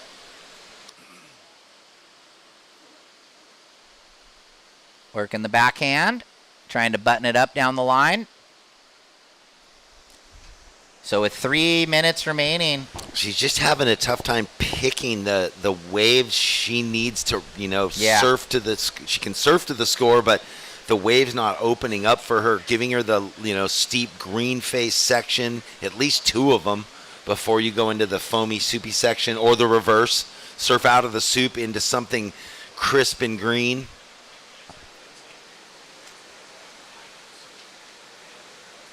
Two and a half remaining, ladies. Priority, red, green, blue. Blue in the lead, red in second. Not by much. 0.04 separating red and green. And then white needs the 7-0-7. And look at this. Well, plenty of time for both surfers to find themselves in position. Green and red right next to each other. Green gonna go. Bella let her go on that one. Will this wave give her the back push? She's carrying a lot of speed. Great rail game. If this thing lines up, Jeff. Nice snap. So a different look than the last right she had where she just came under the score. That one a bigger finish. Bella let her ride that wave with the higher priority. And it's not going to be the score again. That's a 4.2 for Olivia. Yeah, and with a minute 30, might have pulled the trigger a little early on this wave, needing that mid-5. Surfed it very well, but you have to make gnarly decisions in these last couple minutes to take out the likes of Bella Kenworthy holding priority. Well, and you think that that's, pretty much why Bella let her go with the higher priority right then in that part of the heat. Could have been eyeballing it like it wasn't going to get there, knowing that the other wave she had was way bigger and better. But here we go. She might get a reform down the line. No. 1 minute. Priority red holding on to second. The leader, blue, you have second priority. Green looking for that 5.27. And white looking for the 7.07. And it's going to be fun because we've got waves approaching. It's far from over. Waves approaching, and you see all three surfers down there. Bella chasing. Oh, yeah. Olivia. White red. Trying to get away to get her own wave, I guess. Yeah. So let's watch with 25 seconds. There is something stacking. Red might have to protect. Green on the inside under. Two paddles away from catching it. 15 seconds. Well, they tried. Well, there's one more. 10, 9, 8. You watch the ocean. I'll get the countdown. 5, 4, 3, 2, 1. Oh, it can't get over the lip. So it's looking like Reed Van Wagner and Bella Kenworthy outlasting the push from Olivia Storr. What an incredible first heat. Stay tuned, everybody. We're going to the commercial break and be back after these messages.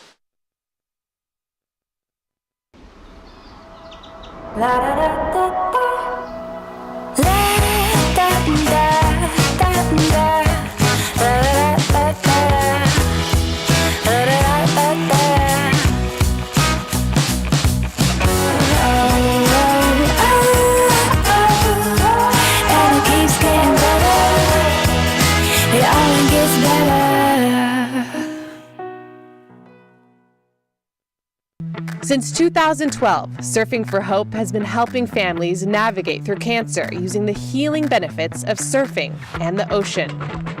Each year, we host a number of surfing-related community events to shine a spotlight on the fight against cancer. Visit surfingforhope.org to sign up for one of our free beginner surf camps. And if you'd like to help out, you can donate on the site too.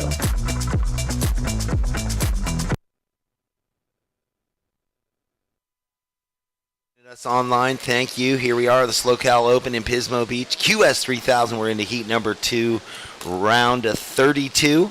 In this heat, Linnea Mons in the red, Noah Clapp in the blue, Kikora Nauenberg in the white, and Avery McDonald in the green. We just saw Reed Van Wagner get an 8. Yeah, that was sick. And 2 big hooks on the left. And Bella Kenworthy do what she needed to do, surfing very smart through the heat, getting methodical mid-range waves, mid-range scores. And she did, the 8 that Reed got on the left towards the pier really was the separator for her. And we are into this heat number 2.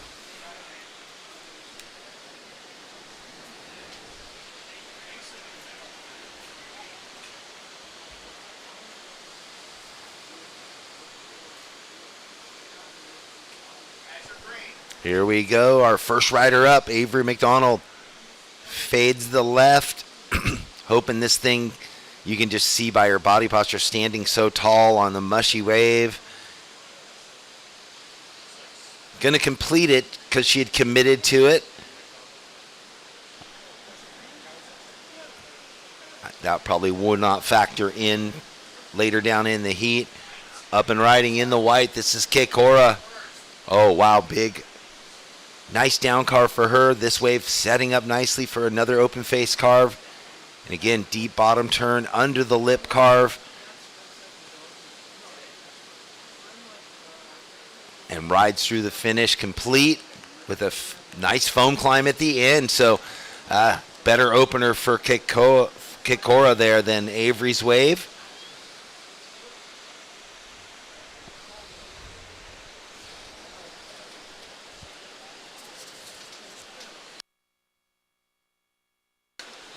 Thank you to our title sponsor, Visit SLO. We couldn't do this without you. Thank you to the Surfing for Hope Foundation. If you're just hanging out here, joining us live on the boardwalk and on the pier, stop by, get a couple raffle tickets for the Pedigo electric bike supplied by Pedigo of Pismo. It's bright orange. You can't miss it, right in front of the midship container with all the event merchandise. Get yourself a beanie, a hoodie, a t-shirt, a long sleeve tee. I think that's what they made, dark blue long sleeve tees for this event.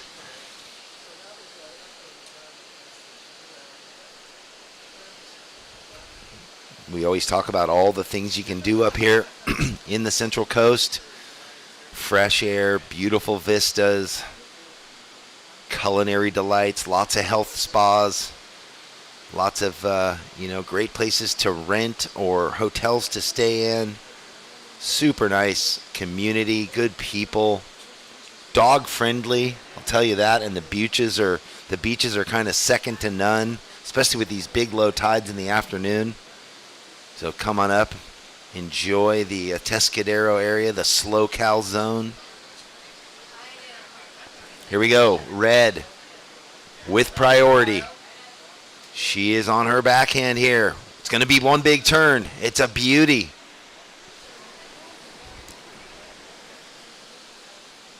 Linnea Mons. So that first wave for white was a 4.67. Green, a 1.77. Noah had a quick up and down, and now Linnea Mons with the best score of the heat so far. Should be dropped in quickly.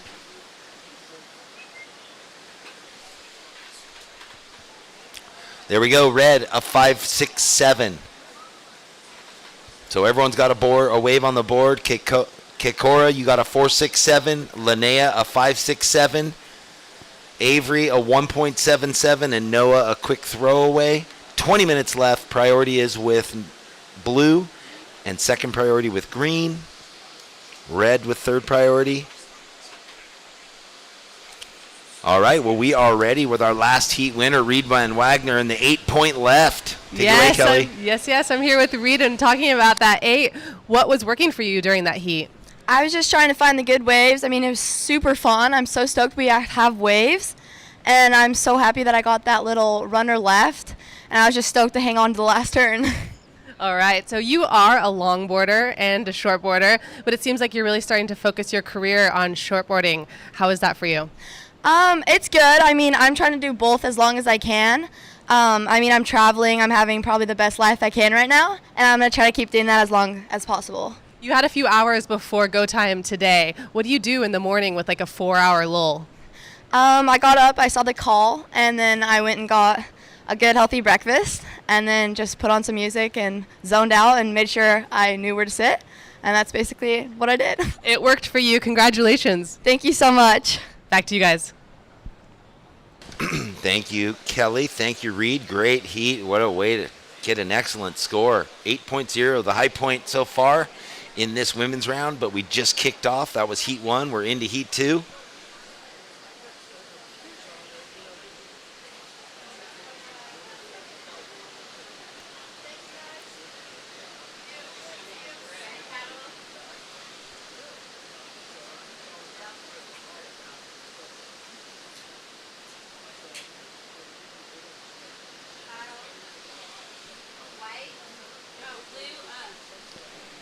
Here we go, Noah Clapp.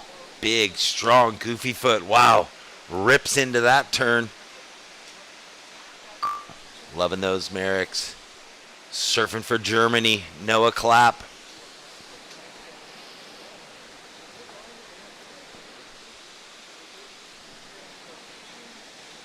So that's going to get her right into this heat.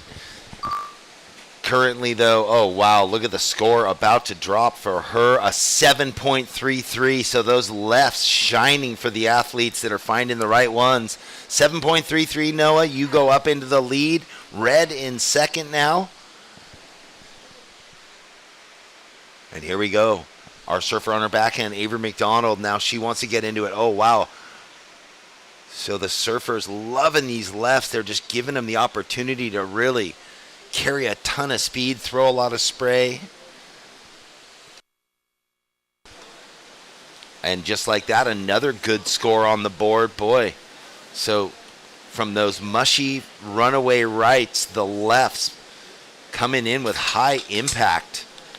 Reed Von Wagner gets an 8 in the last heat. Noah Clapp just gets a 7.33. And Avery, your last wave, a 6.5. So now Avery in the lead. Noah in second. And is this White? This is Keikora. Yeah, the youngster out of Santa Cruz. Mm-hmm. Working a couple cutties right here. So you see the difference where the way the rights right now, for whatever reason, although this one's giving her the little bonus package to the shore, they're running away. So they have to do long sweeping turns. They can't get impactful, critical moments in, consistently. The left that Avery just got, Noah got, Reed in the last heat, those things offering big point potential. Okay, so that wave for White dropping in right now. 3.0, so Avery, you're in the lead with a 6.5, and you're trying to back up, get rid of that 1.77. Noah Clapp has the wave of the heat, the 7.33. She only has a half point backup. A 1 puts you in the lead, but she knows she's looking for a good second ride. White, you need a 3.17 right now, and Red holding first priority. Linnea, you have a 5.67, a solid opener. And you need a 2.17, but she knows she needs a good second wave here with 15.30 remaining. This was Avery's last, the 6.5, where she gets that backhand going. Watch out. I mean, this is a pretty intense heat here. Noah Clapp, she's sitting in 10th right now with some good results, looking to get into that top 5.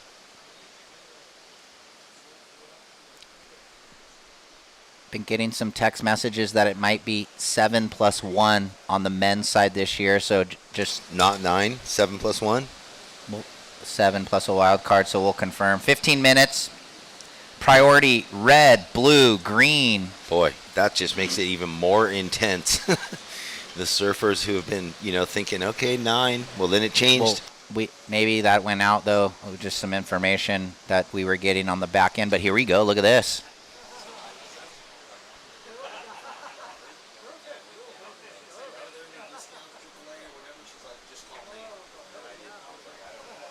$14.25 remaining.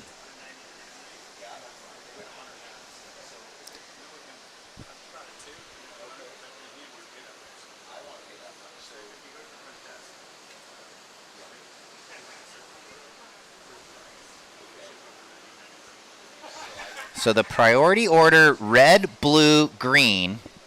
Blue's got that 7.33. No backup. I mean, a half point, but that's not a backup. White needs the 3.17, but that's all going to change. Look at this. Red. Little lined up right for Linnea. Oh, and just the smooth swoop. Backhand jam.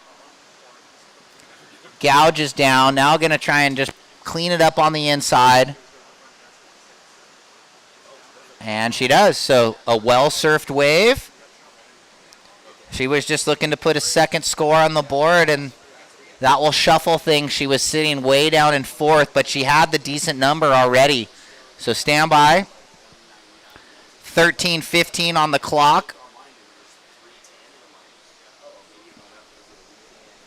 Scores. 6.77 red, so the wait was worth it. Into the lead, now trying to better the 5.67. Avery, you're in second. A 6 would put you back in the lead. Blue holding first priority. You need a 1 to go to second, but we know. And here we go, Noah Clapp, one of the standouts on the North American QS region. She's going to come around the corner here. Nice gouge. Looking real stylish with the arms. And she finishes and redirects. they don't have to fight anything on the left. It's just supplying the push and the power. They just get to settle in and surf.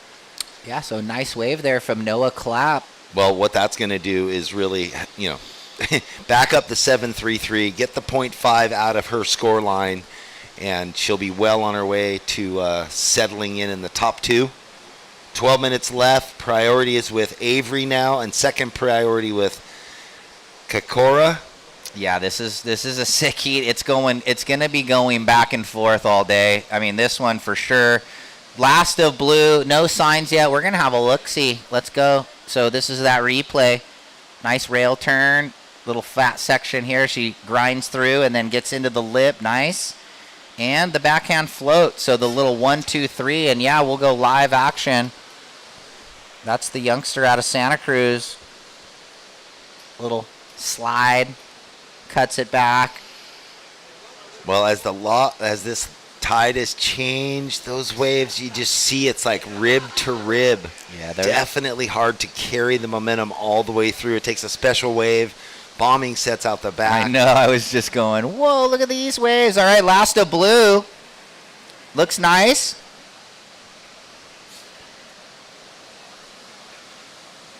One more score, blue.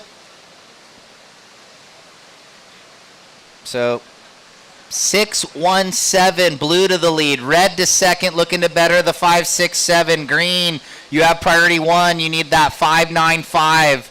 And white looking for the jackpot score, 7-7-7 with just under 11 minutes. Again, blue to the lead with the 6-1-7. Red in second, trying to better a 5-6-7, Linnea. And Avery now looking for that 5-9-5 still. With plenty of time, 10:30, and Avery's got first priority. And we've got waves on the approach here. Noah, now she wants to go on her backhand, show the judges this side of her surfing. This thing might hit the bar. Yeah, this one a little deeper. Not. Nope, she just does a flyaway.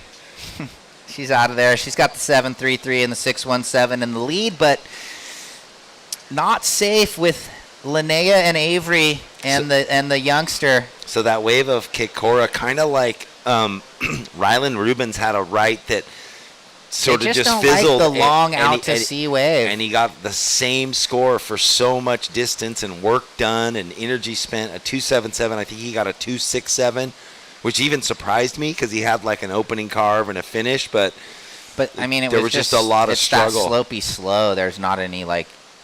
Yeah, there wasn't even a lot of like rail to rail. It was just a lot of flat. Yeah, I mean, I had some people texting me on from one of the days like, oh, why did this wave score compared to this wave? And it was just that they liked that compact facey thing, and they didn't like the where you had to kind of, there's like, oh, he's passing through a long section. Noah, you're in the lead with a 7-3-3 and a 6-1-7. There's 9 minutes, and you have third priority. So you're looking to better that 6-1-7 blue. All right, blue was asking for situation. Hopefully the information everybody knows with 9 minutes. Look at that overview, the drone angle. Run amok, thank you so much. Just a beautiful day today. The pier is bustling. Yeah, what a day to get out of the office, out of school. It is noonish on Thursday, and it is gorgeous. We had rainy, misty weather yesterday all day and kind of cooler conditions. Well, today, like you said, you woke up and it rained a little bit through the night, and yeah, we knew this was coming, though, anticipating sunny, warm weather the next 4 days and plenty of swell and great tides and more incredible action between the Pro Junior, the QS 3000 on both sides of the table. Yeah. I mean, it's kind of all setting up for Sunday. If high tides are around noon or 1, just, start around 7:30 or 8 and finish around 1 maybe and just have an epic finals day. But we still have a few days to get there, and look at this thing. Oh, no one wants it, huh? Yeah, because the only thing that changes, it goes to the head-to-head format once we get into the quarterfinals. So 2 surfers in the water, and the time extends to 30 minutes. Potentially, yes. Potentially, I think, in the semis and finals, or potentially that's director's call. It You're right. usually does, but just in case there's time constraints, so we probably won't have that. But 7 minutes, 15. Green still holding priority, looking for that 6. 5.95 or better for Avery. And White looking for the 7.77 with just stacking sets. Here we go. This is exciting. That one kind of straight-hander, a wall. We don't like those. This one, though. Are they out there? Red and blue. It's red having a look. Big hook, and wow, if she would have rode out of that, I think that 5.6 would have been see ya. But unfortunately, just getting a little stuck in the lip there. But I love the attempt from young Linnea.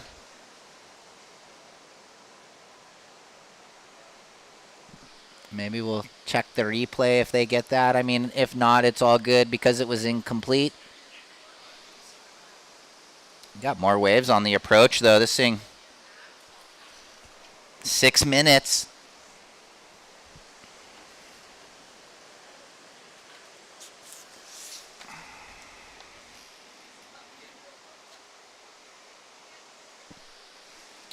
Yep, 5:50. Time ticking away. Wow, big set. So are they caught inside a little bit because there hasn't been these same waves? We've got the dropping tide now, so that will affect a little bit where the waves break. Priority order, green, blue, red.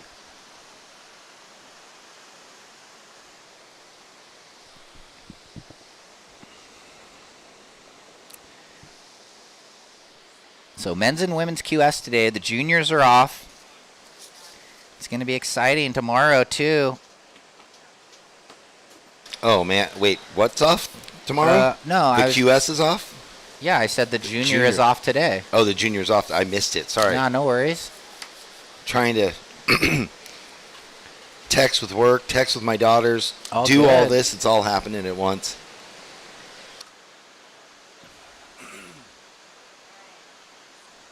Multitasking in the booth. So under 5 minutes now, 4:45. Green been holding priority and still looking for the 5.95 Avery. Linnea for reference in second, looking to better the 5.67. And Noah in the lead, looking to better the 6.17 with 4.5 remaining.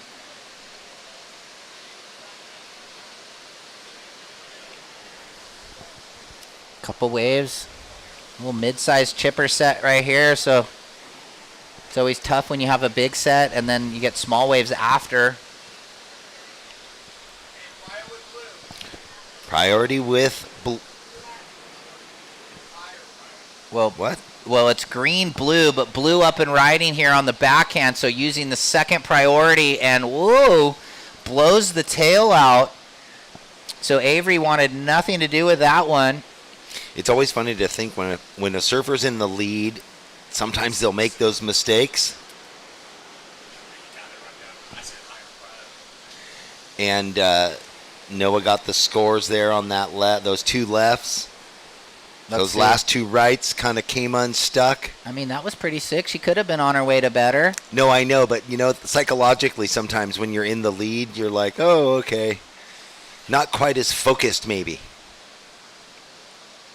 Yeah, well, she better stay focused. She didn't have to make the turn, is what I guess I'm getting at. Like, if she was coming from behind, needing it, would she have not pushed it as hard? Got you. Oh, okay, got you. And rode out, Yeah, it's always a different scenario where you sit at this juncture with 3:10 remaining. Yeah, so she had not that she ever wanted to fall, but it was okay in that scenario. Right. So yeah, just the focus not quite as dialed in. The importance and the criticalness of it all. Well, she's sitting in 10th, looking to get rid of a 350, so it's thinking like a couple more heats for her. She's a standout here on this QS North American region. Surfs for Germany in the world stage. She was down there at the. Yes. She got the call up. Recently competed in the WSL World Junior at Oceanside. And, well, Green going to make a move. So nothing doing yet. Little gouge down. And gets the finish. And she might even get a little reform to the reform with 2:10 remaining. And just not sure that wave stacked up like she was kind of predicting it to. 5.95 standby. 2 minutes remaining.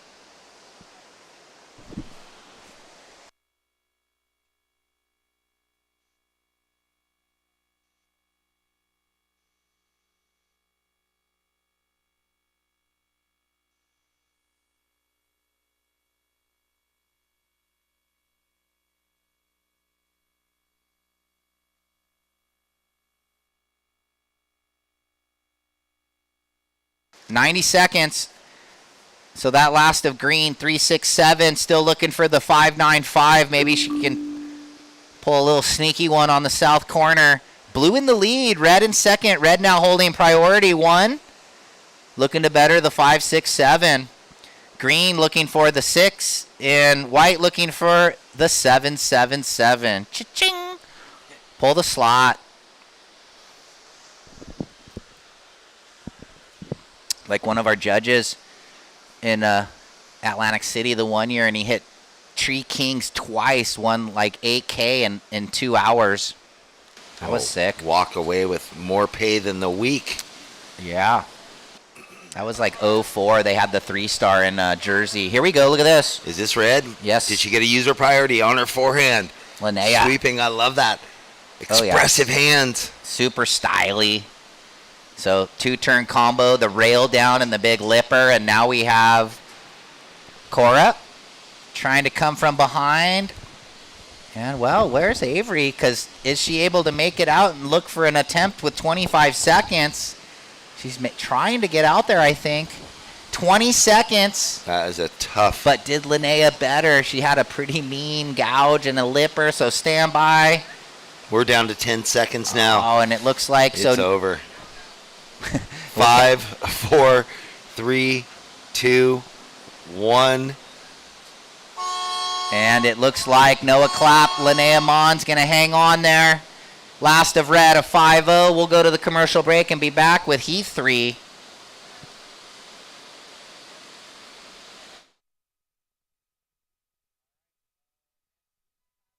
Welcome to the land of big-time natural beauty and intermittent cell service. Here, cowboys drink Cabernet, farmers surf the breaks, and everyone breaks for roosters. It's a wide open and welcoming place. But that's not to say we don't have any hidden secrets. Welcome to the land of truly living, with a million things to do. Or not. SLO, where life's too beautiful to rush. Since 2012, Surfing for Hope has been helping families navigate through cancer using the healing benefits of surfing and the ocean. Each year, we host a number of surfing-related community events to shine a spotlight on the fight against cancer. Visit surfingforhope.org to sign up for one of our free beginner surf camps. And if you'd like to help out, you can donate on the site too.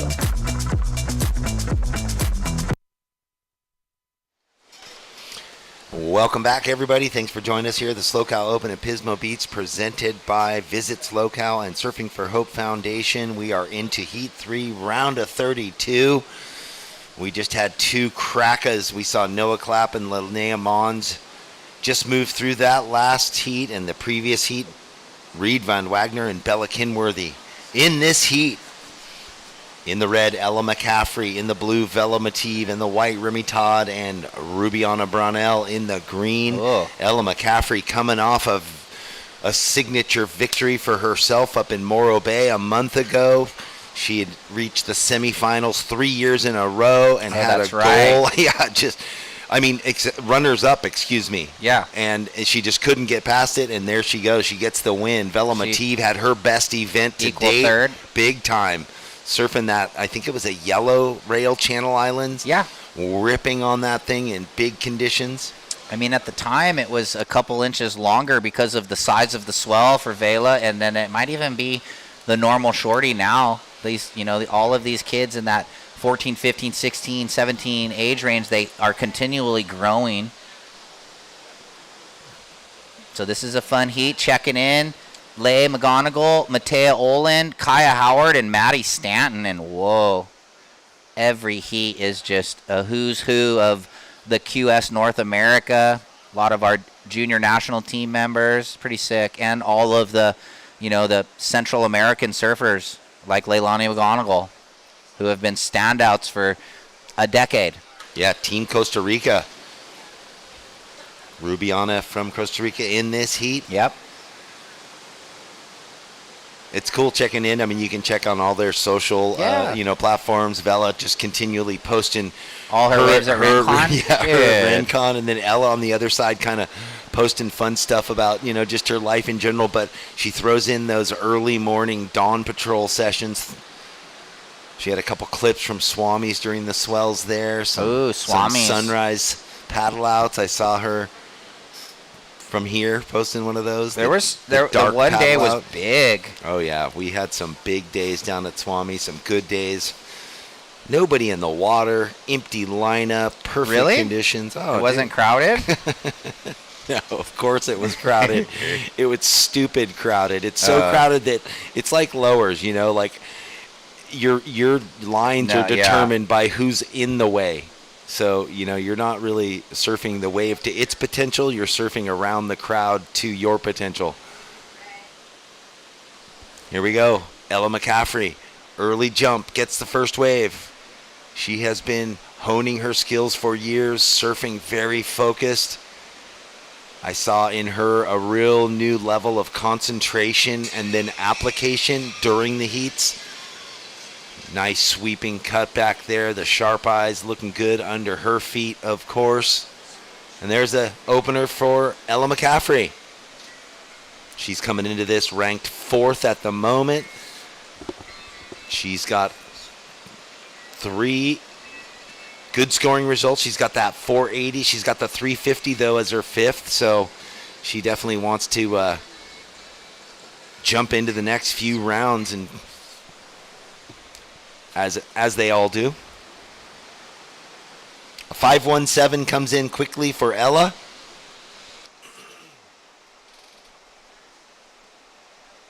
.517 red on the opener.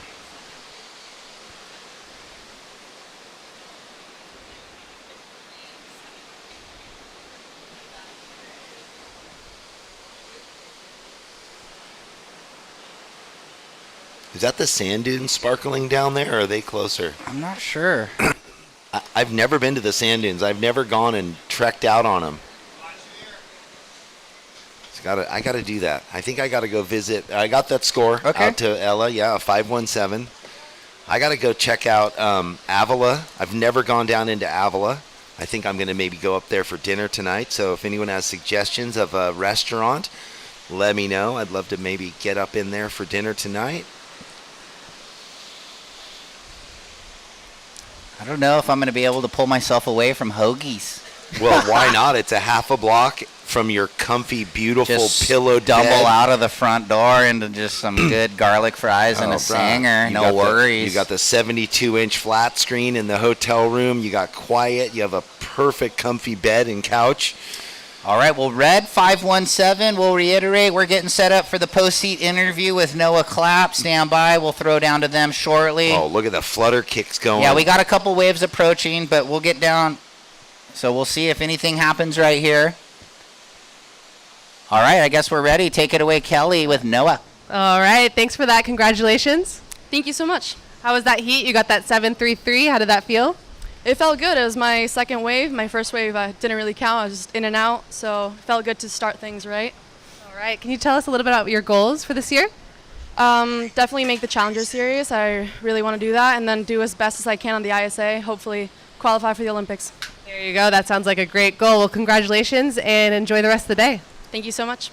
Back to you guys. Well, powerful statement there, and super focus. ISA Olympics. And why wouldn't you have that as a goal, right?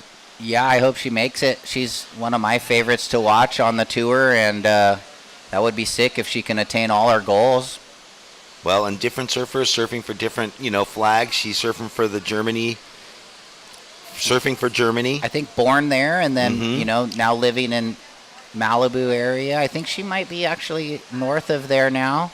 Here we go with a paddle. Vela. She'll love to go forehand. Yeah, well, she hasn't been practicing that much down in Santa Barbara. No, Rincon. So talk about point, born and bred. I mean, you got to work from when you're in Santa Barbara to get a beach break. On the inside, though, a nice finish. So I like the start and the pace of that wave. She rode it for what it was. Didn't try to amp out too much, blow tail, slide. She just wanted to get a solid score on the board. 17 minutes and 15 seconds left. Big sets approaching out the back. Green throwing it up. So that was Rubiana Brownell going for broke. All right, she wanted to surf a wave and instead of duck dive a bunch of them. All right, a quick 0.6 for Rubiana, and Vela's wave almost locked in. Although she can't hear us until she's back outside. She's duck diving right now.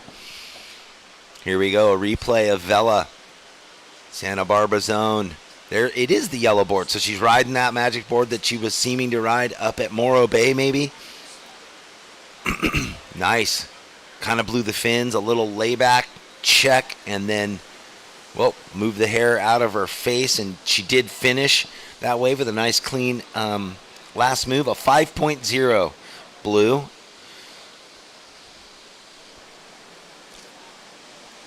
So just on the 3 waves ridden, Remy Todd hasn't had a wave. Ella out in the lead, Vela in second.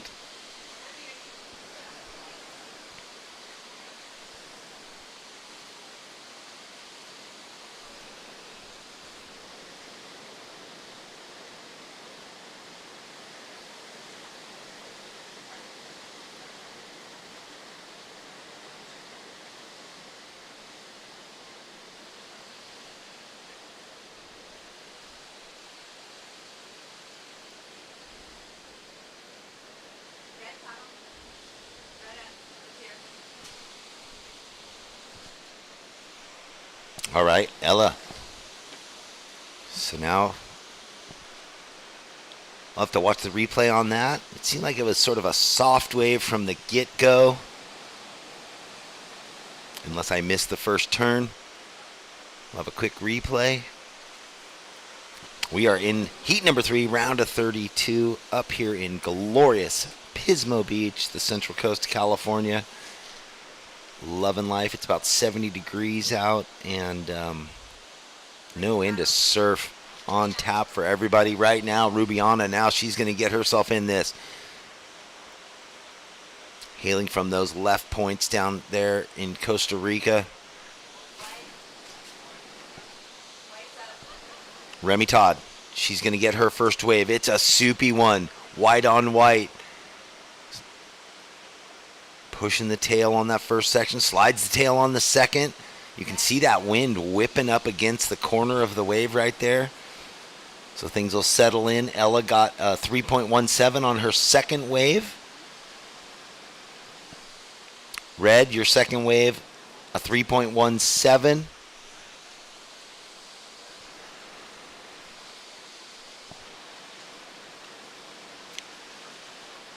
Remy, your first wave, a 3.93, and Rubiana, your last wave, a 3.37.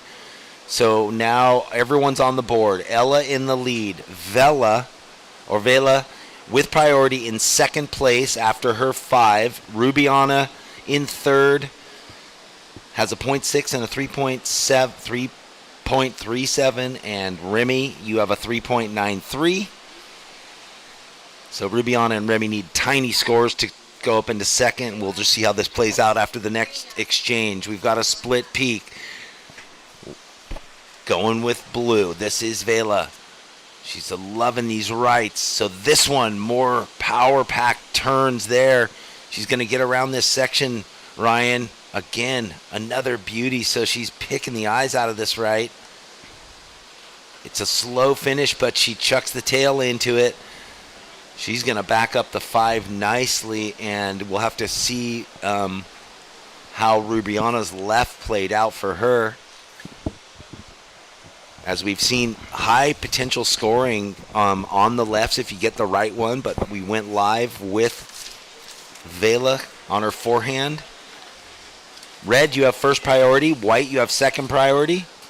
So now we'll get a look at what Rubiana did on the left right here, deep off the bottom. That was nice. Rail gouge. And another one up in the corner. And watch out for the pilings. So her first wave was a 337. That was a better wave, just cleaner face. The first one was soupy. That one was nice and green. She's getting a better score for sure. Vela got a 4.80. Put her into the lead. So blue in the lead, red in second. Now needs a 4.63 to go back to the lead. Green, we're waiting on your last wave. Everything's going to shuffle now. Yeah. Last of green. One more score to drop. Rubiana. Okay, stand by, computer. Just stand by. Well, she's going to get the score to go into second. We know that. Then Ella with priority is going to need her score. She's going to drop to third.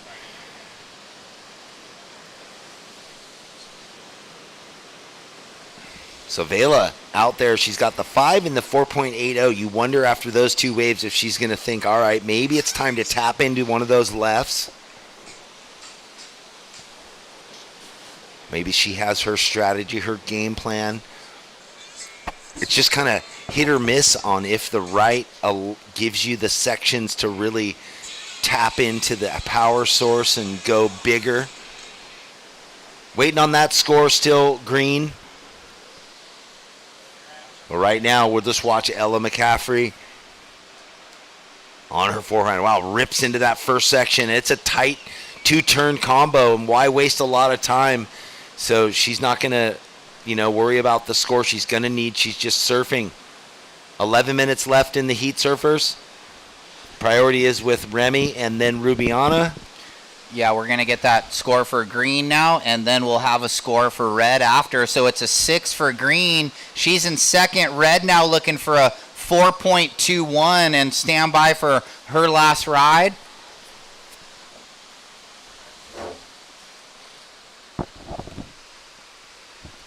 Ten and a half remaining. Let's watch the replay here. McCaffrey. Wow. Nice rail down and then in the lip, so nice 2-turn combo. What I love seeing is they're all just really pressing out of the lip, getting more speed coming out of the lip down the face of the wave. That's going to be a nice one. Ella goes into the lead. That last wave a 5.7 for McCaffrey. So now Vela in second. Rubiana in third needs a 3.8, and Remy with priority needs a 5.87. 10 minutes, so still plenty of time. Really close between Vela and Rubiana there in second and third. Priority is higher with green. She's up. On her backhand now. She's opened up with a few lefts. Comes in. Nice section. That was a good freeze frame. Big aqua green face, upside down surfing, and rides out in the flats with speed. One turn. Will that be the 3.8? Priority change. Priority to red. Red. Last of green. 7.17. Straight away back to the lead. Red to second. You would need a 7.5 to go to the lead. Red. Blue, you're in third. You now require a 5.87. And white, you're looking for a 6.94 with 9 minutes. Priority red, white. Wow, that'll be a cool replay if we get it. That was a high-scoring wave. 7.17, that upside-down lip line ride. Whipped it. Yeah. I didn't expect it. So this setup and then upside down and just hammers. Oh, wow. We have live action out the back. Red. Big surfing happening from Ella McCaffrey. Yeah, seems like she's finding rhythm. So stand by for that last of red. Do you just see the extra push that's happening? Well, she always has it. Ella, I mean, that's kind of her MO. She always gives that little extra effort. Let's break it down out the back, deep off the bottom. Yeah. What I'm seeing is there's no stop-start between it. It's full throttle the whole time. Like the maturity is just all clicked in. It's going to be another big score. Stand by. She's probably going to throw away the 5.17 and maybe even retake the lead, or it's thereabouts. So stand by. It's a 6.93. Now blue needs a 7.63, and white looking for the 8.7. So green and red moving away from the other surfers, and they need a lot more now.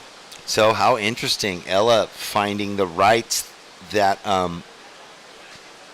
haven't been around lately. They just have the steeper face for those two. The last two, she got to do attacking turns instead of fighting it, waiting for it to stand up. That's a little bit of we've seen that where you can get the slopey slow and you're probably not going to get more than a 3, or you get those ones that stand up and you can kind of light it up. So getting lucky with the rhythm of the ocean for sure. Green and red right now. Blue looking for a good one, 7.63. And white looking for the 8.7 with 7 minutes. Who's next? Leilani McGonigal, Matea Olin, Kaya Howard, Maddie Stanton.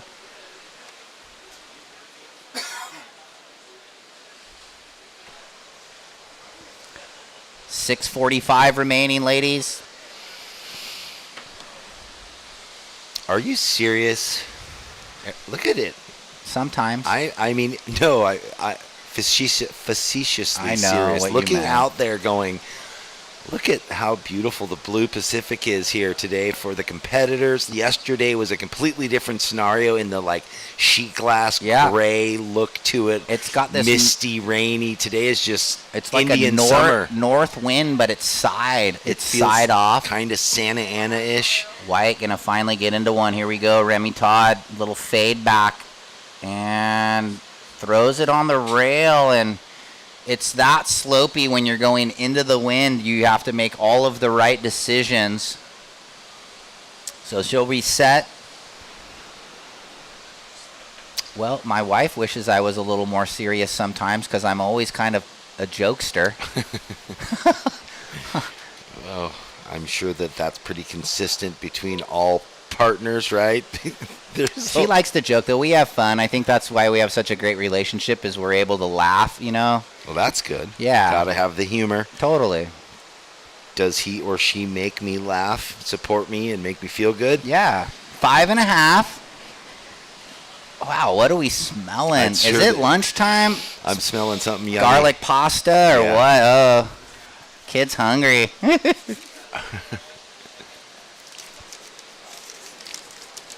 So Noah was sitting in 10th.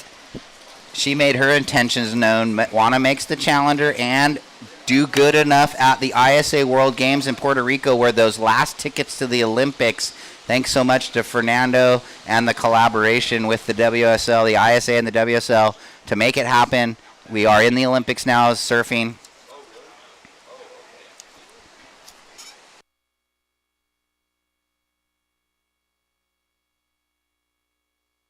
We're under 5 minutes.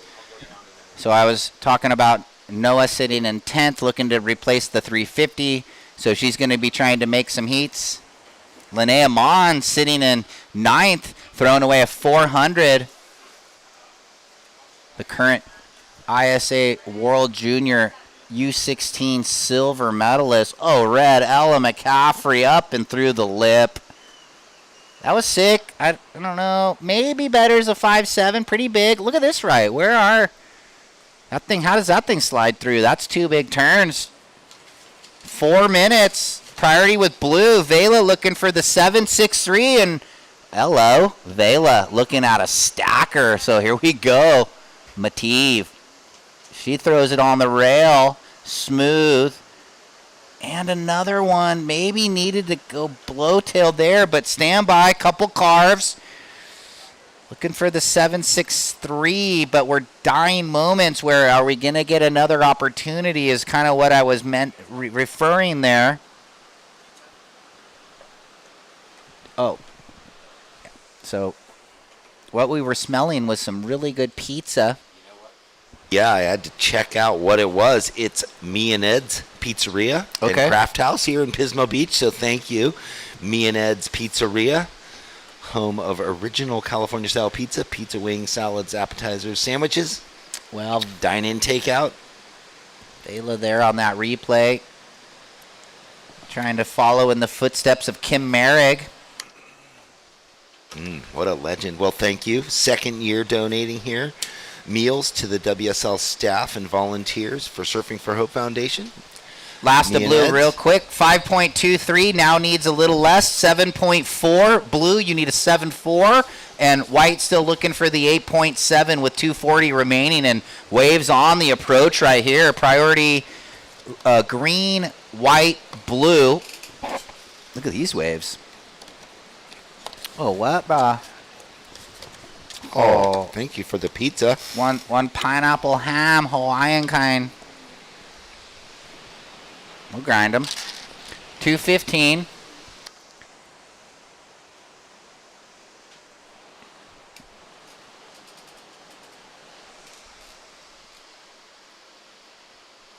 Two minutes. It's Brownell and McCaffrey.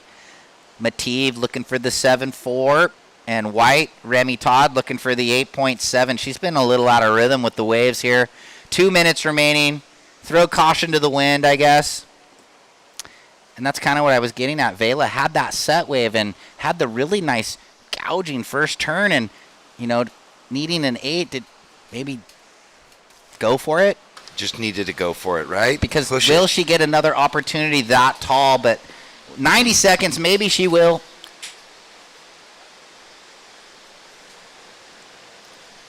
See what happens with a couple little waves on the approach right here. Going to give the ladies a think about it. Red having a look. Yeah, this thing's like that inside under. It might grow.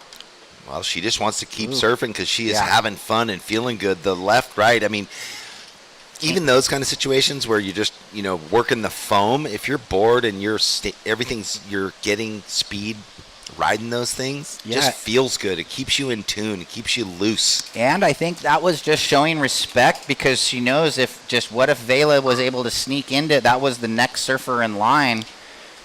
I mean, you know what I mean? Mm-hmm. Like, it wasn't going to be probably the 7.6, but you have to protect. So Ella, the gnarly competitor that she is, down to 40 seconds, keeping her eye out on everything. You have to. Well, she might even get another. No, that one doesn't stand up. I thought she might just get a little inside under. Yeah. Well, we're down to 30 seconds. See if anything else can maybe double up. 20 seconds. It's like the little engine that could. I think I can. I know. Well, here we go. I can. Look at this. Here we go. White going left, and that opens the door for blue. So Vela, they're up and riding. 10 seconds. Yeah, she's on the corner here. Gonna grind it back. 4, 3, 2. Well, now she's got to go for an error. So let's see it. Click. Big old front sider. She's been practicing. Unfortunately, unable to ride out, but it looks like it's going to be the veterans, Rubiana and Ella, out of that one. Good job from all four surfers. We'll go to commercial break and be back with Heat 4.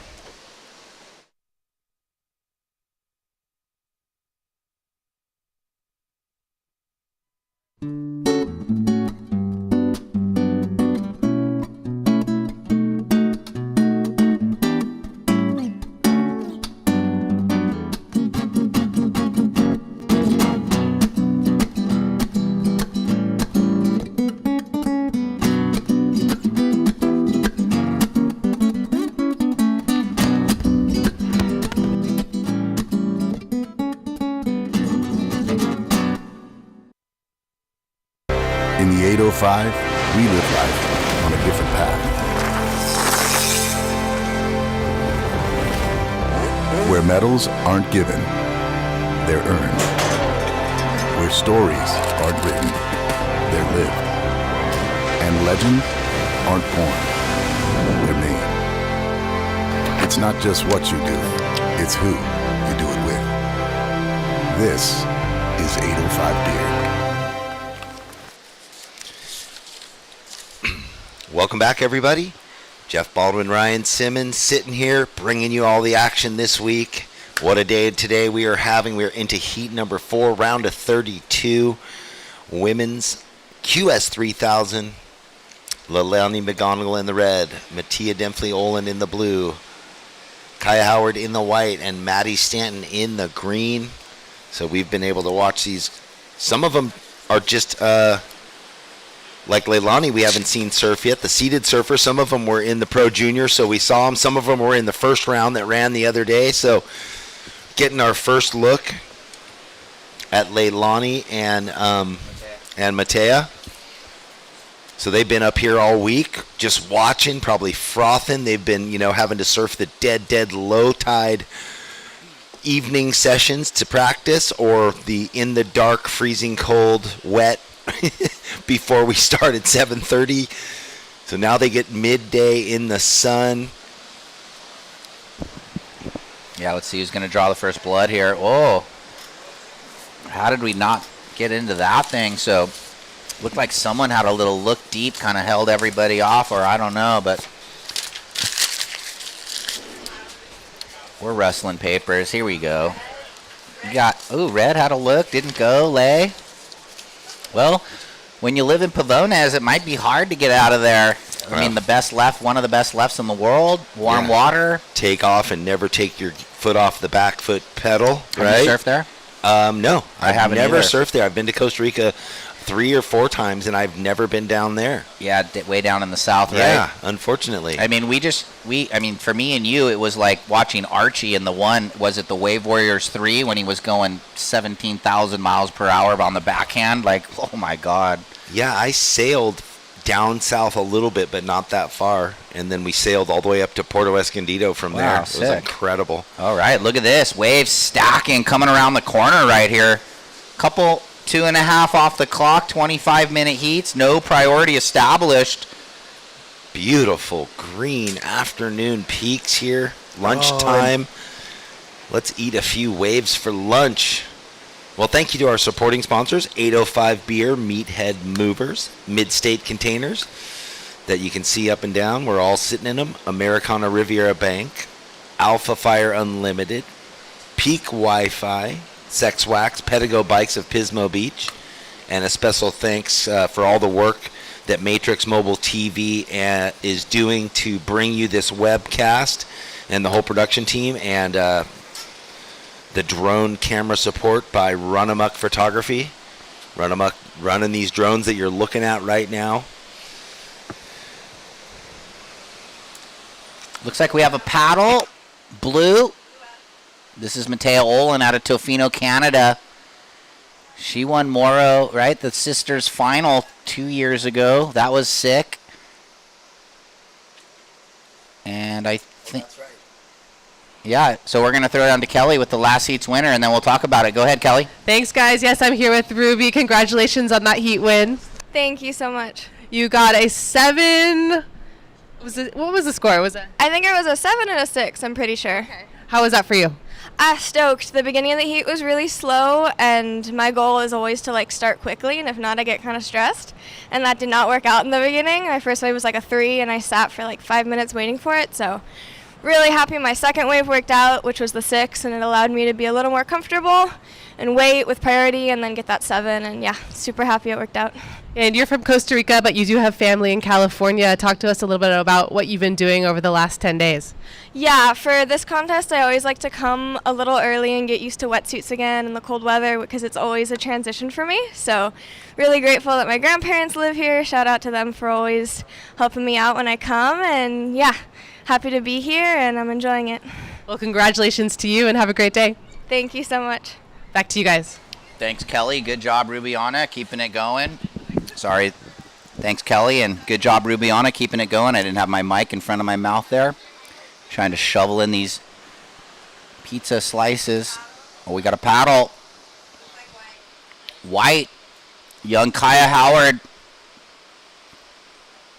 Oh, I thought I said it was... I was thinking that thing was going to reform, and it did, but she lost her footing there in the whitewater there.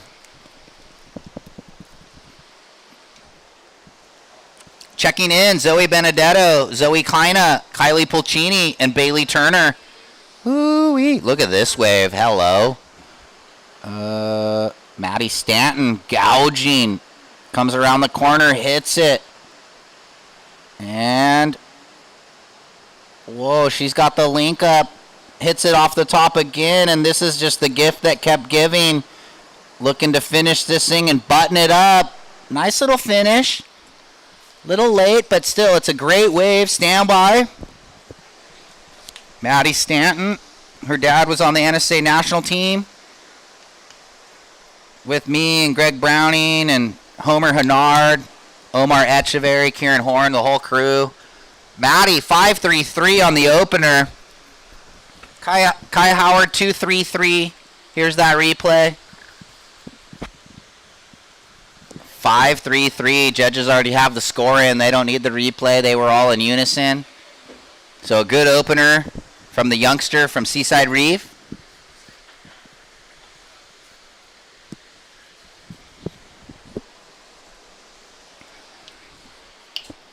I think Dad just turning 50 the other day. Don't worry, I'm just a couple months behind you.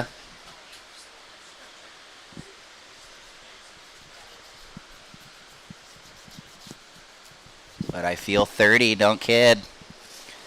So 18 minutes, the opener a green, 5 tree. Oh, who's going? Here we go. Backhand snap, lay. Click, she'll bang it off the top there. Oh, redirect. And grinding this opener from McGonigal. So blue got a 2. Probably not going to factor in. This could be Matea right here, huh? Yeah. About thinking it was her time and Elo. Nice big snap out the back. So stand by. Opener a red. Second a blue. Checking in, Benedetto, Kina, Pulcini, and Turner. It's going to be another exciting one there with our ratings leader, Zoe Benedetto, trying to get back to the challenger once again. Zoe Kina, the youngster, maybe the youngest surfer in the event. Kylie Pulcini, one of our top surfers on the USA Junior National Team from Florida. And Bailey Turner, HB's finest, part of the Turner clan, the Sugar Shack legacy there. Michelle might be tuning in. And this was Matea. That was sick. Just the single. Priority white, blue. Who's this? Blue on the backhand. So quickly going to try and back up whatever that right was. And she tries to go 1, 2, 3. Just wasn't fully committed. Well, blue got a 5.9 on her second for that front side smash. Blue, 5.9. Red, your opener, 5.5. And the last of blue went 3.33. So that has blue in the quick lead, 5.9, 3.33. We'll let some scores drop before we talk about the situation. A little bit skewed with 3 surfers on one wave.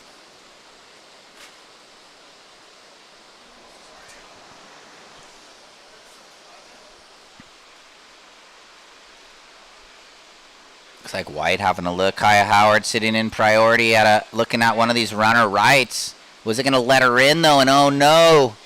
So that's going to be priority change. It's now green, blue. And everyone just looking for that second score except blue, who's trying to better the 3.33. Who's this? Here we go. Maddie Stanton in green, deep off the bottom. Smashes it. That's good timing.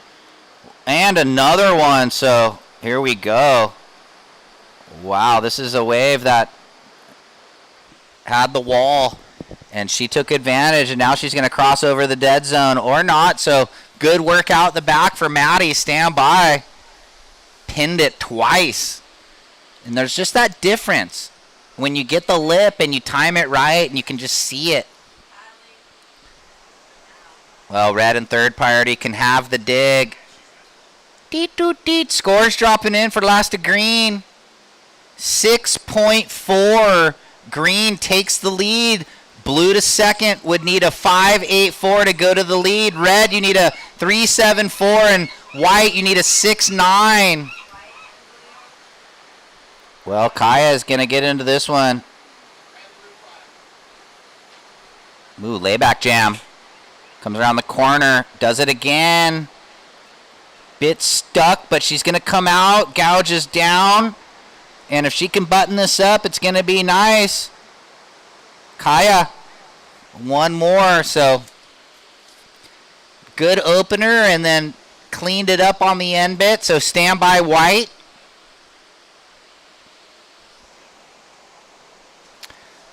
Red right now, you need a 3-7-4 holding first priority lay. Last of white, 6-9-3. White to second. Now trying to better a 2-3-3. Blue, you need a 3.37. And red, you need a 3-7-7.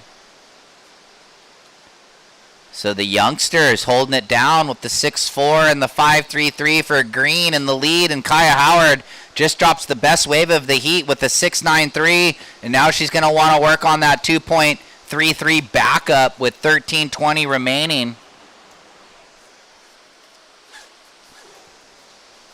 And we got waves on the approach here. Priority red, blue, green. Red looking at a left-hander into the offshore wind. Ooh, what a beautiful wave. Will she get around it? That inside rail getting bit by the whitewash, but she does. Ooh. Throws a ton of spray. Oh my gosh, beautiful arcing carves. Sequence of 3 to finish, and that wind just sparkling off the spray or making more spray. Yeah, just needing the 3-7-7 at the moment. Stand by, had some really nice rail surfing, and then the good finish. Let's watch it again. She had a little bit behind it, but she ended up riding the ship.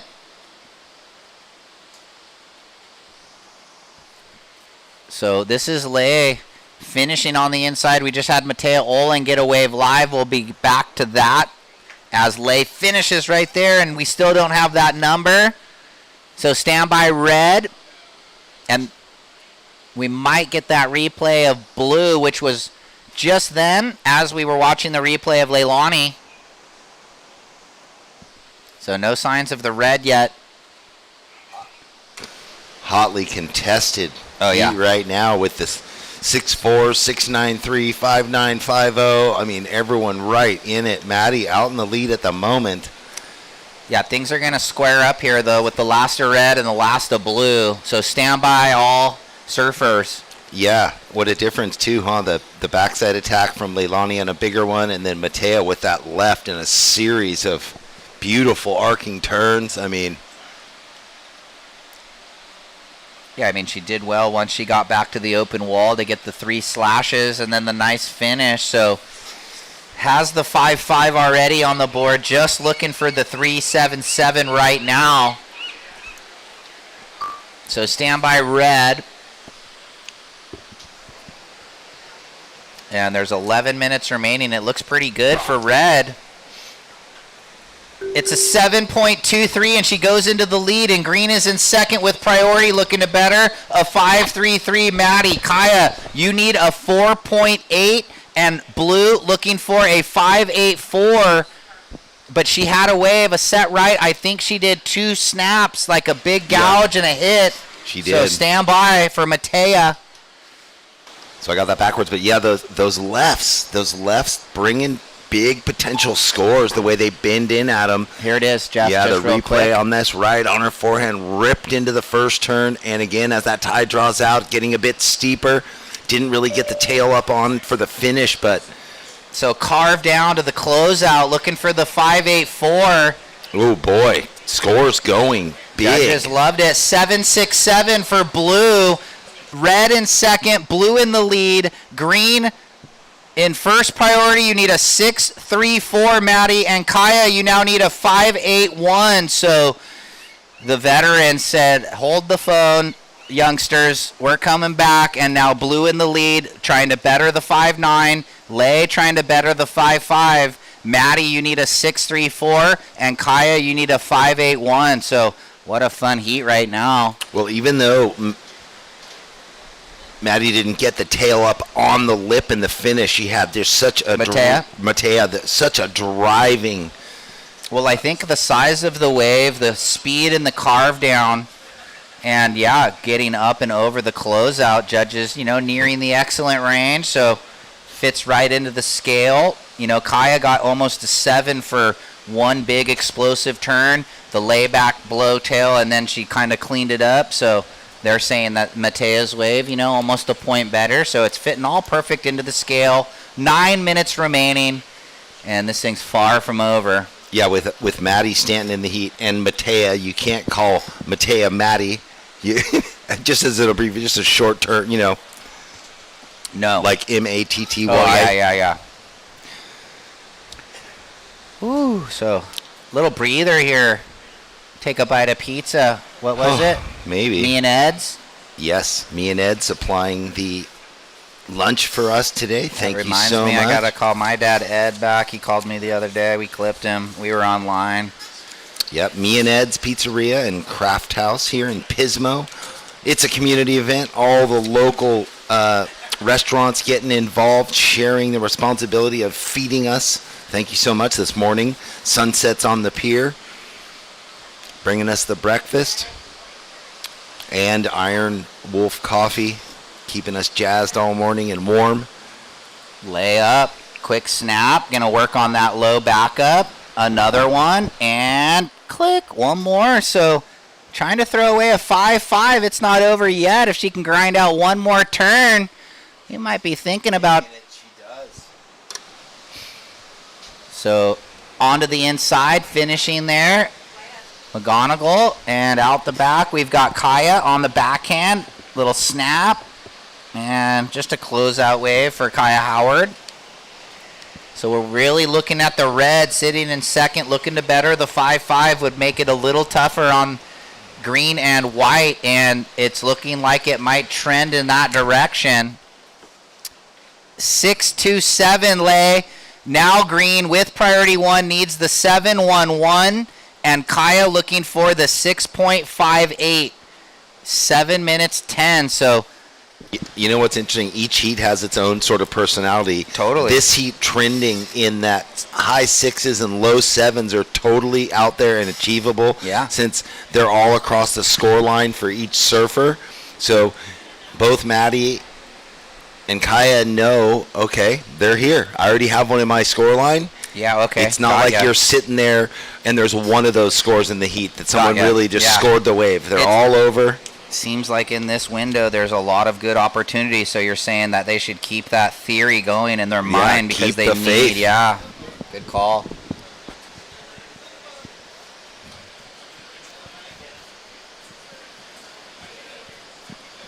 Yeah, some heats you're just like, oh my God, that's such a long shot. There's one of those waves in 30 minutes or 25 minutes and someone got it.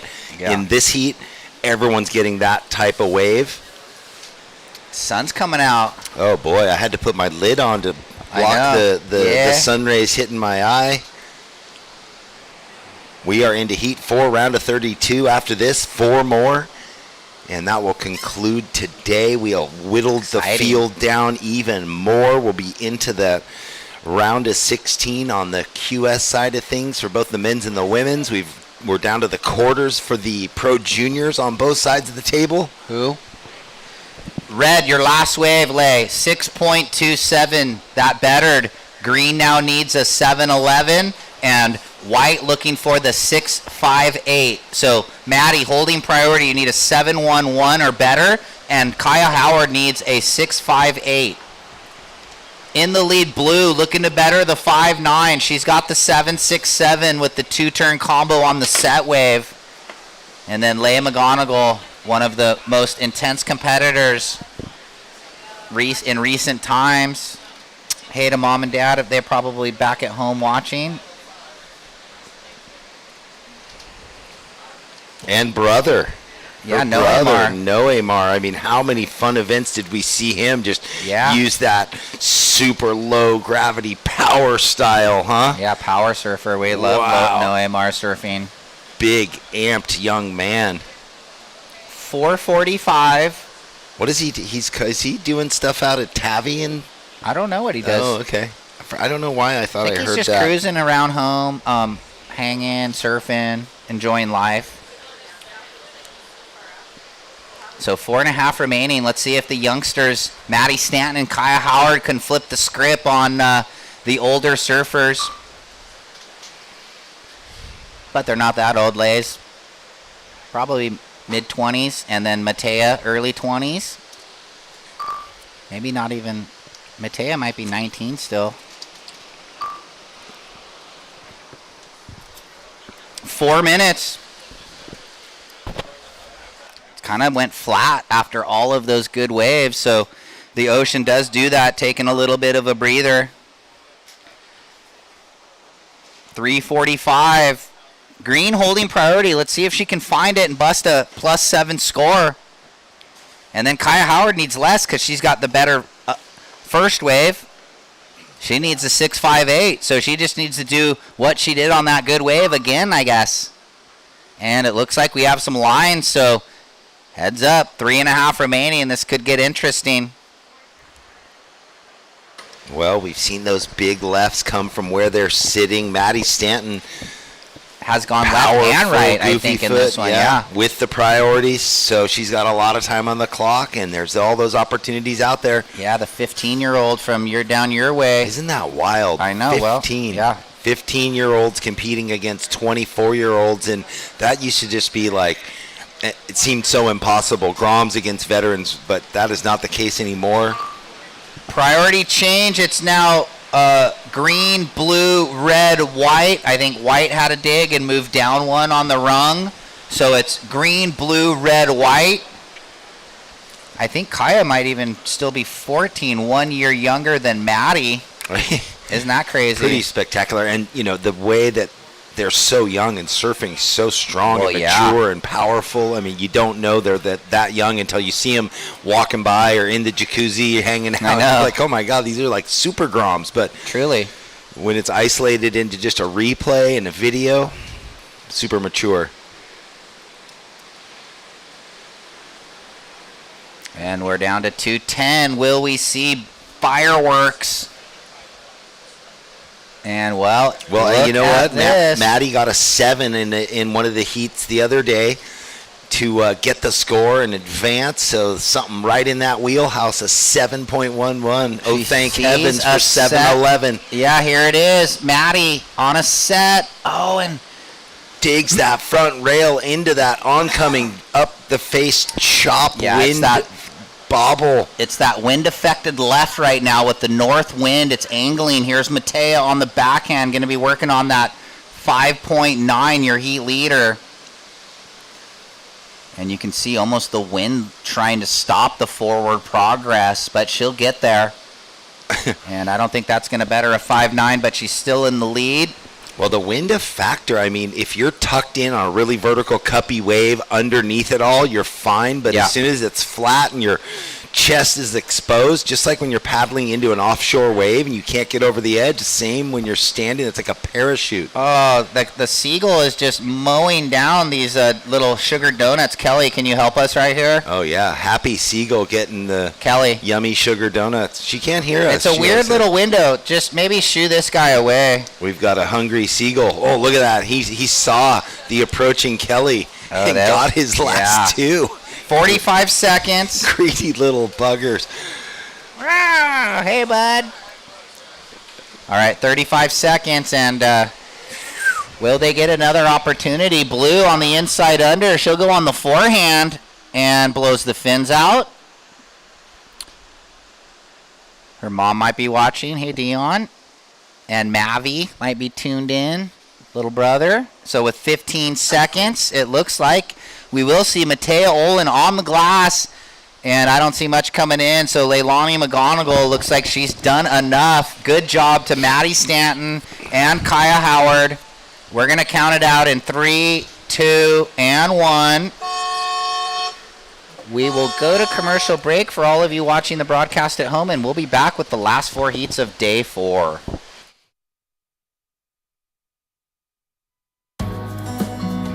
In the land of SLO, you can go from kicking it poolside to snuggling up seaside.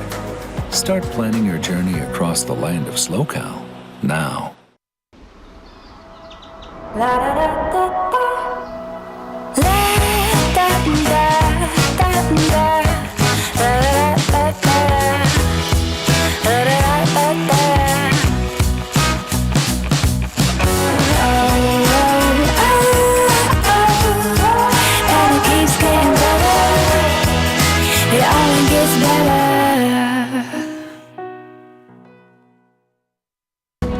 Welcome to the land of sunken gardens and elevated afternoons.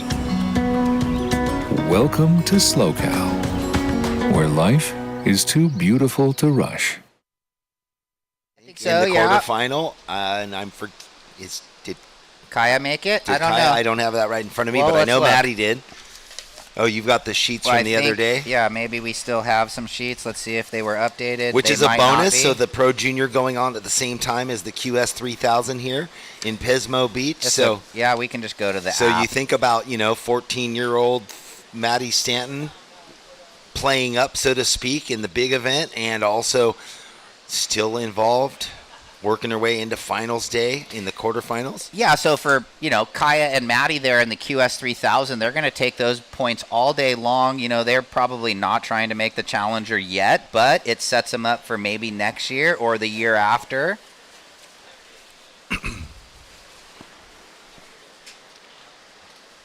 So like you've talked about with me, the long game when you're, working with the athletes and the parents, what's the long game plan? Yeah, I mean, to set you up for success, try to achieve this in your ratings, to get seeded into these things, and then have a full push for that 2 and 3 year window once you're established and got either a 32 seed or whatever it might be. Isn't that funny? Just hold on. Let me a quick score comes go in. ahead. Bailey, a 4.17 on your first wave there. Green, a 4.17. No, it's just funny. Like, it just shows you Kaya Howard seeded all the way to a 5th, and the Supergirl sitting really high in the rankings, and she's so young, she didn't even get into the event as in the junior. Oh, Like, really? that's what I mean. Like, they're almost surfing beyond their years. That's what we're talking about, yeah. It's crazy. So the 417 from Bailey Turner. We'll see Matea on the glass shortly with Kelly. And the next heat should check in. Sarah Frere, Sanoa Olin, Brooke Stevens, and Eden Walla. Whoa. Kylie, your opener, 3.17 for white, 317 for white, 417 for green, and red and blue patiently waiting.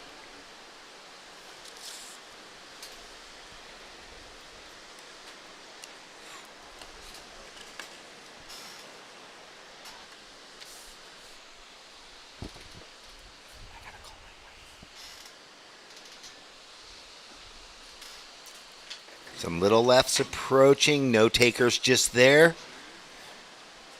Those scores in for green and white. So now we're waiting for Zoe Benedetto, who just came off an incredible runner-up finish down at the Oceanside World Junior event. Massive achievement for her. Of course, she wanted the win.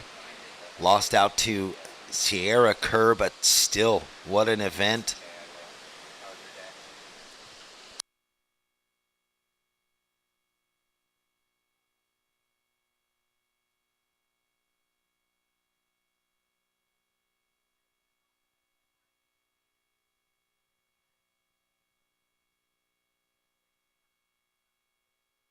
One of our judges, your co-coach, Asher Nolan, who was down there with Courtney Conalog in Brazil.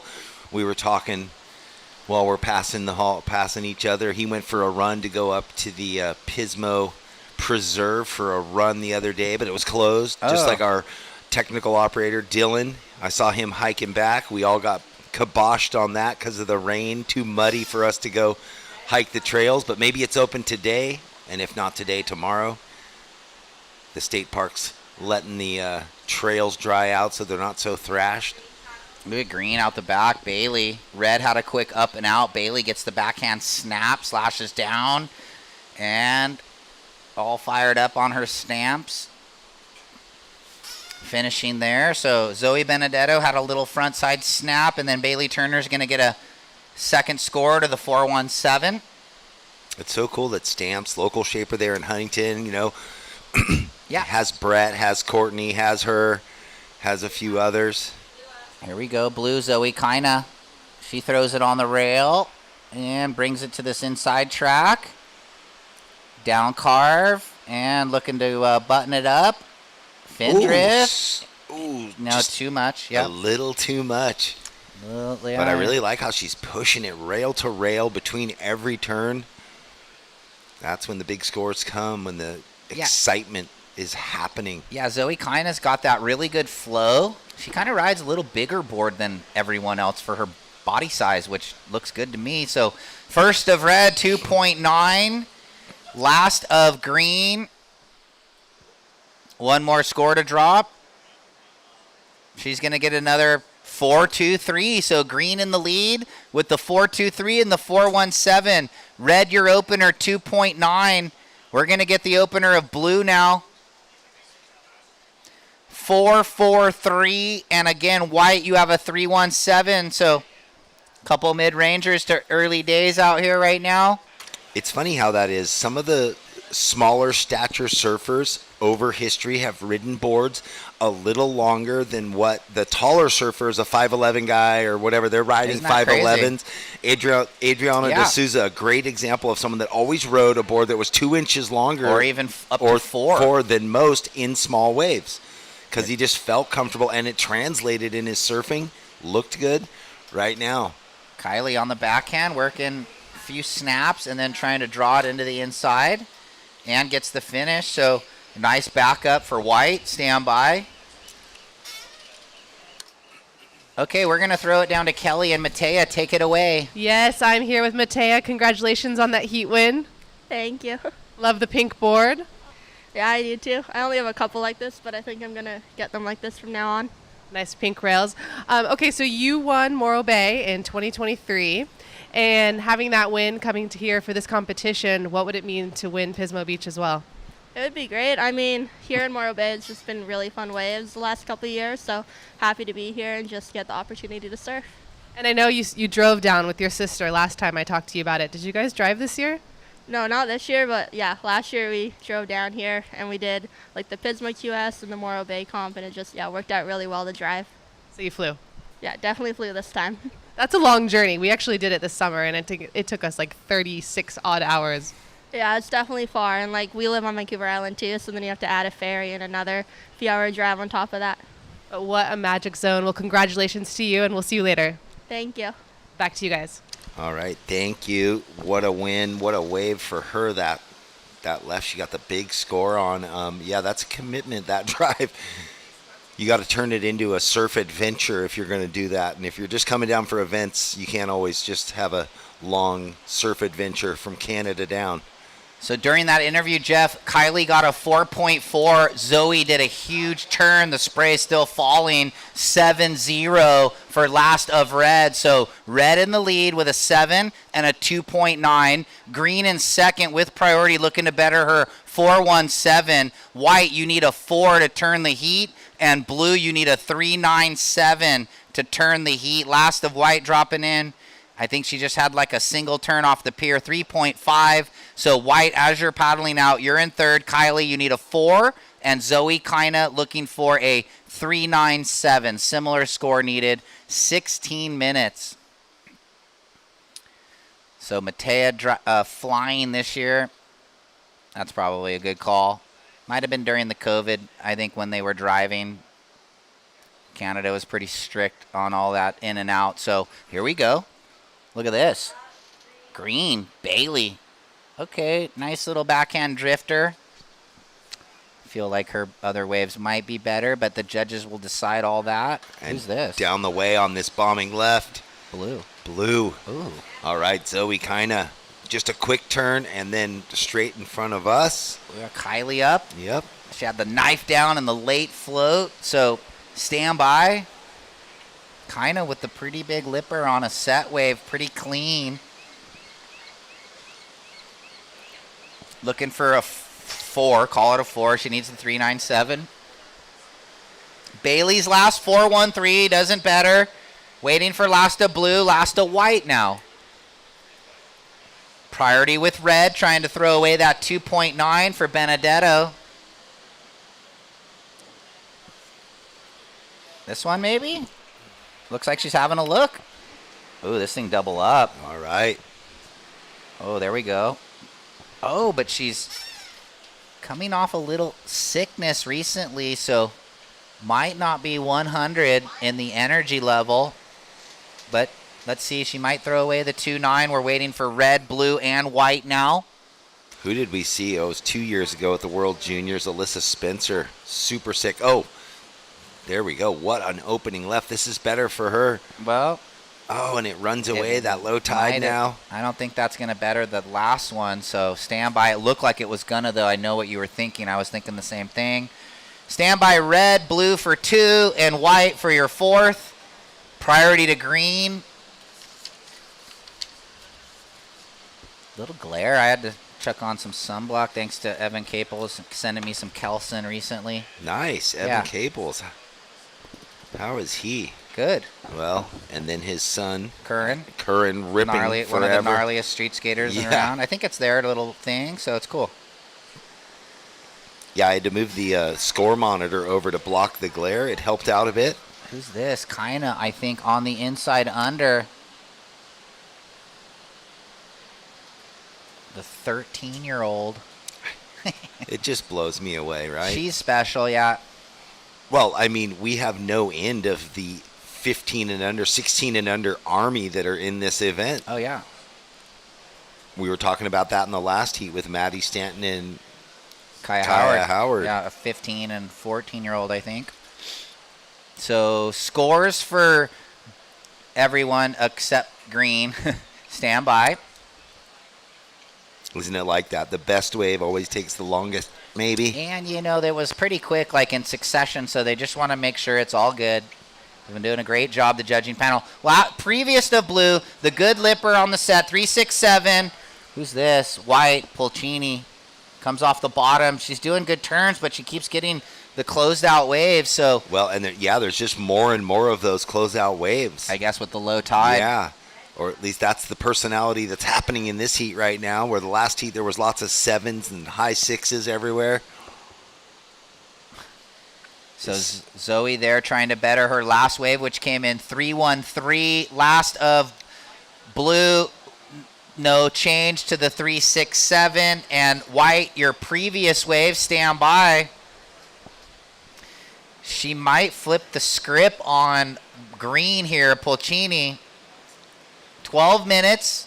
One more score to drop for the 4th of white. It was the mean snap to the closeout hit, quick. And it might be better than the 4. Not sure if that was it or she's had 2 similar, so stand by. Priority real quick. Sorry.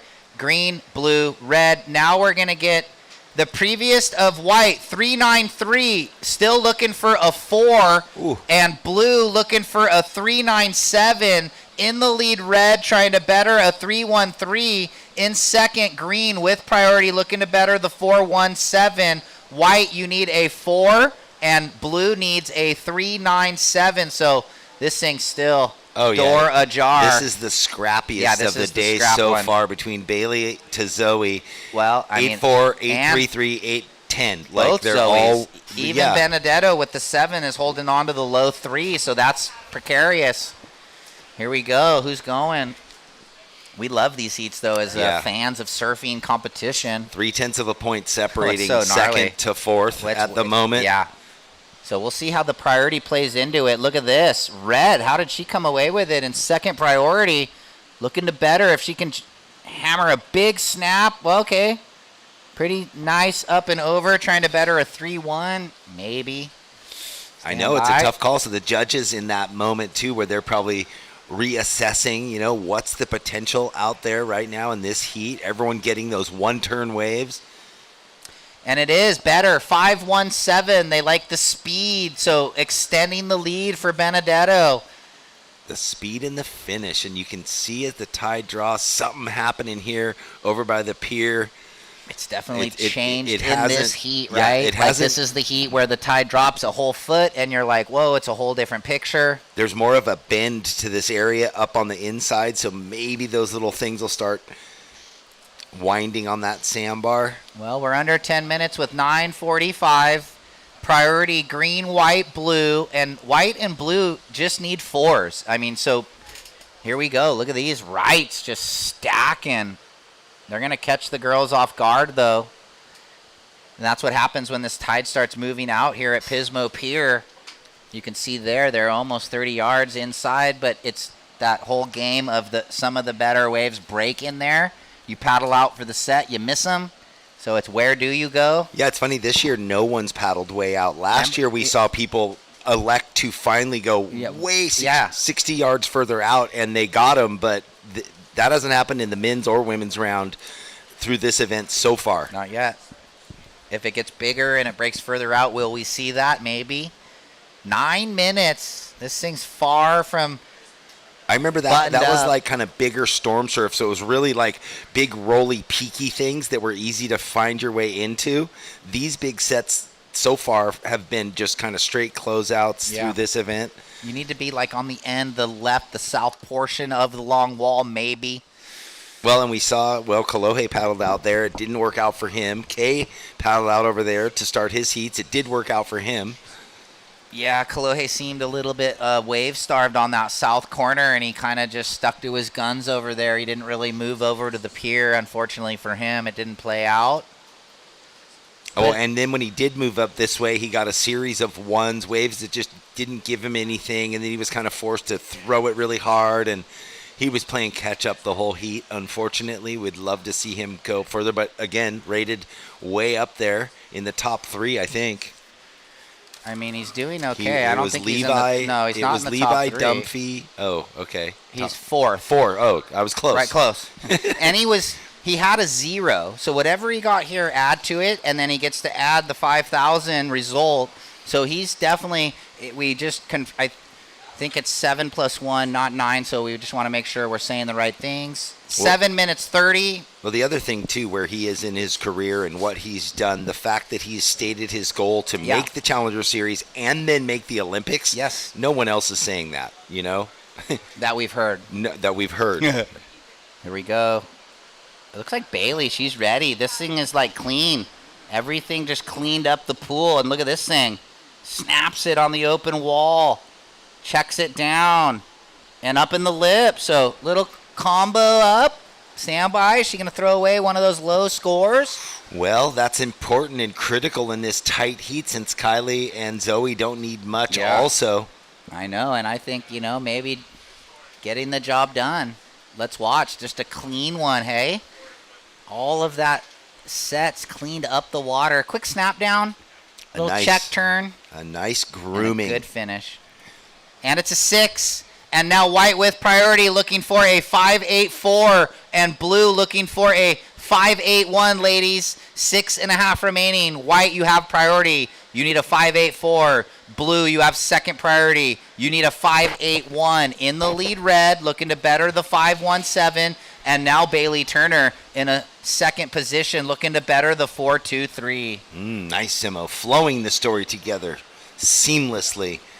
So you said Zoe coming off or feeling a little under the weather. She had bronchitis. She's on antibiotics. Wow, that is so tough whenever I haven't had to take them often, but when you do. She's kind of on the, we're out of it getting better, but you just never know, right? All I know is that those things thrash me. Antibiotics take me weeks to come back and feel like I have my wind, my normal wind, my proper breath. Yeah, I've only taken them 2 or 3 times. Yeah, luckily, me too. Knock on wood. Here we go. Red having a look. Why not? See if this thing stacks the sandbar. No, it's that weird low tide where the wave doesn't even form up. Yeah, I mean, even when I had dental work or something, they're like, you need to take these for 10 days. I'm like, whatever. Well, I took them for 1 or 2 and then bounced. I'm like, I'm healthy. I know how to live clean and eat right. I don't need that stuff.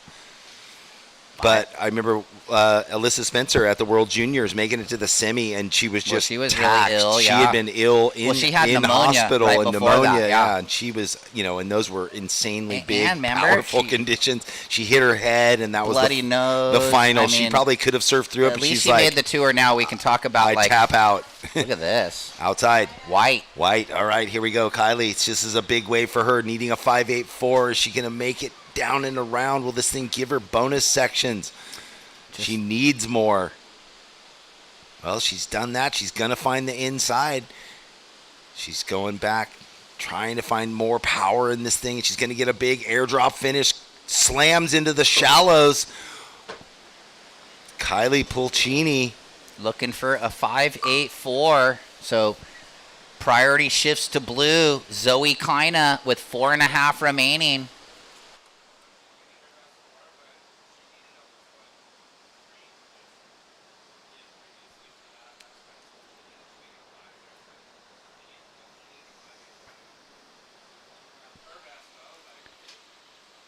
So here's that replay, a little setup carve to the float, and she saw that it was going to reform down the line, and it's her best wave of 5.07, and now only looking for a 5.17.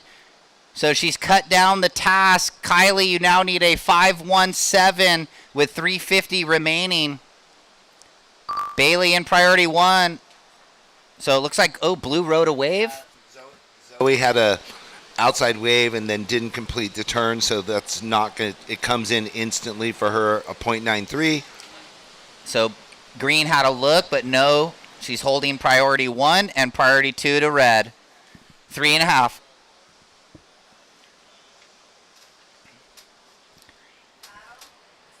Green not waiting around. Bailey Turner being aggressive and smashes the lip and blows the fins and gets blown off her board by the north breeze. And there was that little 1 foot wave right in front where she landed. 3 minutes left, surfers. Zoe out in the lead with priority in the red. Bailey in second. Kylie almost gets there, but still needs a 5.17. And Zoe kind of needs a 5.81.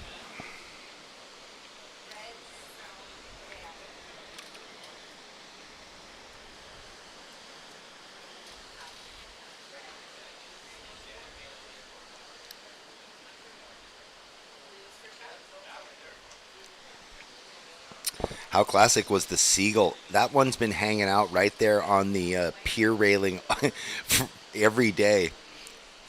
He must have seniority. He's like, this is my picnic bench. I know where the good stuff is. Well, that classic sea breeze finally whipped up. It's 1 o'clock in the afternoon. We're in heat 5. We have 8 heats to go. We kind of anticipated this, up and riding on her forehand. I couldn't make out the color. I think it's red. It Zoe. was red. That Benedetto. was Zoe. Sorry, the glare got me. Yeah, that's starting to get a little bit of glare here. Even when I look over to the monitor, sometimes it's a little challenging for me, but the judges have a completely different setup, so they know what's going on. So once again, Kylie, your last wave, 5.07. She had that long paddle out, now needing just a 5.17, and Blue looking for a 5.81 now. In the lead, red, second green. Last of red, 6.17. That goes into the score line. Here's green.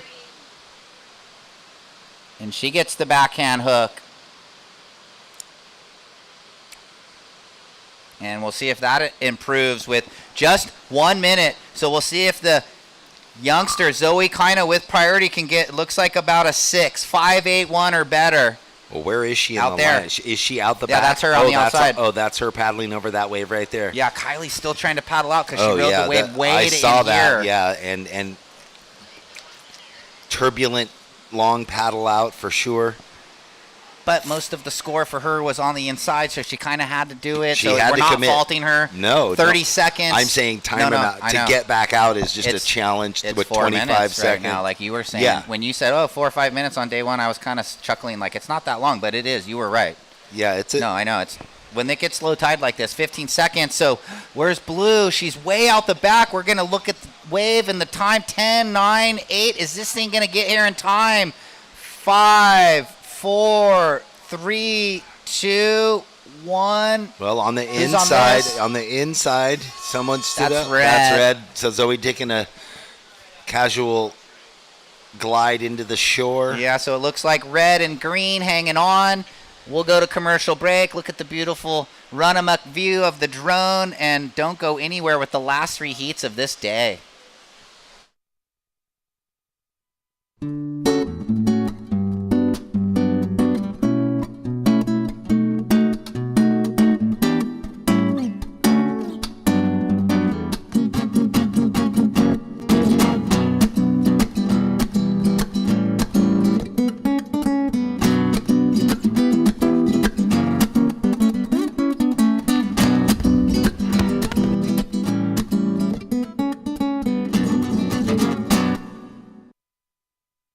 The world has changed, and the workplace has evolved. The option to live free of the commute and busy work life is here. Midstate Containers specializes in custom remote offices ready for your new journey. Customizable in every way, our team is ready to reimagine remote working with your specific needs. We are excited to help create the new workplace so you can embrace more of life.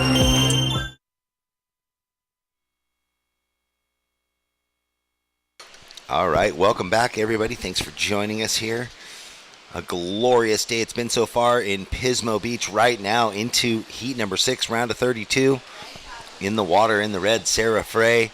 And it looks like, there we are. This is her up and riding. Oh, blast the tail over the ceiling there and gets out quickly because, as Ryan and I were talking about in that last heat, if you ride in far, not that that wave had much opportunity, it can be a really challenging long paddle out with the tide pulling. It's shallow. There's a lot of turbulence. And you end up just kind of hitting your head against the wall trying to get back out through the sets.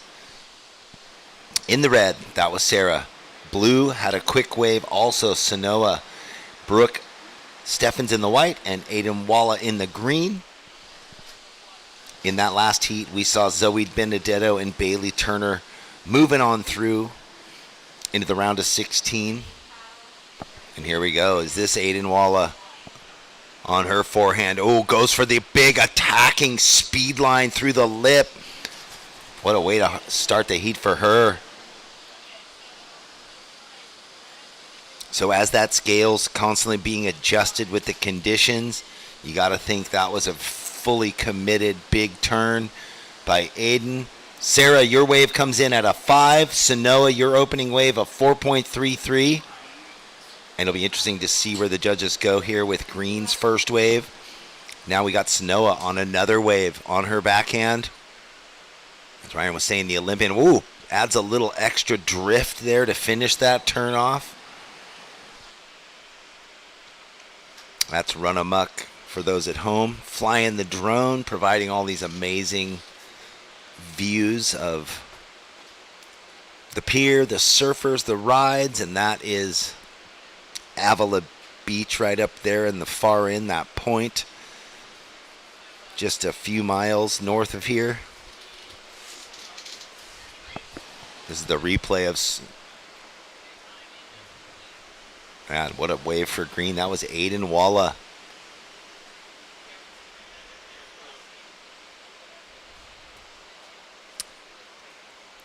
And this was that first setup carve, but this is where Sanoa just added a little bit more to the end section. Waiting for those two scores to come in. 6-3-3 for Green. Aiden, your first wave, a 6-3-3. Sanoa, your first wave, a 4-3-3, and your last wave, a 6-1-0. So the judges appreciating the attacking technical surfing of both ladies on those waves. So priority is set now. First priority with white, second with red. Green has third priority. They can always look in. There's the light monitor box on top of the light blue midship container where we're talking from. So even though if they don't hear us, they can have a quick look over their shoulder, know exactly where they are in the priority order. And it looks like Brooke Steffens now, she's going to get going on her backhand. Carrying speed. I love how she set her foot way back on the tail. She wanted to really blow the roof off on that incoming right.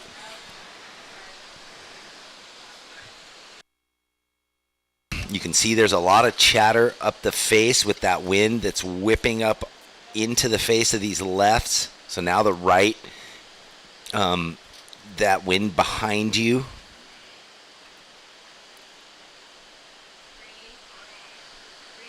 Oh, green way down the beach. So Aiden wants to get a backup, a quick smash of the lip. And that's just sort of smart competitive surfing. Why waste time?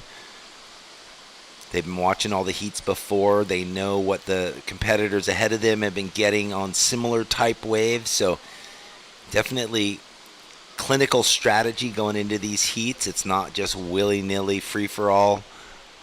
They definitely have a really good understanding of what's scoring what.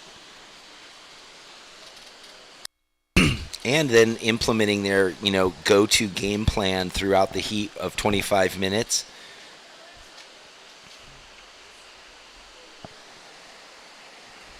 So priority is with red, then blue. We're waiting on that last score for green. That's probably going to be a nice backup for her.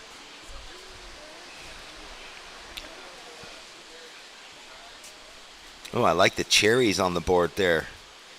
Zoe with the cherries on the board. Yeah, we got a replay. Hold on, and then we'll go down to the interview. So we're waiting on that score for green. I think we have a replay of it was just one big turn, but again, that's her backup there, Ryan. All right, now we'll throw it down to Kelly and Zoe. Take it away. Yes, I'm here with Zoe, and we're just checking out your board. Tell us about your artwork. Ryder Biolis draws on all my boards. She's amazing, and I chose cherries this time, so yeah. All right. So you got a 7 out there. How was that wave? To be honest, it didn't feel that great for me. It was just kind of a warm-up wave, and just like I've been under the weather lately, and just kind of wanted to get my feet in the wax and conserve energy, and then got a good section. Just tried to hit it, but be a little bit conservative, and it worked out. I'm glad you're feeling better. And are you wearing 4.3 or 3.2? I love your wetsuit. Thank you. It's Hurley. I've been wearing a 4.3 lately. This year I feel like has been a little bit warmer than last year, so I get a little hot sometimes. So I feel like I could have worn a 3.2, but I'm wearing a 4.3 in boots. Did you bring a 3.2 with you? Yeah, I was thinking of wearing it today, and then I just kind of forgot about it. Maybe tomorrow. Yeah, hopefully. All right. Well, congratulations, and we'll see you later. Thank you, guys. Back to you guys. Thank you, Kelly. All right, cool. Yeah, Matt's daughter, she's the artist to the stars, right? She paints so many of the boards that come out of that factory. Yeah, it was funny. Before they had the, what would be the stem on the drawing, I thought it was like chubby hearts, but it ended up being cherries. So there was 3 waves ridden. Sarah Frey had a super long one. Eden Walla, she had the 5-1-3 on that closeout hit, but then she has another one coming in. Sanoa had the layback blowtail for the 5.3. So looks like they're in. Last of red, 4.33. Last of blue, 5.3. In the lead, green, looking to better a 5.13. Eden. Second, Sanoa. You need a 5.37 to go back into the lead. Red, you're third. You need a 6.4. And white with priority, Brooke, you need a 8.4, but she's sitting on that 3. She's in the, I would call it the 2-for-1. Could maybe try and get 2 good waves in the remaining time, which is plenty.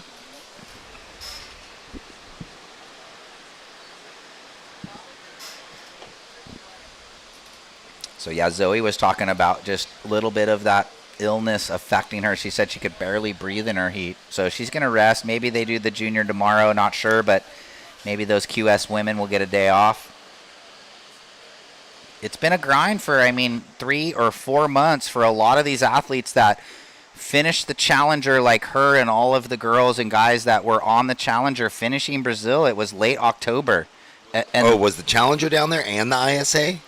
Well, she didn't go this She last didn't do time. the ISA. She could have, but she didn't because of everything that was going on. I gotcha. Yep, but that's what I mean. So and when you travel from country to country, you're bound to get a little, illness here and there. So you got to make sure they're obviously so healthy and on top of it, and she's feeling better. She's on the upswing, so we're all good. But yeah, you get in a heat and you get a little nervy and you start thinking, and no, I can't breathe, and I'm in a 4.3. And you're in a 4.3, and you got to ride a wave for 300 yards and paddle back out and do it again. She was like, I had a couple of those. I paddled and missed, and that takes energy out of you. Oh, I hate that. Yeah. Anyway, she got the job done. Because when you just flow into a wave that's easy, you don't use much energy. When you're sprinting and digging, you're like, oh, and I missed it. Look at this set. So here's this breaking out the back with 2 heats remaining. It's still going to be good, though. Step-offs waves. Oh, yeah. Look at that. That is a wall. That's a proper walled wave. Yeah, there it is. From the pier to the river mouth. Yeah, there it is.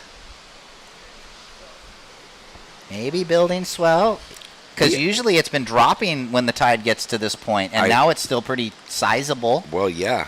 There we go. It seems twice the size of yesterday's mid-tide, low-tide. It started getting low tide. We had a couple of those heats that were real lulled out, like 4.5 and 4.17 were making it or whatever, right? Like scrappy.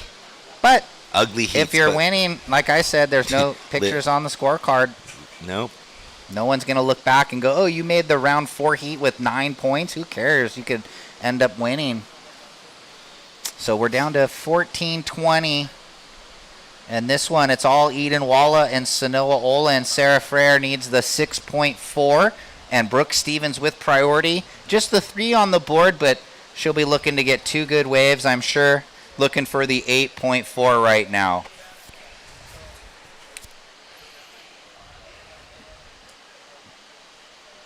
Man, well, if you came down and you joined us and then took a nice beach walk, you're living the life here in Pismo. Yeah. What a day. You know who I haven't seen? I haven't seen Pirate Steve. Okay. He's one of the fixtures, one of the local fixtures from Morro Bay, but he always comes out on the pier and blows his conch shell. What about Walt Cerny? I haven't seen Walter Cerny, and he's a big part of the Surfing for Hope team. I know they do he the runs Still Frothy event, the right? Still Frothy the Toa events, Air Show event. Well, and he does the smaller event, the just the paddle out regular surfing events, right? Yeah. But Walter Cerny, hello if you're out there watching and listening. One of the Central Coast's earliest best. I know. I was saying he was on Billabong with Shane me. Stoneman, who lives up near Morro Bay, was posted that little clip with his daughter. She's on the violin or whatever it is, and he's obviously had a couple albums. And I said, oh, you guys dropping a new album? And I also said, come on down and say hello. They did last year. A couple years ago, he shaped one of those light blue we fish. Gave away the fish. It was in a raffle. Yeah, we were both hoping to win it. Definitely. I think I threw in $20. I did. The Shane Stoneman hand shape. Yep. He was one of the best out of the in our day in the NSSA national team. He hung around with Mark Lindblad. They were the Instinct team, remember? Yeah. Instinct with Barton and Glenn Winton. Oh, and yeah. who Mr. else? X. He's on Instagram. You can follow these guys. I love him. Mr. X was one of my favorite, actually. You know what? He was one of the first guys on tour documenting everything. Like, if someone ever goes into his vaults, he was the first guy with a video camera doing behind the scenes and little snippets everywhere we went around the world. So I always wonder, where is that footage? Anyway, Mr. X, you can do some history digging and find some character. Talk about the characters of old. Like, everyone was a character. Yeah, it was. You know who it was? It was Robbie Page. Posted. He ran into Glenn and he posted a picture. So it was sick. Like, gotta love Robbie Page. And what is his Super Cream Wax? The Insta handle. Yeah, I don't know. No. He has his wax company. Oh, okay. Buttercream or something. Yeah, no, I remember him pitching it. He's a Baldy, it's the best. Everyone has it. And, of course, Page, he's like, oh, Slater, that's all he uses. He's such a ruthless self-promoter. 11 minutes 30. Gosh. It's Eden Walla in the lead, looking to better the 5.13. Sanoa, you're in second. A 5.37 would put you past Eden. Sarah Frere, you need a 6.4 in the red, and White looking for the 8.4. We got into a full brawl in Japan on Najima, him and I, in the You and alley. Robbie? Page and Oh, Derek Hind had gosh. to break it up. That's funny. Yeah. Oh, Jimmy Hogan and Schaefer kind of went chest to chest at the ISA Masters the one year. I had to back them down. I'm like, I'm coaching these guys. These are the legend of the sport. And they're bumping chests. Well, You know, I mean, Ricky, he's always kind of going to rub you wrong because he's in his own program, and which was fine. And then Jim's got his program, and they just didn't have the same program. It was hilarious. Ricky had Allen in his court. Allen, okay, out the back. Yeah, look at this. Ooh, well, that was a beautiful turn. Was that Eden? And green? Yeah, it's starting to get a little bit whitewashed on the colors. I think it might have been Walnut. No, yeah, it was. No number next to her name, so that means she rode a wave. Maybe we'll get the replay. When the blue dot shows up next to their name, we know that's who rode the wave. The judges are on it. That's on our monitor. They got 3 spotters and priority. They've got it all. They're tapped in. We're left on our own to fend for ourselves over here. Scores in quick, 587. Here it is. Oh, Click. That's Nice. that angle from the Vespara, the big camera right in front of the entry to the Vespara pool. Yep, so Sanoa would now need a 6.11 to go to the lead. Sarah still looking for the 6.4. Brooke still looking for the 8.4 coming up next. Talia, Taylor, Maddie, and Zoe. Wicked heats. Yeah, that's going to be a good one. So nothing has changed, like you were saying. They're still looking for those same scores. Haven't climbed out a 3rd and 4th yet. Yeah, that was just the leader bettering. Here's somebody having a paddle. It looked like white, so that's not going to help her So that's cause. it. Yeah, she loses first priority. Now Priority first change. priority goes to red. To blue. Second priority to red. Green up on the south corner, deep off the bottom. Now on the line, snap and pressing, and gets a nice little click finish. So off the top after the gouge, Eden Walla looking to replace the 587. I mean, if that was a single turn, that's probably better. So That's probably better. Stand by. Isn't it funny how the leaders tend to, they're just continuing to ride waves, so then they're just in a flow and they're in the spot for the next wave, where the 3rd and 4th are like, where are they? Why can't I find And a wave to even ride? 7.1 extending the lead. Here's a left-hander. White might get into one. Brooke on the backhand. Just a little stuck behind that one, so not much doing. 8:15 remaining. Green in the lead. Blue in second with priority now. And red still looking for the 6.4. That's the deal. Where is red? Is she weighed in the glare, or... Oh, no, there she is, just out with everyone else. Man, well, this is rivaling day one with the glare. This is pretty intense when you get that onshore breeze and it just scatters the sunlight far and wide. Yeah, the good thing, though, it's over there, and we've just got the 2 heats remaining. We're just going to dodge the welder goggle afternoon. 7 minutes 35. Waves on the approach. And they're just caught inside a little bit, but they're now way over there. And, wow, blue and red inseparable. And this thing is actually stacking right where they are. So this could give the girls a think. No blue, no red. So a little bit of looking at each other, a little hot potato. No one makes a move, so no harm, no foul. Things stay the same. Blue, red, green. Here's another wave, though. Oh, no, this one's going to double up. So we're going to have to be waiting for the next exchange of waves now. So we get to just sit back, relax, and pontificate. Well, it does look like maybe some lines on the approach, so maybe we won't be waiting too long. So Eden, just the youngster, the junior surfer, looking to gain all of the points that she can to set herself up for when she does make the run for the challenger. And then Sanoa sitting 12th right now. Okay, Eden. If you were waving, you're out in first place. Your last wave was a 7.10. There's 6 minutes left. Here's Brooke, little down carve, looking to press into the double up. Highlining.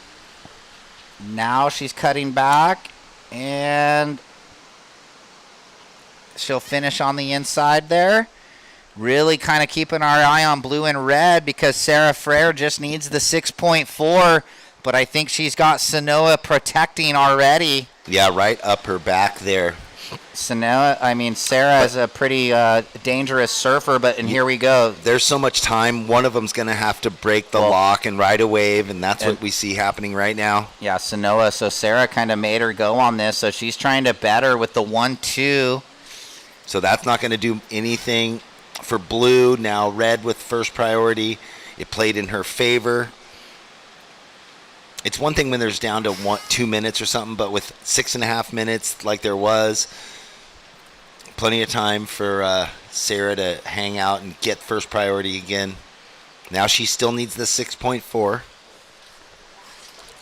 Yeah, you could say, Sanoa could have held with 5 minutes, but she tried to better the 5-3, and it came in a 4, so no bettering for blue.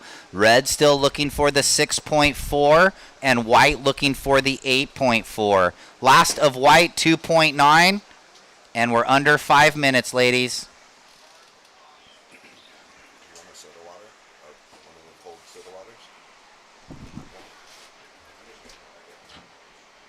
So we're 4.5. Something stacking on the south corner, but I don't really know if anyone's over there.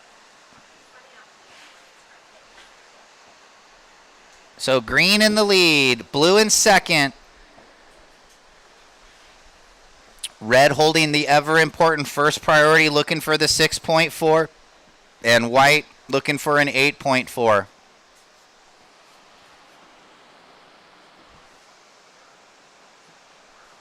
With 4 minutes remaining. Coming up next, Talia Swindal, Taylor Stacy, Maddie Storr, and Zoe Chait. So, all regular foot battle there, and that's going to be full on, that heat. And then our last heat, Kira Pinkerton, Lily Colber, Mia Moore, and Ava Wagster. So another good one there. The last heat of the day. Oh, we got some lefts maybe on the south corner.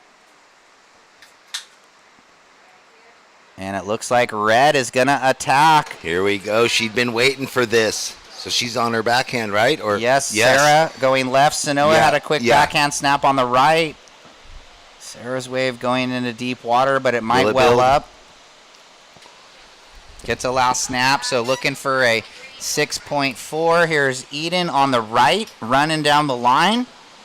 And she goes for the big tail throw, comes undone. 3 minutes. So Sanoa sitting on the outside looking in 12th right now, looking to replace a 295. So she needs a big result here to get up in that near the top 5. But she had Noah make it, Linnea made it, Sarah sitting in 8th. So she's looking to claw her way through this one. Mia McLeish on the injured list right now in 7th. Talia in 6th. Bella was able to sneak through her heat, sitting in 5th right now. And then we've got Kira coming up shortly, sitting 2nd behind Zoe Benedetto. So the ratings leaders making heats. So what? Kira was on the Challenger Series. She got a couple wild cards and then did well enough to kind of solidify for the last few events last year. Okay, so it wasn't a full run. I don't think so. So this year, she's looking to get like a top seed and get in every event guaranteed. She was like first out or something. Which is always so frustrating because you get the late call up, travel plans change, you're not settled in, you don't know the calendar. You'd rather make it and have the whole, you're in L6 and then you keep your best 4. Always wondering, am I in, am I out, am I in, am I out? 1 minute 40, but she just smashed at the Usher Cup, got 2nd. Oh, that's right. In the individual. I was looking for the final Malia results. Manuel. I think Macy Callahan third, Kobe Enright fourth. So insane result from Kira. So all the internationals go and take it to the Australians. Here we go. Sanoa cutting back and looking to go into this oncomer. Smashes it. No, can't ride out. So 115. So Sarah moves one click up the priority order. She's now in third priority. Still looking for the 6.4. Well, if you're just getting down here, look, the whole entire team, it looks like, from Visit SLO, they've joined us. Well, hello. Hello. Raise the roof. Thank you, guys. We're loving your support. We love the area. Yeah, are you guys going to adventure on a beautiful beach walk? I made it perfect for you. There is 40 seconds left, and we'll see Sarah's now moved up to second priority in the red, looking for the 6.4. And the ladies are getting caught inside with 30 seconds remaining. Well, yeah, challenging conditions at the moment. We know that with 20 seconds on the clock, it is going to be... We're waiting to see that score come in for Sarah. We are down on the clock to 10 seconds, so unless someone rides really quickly, it's all about that score for red. So 5, she did get away. 4, 3, 2, 1. I mean, unless my monitor's frozen. Well, I don't know. Yeah, it says that a potential score would be coming in, but sometimes there's like a glitch. So it looks like unofficially green and blue are hanging on. We will.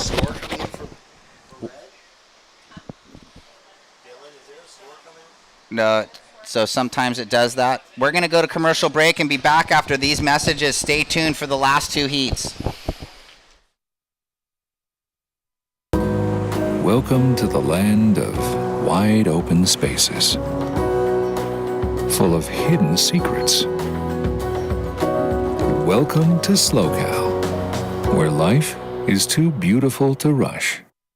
We start each day with one goal.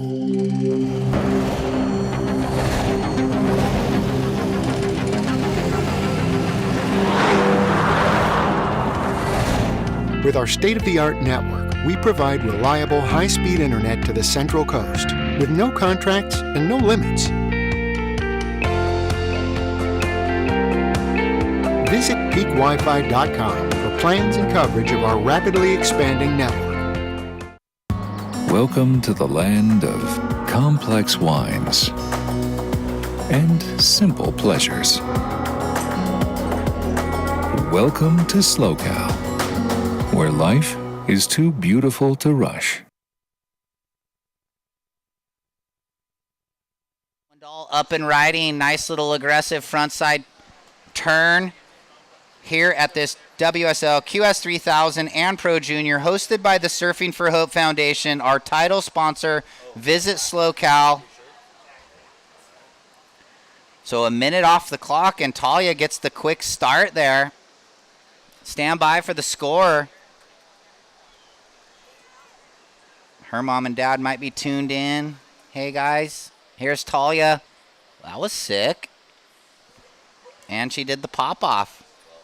Like you were saying, what an event for her down at the World Juniors. Oh, my gosh. I mean, she surfed out of her skin for sure. And I like how she adjusted her goals, because as the interviews came along, she said, my goal was to make finals day. And all of a sudden, she'd made finals day, and she's like, wait a second. Now you're like, whoa, am I going to try and win this thing? Now I have to readjust. Let's see. We'll see if there's anyone riding now, and we're waiting. All scores are in. Talia got the 6.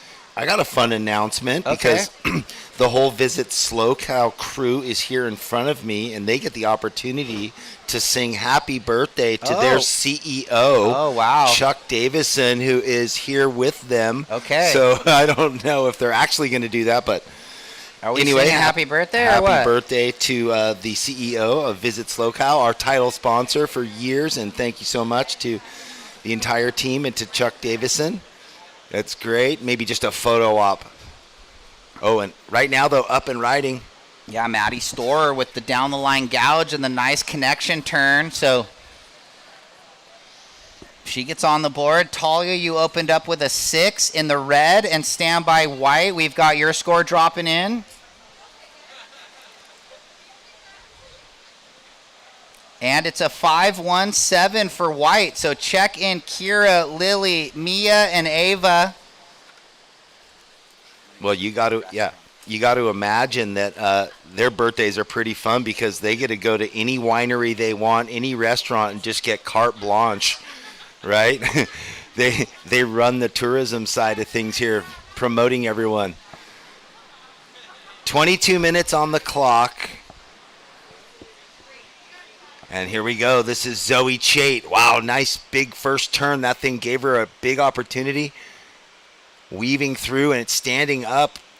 Oh, unfortunately, buries the nose in a bit of foam.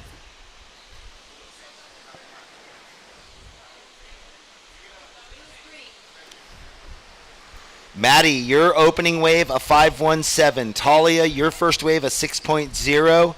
Waiting on that wave score for Taylor and for Zoe.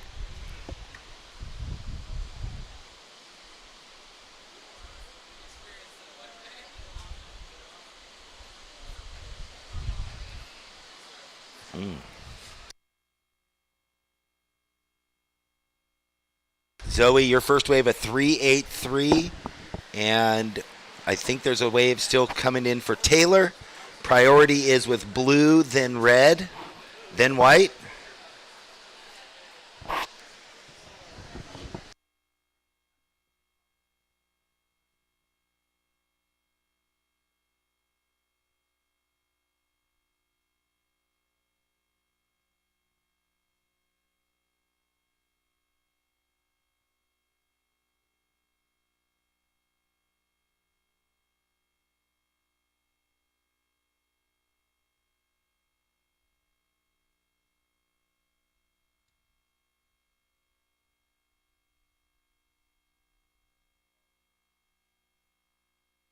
All right, now red. Talia Swindal, after that big result down south, surfing with uber confidence through this event. She's going to have a great backup to the 6-point ride.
All right, lot going on. We're going to throw down to Kelly. Take it away. We do. We have the Slow Cal folks here watching us do the interview. So congratulations to you, Eden. Thank you. How is that? I know conditions switched a little bit out there. Yeah, I felt like it kind of changed right before my heat, but it's still super fun, and if you get the right wave, you're stoked. Absolutely. And now you're homeschooled, you're balancing surfing career and staying up on your schooling. How is that balance? Yeah, it's fun. I really like being homeschooled. It allows me to surf a lot more, I think. And yeah, it's super fun. Does that mean you have to go do homework right now? My dad would want me to. Okay, well, congratulations to you, and I hope that your dad is happy. Thank you. Back to you guys. Thanks, Kelly. Good job, Eden. 17 minutes, 15 seconds. That last of red, 6-8-3. So Swindal just comes out swinging here in heat 7. 6-8-3, 6-0. She's on almost 13 points. That might be enough, but you never know with Taylor Stacy, Maddie Storr, and Zoe Chait in the lineup. Taylor got a 2. We know White opened with that 5-1-7, and Green a 3-8-3.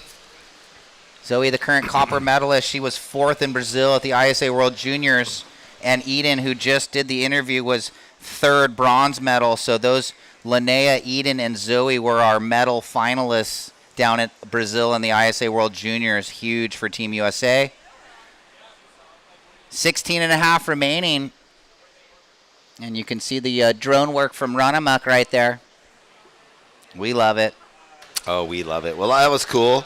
It's cool talking with the team from Visit SLO. It's great to have them all down here. They do a lot for the growth of surfing, even though maybe they don't know it. You know, their sponsorship has set this platform for so many of these young surfers from America making it onto the world tour. So big thank you. Ooh, Zoe Chait with the mean rail down and then up through the lip on that sharp eye. So that's going to be nice. Well, that's going to be the 1.35 she needed to go up into second, that's for sure. Yes. And then Maddie Storr is going to need a score after that. And she does have priority, so maybe she'll just find one and surf anyway. Stand by Green. We might have a look at the replay for the fans at home. Nice rail gouge and up through the lip. So sick. This is her shorter, wider board. I think it's right around like 18.75. Where her normal shorty could be 18.5, 18.63. This last score for Green, 7.17, Zoe. You're in second, now making White need a 5.84, and Blue looking for a 9. But Taylor Stacy, with just the 2 and the 2-for-1 right now, would be looking for 2 good waves in the next 15 minutes. So still plenty of time. Just saw Kira Pinkerton checking in, so can't wait to watch her. Lily Colber, Mia Moore, and Ava Wagster. Isn't it funny, like, when you have the first heat of the day or the last? Yeah. What's hard? I always would have taken the first heat of the day, just to keep focused. I think I would have all too. day long. It is so tough to keep your amp up, you know, and not use too much energy. Could just be feet up on the couch or the bed watching the broadcast. I'm bad at that. I'm such a little fidget. Oh, I walk around. I walk in circles. I just start losing my mind. Yeah, I mean, it's hard to not get anxious, I guess, when you have that. Like, she's in second in the rankings. Zoe made her heat.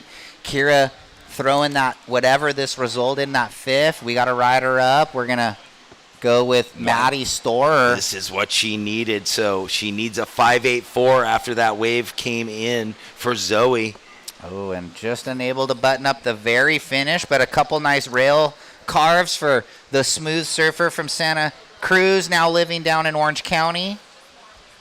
We got waves on the approach, though, so this heat's kind of firing. Who's this? This is, I think it's red. I think it's Talia. Oh, and she was up. Bobbled. Yeah, she fell quickly. But more lines approaching. Could see some long rights out of the northwest right here. Priority with Blue, and she needs to get a good wave on the board. Zoe Chait, second priority, has the low backup, 3.83. And look at this, maybe the set of the day. Whoa. Clean up on aisle 5, Jeff. Send the mop. Send the mop. So with 13 minutes, though, they'll reset. Priority with Blue, Taylor Stacy. She's kind of the dark horse, you know. Might not have heard of her, but she's got really gnarly talent. She's very explosive surfer. And that last of Storr, 3.4. Still looking for a 5.84 Maddie. And Taylor needs a 9, but we already know she's just going to try and put a good number on this next wave with that priority. We're at the halfway point right now.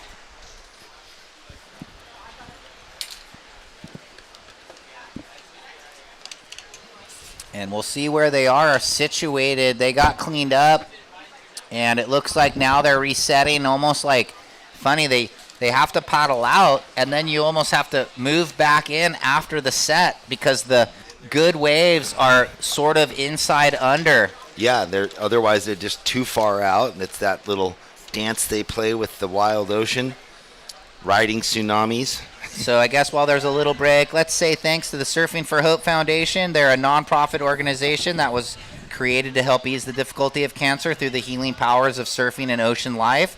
In SLO County, they host free surf camps for cancer survivors and their family, along with a memorial paddle out, all to put a spotlight on the fight against cancer. Over the last 12 years, they have raised almost $1 million. That's so sick. Thank you so much. To help families recover from all types of cancer, Surfing for Hope is not only hosting much-needed WSL qualifying series events, but they are helping families recover in their fight against cancer. And if you want to help donate to the cause, surfingforhope.org, check them out.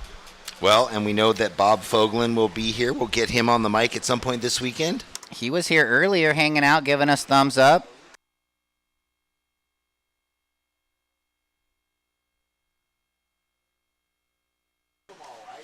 And, of course, we have all of Visit SLOCow down here. It seems like no one's in the office today. It's home to 80 miles of coastline. Do we have anyone riding? Surf breaks for beginners to advanced surfers. It's perfect summer water activities for the whole family, including surf classes in the beach cities, to sea kayaking through the caves in Pismo Beach, or you can still paddle to the oyster farms in Morro Bay.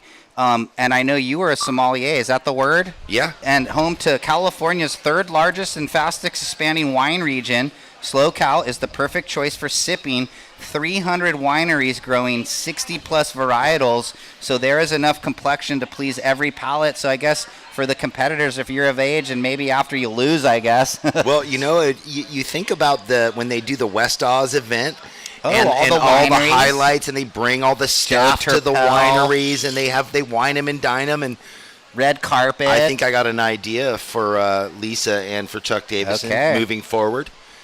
Well, we saw Zoe Chait run down the line. We'll see if that wave factors in for green. And it looks like Taylor Stacy did get a wave, but it was only a 117. So with 9:40 remaining, we're going to keep our eyes peeled with some sets approaching. This wave might look rideable, so. Oh, thank you to that little cloud cover. Just kind of a little brought help down the glare just a tick. No welder's goggles needed. Last of green, 483. Zoe, you're in second now, looking to better your 483. White, you have first priority. You need a 684. And blue needs a perfect 10. But again, in the 2-for-1, I would say, who's this?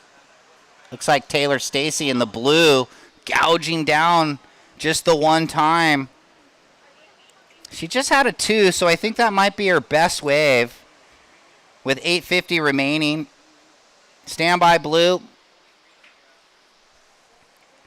And you should be checking in Kira Pinkerton, Lily Kolber, Mia Moore, and Ava Wagster.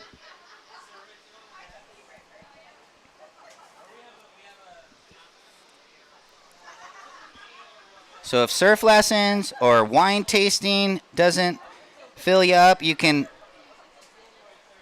check out some of the luxurious spa services, yoga sessions, sound baths, and wellness retreats. Look no further than our spacious oceanfront retreats or across the rolling hills of Paso Robles for your perfect mental reset. And that's what me and Jeff are doing this week. Even though we're working, we're resetting. 8 minutes in the lineup. Priority with white. Maddie, you need a 6.84. And blue, Taylor, your last wave went 303. You need an 897, so call it a 9 or better for blue and a 684 for white, holding first priority, Maddie. Zoe Chait, your last wave of 483. And Talia Swindal in the lead, trying to better her 6. Her best wave, a 683. And there's 7.5 remaining, so we'll see if Maddie Storr or Taylor Stacy can flip the script. It's been Talia Swindal and Zoe Chait from the get-go, holding down to the 1 and 2. And you can see all the ladies out in the lineup there now. Little break in the action with the dropping tide.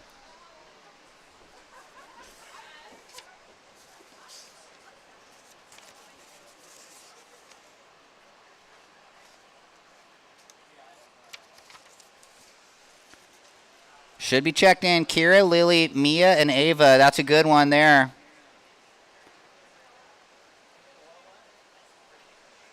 Lily Colbert was on our bronze team 2 years ago in El Salvador. Got the call up. Yeah, we got to say thanks to the city of Pismo Beach. Of course, they're a proud host of this event. It's classic California up here. And, of course, the Vespara Resort. Thank you so much for hosting the staff. Upscale getaway located along the famous stretch of beach and the iconic boardwalk. So, a couple waves approaching here. Let's see. Looks like Zoe Chait up and riding, running down the line. That pink sharp eye moving through. Whoa. Slides the tail to chop hop. That was Talia in the red, real quick, up and out. I don't think that's going to factor in, but stand by. Zoe Chait's wave may. Priority with white. Maddie Storr looking for the 684, and we'll let her know if that changes based on the fourth wave of green.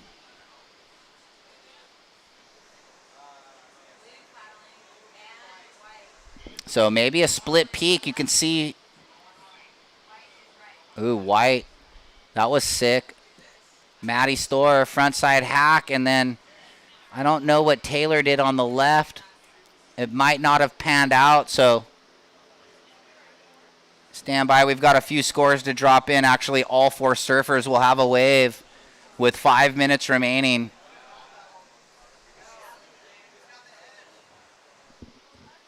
So Zoe blowing the tail. Straight into the chop hop. So not only surfing huge mavericks, but ripping the beachies. This was Talia on the backhand, quick one time. That won't factor in. And then this was, it looks like Taylor Stacy in the glare, in the blue. She goes vertical and actually had a nice maneuver, so a good single turn for Taylor Stacy. That might be it is. Her best wave, a 4.57. Now needs a mid-7, a 7.43. And standby white. Green, your last wave, a 4.77. It does not go into your top two. You're still in second, Zoe. So we're just waiting on the last of white. Maddie Storr looking for a 6.84. She had a pretty good frontside throw tail snap, and then we need the replay to see what she did down the line. And here it is. The pulled away cam. Whoa. Pretty sick down the liner. And then that was that. So she came undone on the end bit there with 3:45 remaining. Priority with red and then white and then green.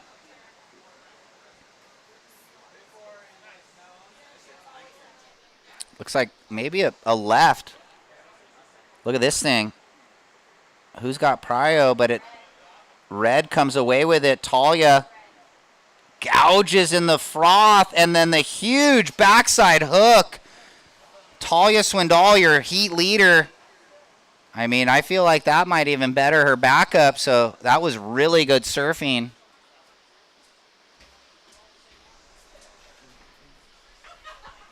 Three minutes. This could put it away for her. Could have that race for second. So priority to white looking for the 6.84 and blue looking for the 7.43. Here's that replay for the fans at home. Down the line carve, snap, and then up in the lip, Jeff. Even the cameras can't get closer. I know. It is way out there with this low tide. It's like Europe with the tide changes.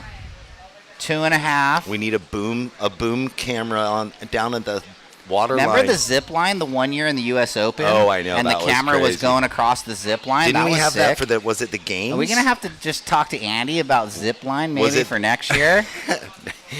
Was it the games that had that? Because ESPN wanted the zip line. Oh yeah, the X Games. Maybe it was that. I think they did it one year during the Open though. Oh.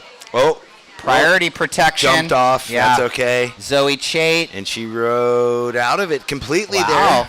So more critical surfing from Zoe Chait. One-turn wonder there. Yeah, she's been explosive. Well, and you never know where the judges go in their appreciation of that one turn. It was like pulling teeth to get her to completely settle in and ride this board, but once she got fourth in the World Games, it was game over, and now she loves it, and that was pretty sick. your ever-ending battle of please ride more foam. Yeah, we dialed this Okay, one in wow. for So her. you were right. Talia Swindal gets a 7.4. Running away with it at the moment with a minute and a half on the clock. Priority with Maddie Storer. And this might shut the door. Yeah. Oh, we got a rider up, though. It looks like Talia, T-Dog, she's all over the court. Last of green, 6.43. And now white needs an 8.43 and blue a 9.03. So what that did, the 7-4 and the 6-4 have made it a lot tougher on white and blue. With 60 seconds, Maddie Storer with priority. You need a mid-8. And Taylor Stacy needs a score into the 9 range.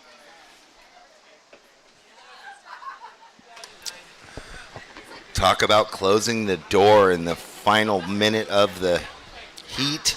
Yeah. Tough for Maddie Storer right now.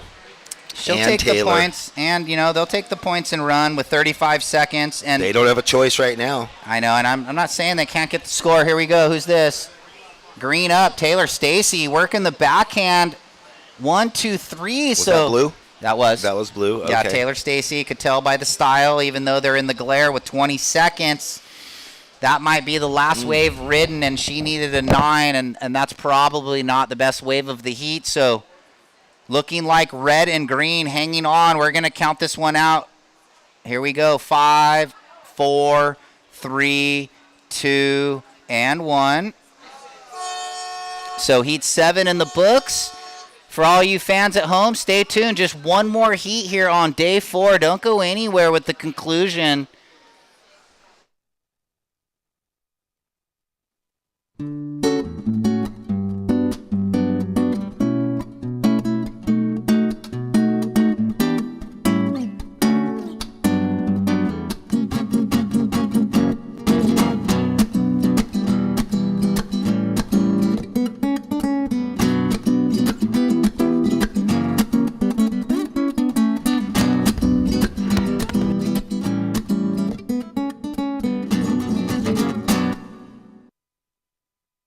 Since 2012, Surfing for Hope has been helping families navigate through cancer using the healing benefits of surfing and the ocean.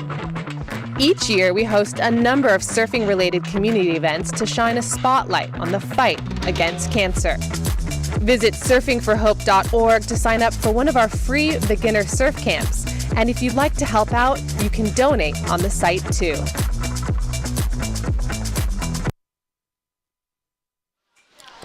All right, welcome back, everybody. Thanks for joining us here all day long. Jeff Baldwin and Ryan Simmons. We're into heat number 8, the final heat of the day. Round of 32, women's concluding.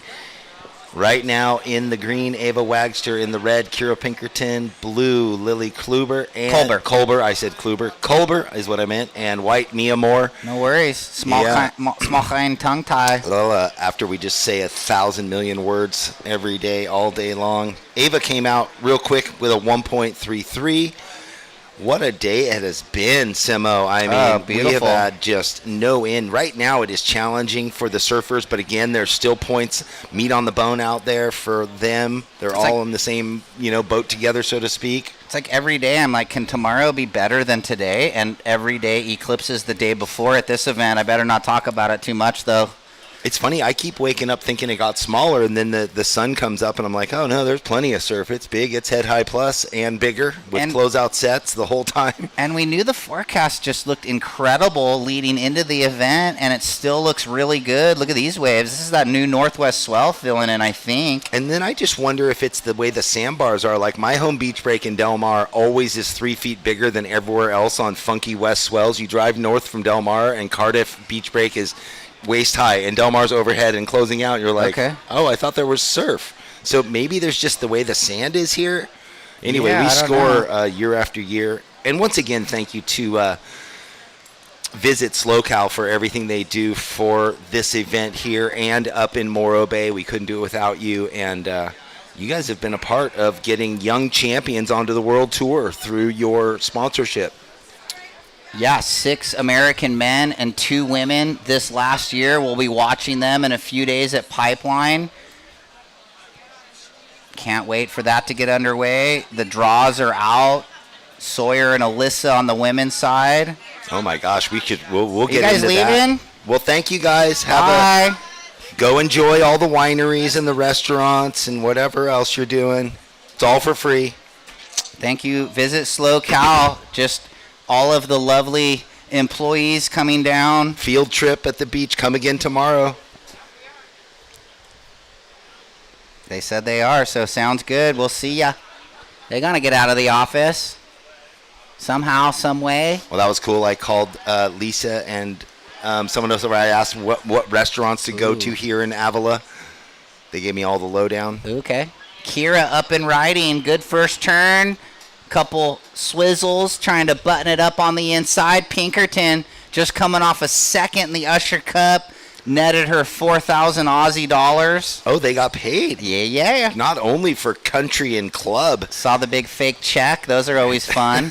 Go to the bank and cash that. You can't even cash a check anymore. I was stoked, though, to get those back in the day, like the first one. You're like, I got the big check from ECSC. Oh, Kira, nice lipper. You know, she's going to stay grindy. One of our best competitors. What was I watching that Will Ferrell movie the other night? Semi-Pro. And there's this scene where the homeless guy has a check from him. He's like, oh my God. No one will take it. He's like, you need to go to a bigger bank because it's a bigger check. Yeah, we're losing it up here. Remember when Taylor Knox won the Big Wave K1 and got the 50K? That was sick. And then it all got trumped when everything went to 100K. And then Owen Wright gets 300K in New York. Oh, wow, I know. Remember that? So Kira opens 4-3-3 in this last heat of the day. Ava opened with that 1-3-3 and then just had a quick backup. So no priority for white and blue. Who's this? Looks like blue. Looks like Lily Colber. She's out of the Malibu area. She's, I think, a student still at UCLA. Here's white. Mia Moore with the quick one hit. That was almost intimidating, actually, a little bit with the Visit SLO people. There was like 30 deep, kind of almost. Oh, man, I'll go down and give them all a hug. No, I know, but kind of kept me on point. Like, I got to do good. I'm always thinking that, but. They were stoked. Out of the office at the beach. Yeah, all right, Kelly, take it away with Talia Swindal, please. Yes, I'm down here with Talia. We were just talking. Her birthday was just a week ago, so I was just saying happy birthday. And congratulations on that heat win. Thank you so much. Yeah, it was fun out there. Fun out there. Got a little windy. How was that? For sure, yeah. The conditions are changing so fast, but this is like the best Pismo ever, so no complaints. And usually, fun fact, you stay in my neighborhood in Shell Beach, but you're on the beach now. How's the hotel you're staying? Yeah, it's super nice. Very close to the break, so that's nice. Just wake up, jump out of bed, go surf. But yeah, Pismo's sick. Did you surf a couple times today before your heat? I just surfed this morning, early morning surf, and then kind of just cruised around all day, saved my energy. There you go. Well, great to see you, and we'll see you again. Thank you so much. Back to you guys. Well, there's a lot to do here in Pismo when you want to cruise around. There's coffee shops and stores and good little, all kinds of fun restaurants. You can go on the nature hikes. You can get out in the world. Talia was throwing her post-heat interview voice in that one. Keeping it all reserved, keeping it calm. So 6.5 off the clock. Kira with the 4.33, best wave of the heat. Mia Moore got a 2.3. Ava Wegster's got a couple throwaways, under 2 points.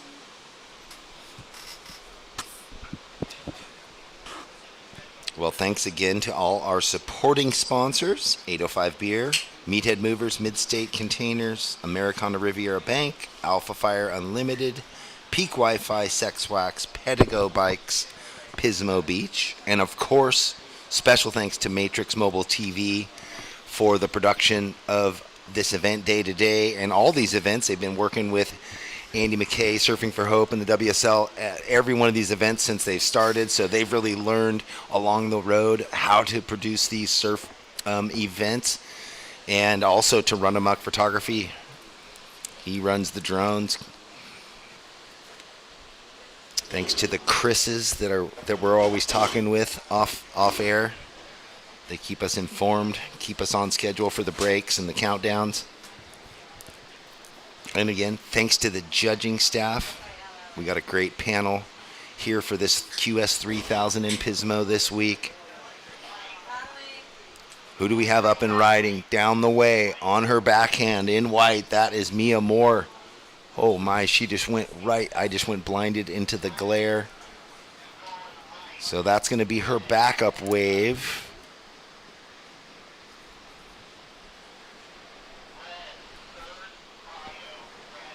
So first priority is with blue, second priority green, third priority with Kira, who's in the lead. Kira had a quick up and down. There was a few surfers paddling for that last set. Nobody got that wave. There's a lot of water moving up the face. Kind of makes it tough to get over the edge sometimes. Mia, your last wave, a 2.57. So white, you're in the lead with a 2.3 and a 2.57. Kira, you're in second place with a 4.33 and a 0.50. Ava in third with a 1.33 and a 1.67. And Lily, just a 1. So a really, really quiet heat at the moment. Low scores. No one really getting the jump other than Kira's 4.33. This is the last heat of the day. And I was looking over at you, Ryan, going, oh my gosh, even though that wind puffed up, it feels like it's going to back off here shortly. So the free surf after the event later is going to be all buttery again. Well, that might have been green, carved down to the lip or Ava. So that'll score in this heat. The low scoring affair right now. It was. She needed not much to go up into second. Just under 16 minutes here in the final heat of the day.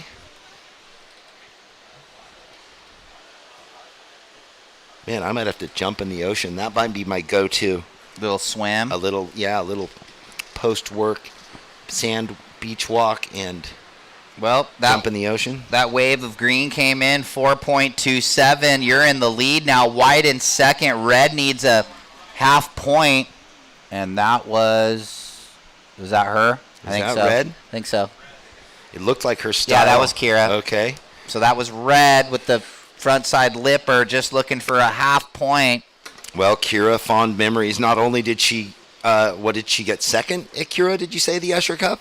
Yeah, at Snappers. Second at Perfect Snapper on the finals day. Yeah. But she won the inaugural event here on the women's side when they had that, when it was on the north side a bunch of years ago, 2018. I remember her post-heat interview talking about how she had, really worked with Mayhem on a board for this wave. Got ya. And it took her to victory. Yeah, I remember that. She was just a youngster then, actually. Here we go. This is looking like, whoa. So it was a serious. I mean, I didn't see it in the glare real time, but that was solid. So stand by red and scores reflecting that. 5, 6, 7, red to the lead, green to second.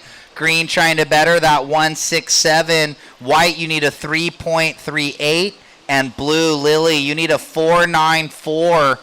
She only has a 1 right now, so she's in a good position to put a couple numbers on the board, blue. That's a good angle. No glare right there for the drone. Yeah, it's funny. With the drone, it makes it look so different than what we're looking at. Calm. And then the surfers, they're looking out at the glare, but it's not. But when they look it's not in front of them. It's to the left a little bit. Yeah. So with 13:25, halfway point will be 12 minutes 30 of these 25-minute heats.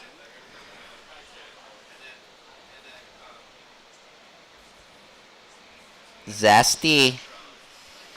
So the pier is full of people cheering on. That beach is enticing me for a nice walk. Let's see. Well, there we go. Kira, your last wave of 5.67. That score dropped in. Red goes to the lead. Green in second. And Ava wants to get rid of the 1.67. Mia with a pair of twos needs a 3.38. And Lily with that priority just waiting to get a second wave. I mean, Lily Kolber, she needs to try and get going. She's got the first priority, so that's a good thing. Whoa, tearing some paper. Yeah, restaurant list. Okay, little pop-up peek on the south corner. Not sure if blue is there, but white might be. I think this is Mia Moore. Can she get around it? She is trying. Cuts it down. This thing's got a little low road. So staying on that flow and gets the finish. Just needed a 3.38. So Ava in second, holding on to that precarious 1.67. And let's break it down. This is the replay. A little stuck behind, gets around to the open wall, cuts it down, and then presses into the section. A pretty good little snap. It's a 3.5 and turns the heat. And now green needs a 1.8, and blue, you need a 5.07. And no one going there. We're down to 11 and a half minutes, the last 11 minutes of the day. So that wave of Mia Moore, like you said, just enough. Just enough got her out of the twos up into the 3.5. Now it's back to Ava, who has that silly 1.67 in her score line. Needing a 1.8. Oh, geez. And Lily, even though only has a 1, just needs a 5. Crazy heat, actually, Jeff, in the last heat of the day. This is Kolber on a double up. She's going to roll in, and she's got big game. Okay, kind of hits it. Now redirects on the backhand, floats it. Wow, she got a lot of speed out of that redirect. It's like that next level of the low tide starting to stand up on the small shallows there. Well, if it's not a 5.07, it's her best wave, and it could be a part of the two-piece. Oh, that was Ava, so that probably might not even get to the 1.8. Stand by. That was just an up and out. So it's waiting. There it is. Last of blue, 3.4. Now you need a 2.68. In the lead, red. Second, white, looking to better the 2.57. Green, you need a 1.8. And blue only needs a 2.68. Wow. Isn't it crazy when we're shouting out you need a 1.2, a 1.8, like such small scores, but doesn't make it's just as easy to get an 8 as it is the 2. Kind of is, I know. You know, when everyone's score is so low, that's why, because they're, struggling to find something. So now it's, holding and 9.5, still plenty of time. Priority red, white, green.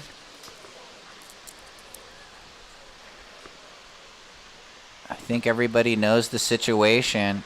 In the lead, red. Second, white, looking to better a 2.57. Ava, you have third priority. You're in third in the heat. Green, you need a 1.8. And blue, Lily, your last wave, a 3.4. You only need a 2.68.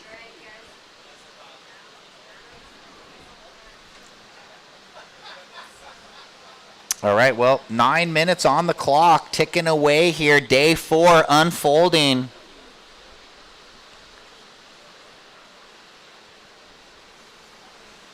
Been just another great day. Can we have 3 more? Let's hope.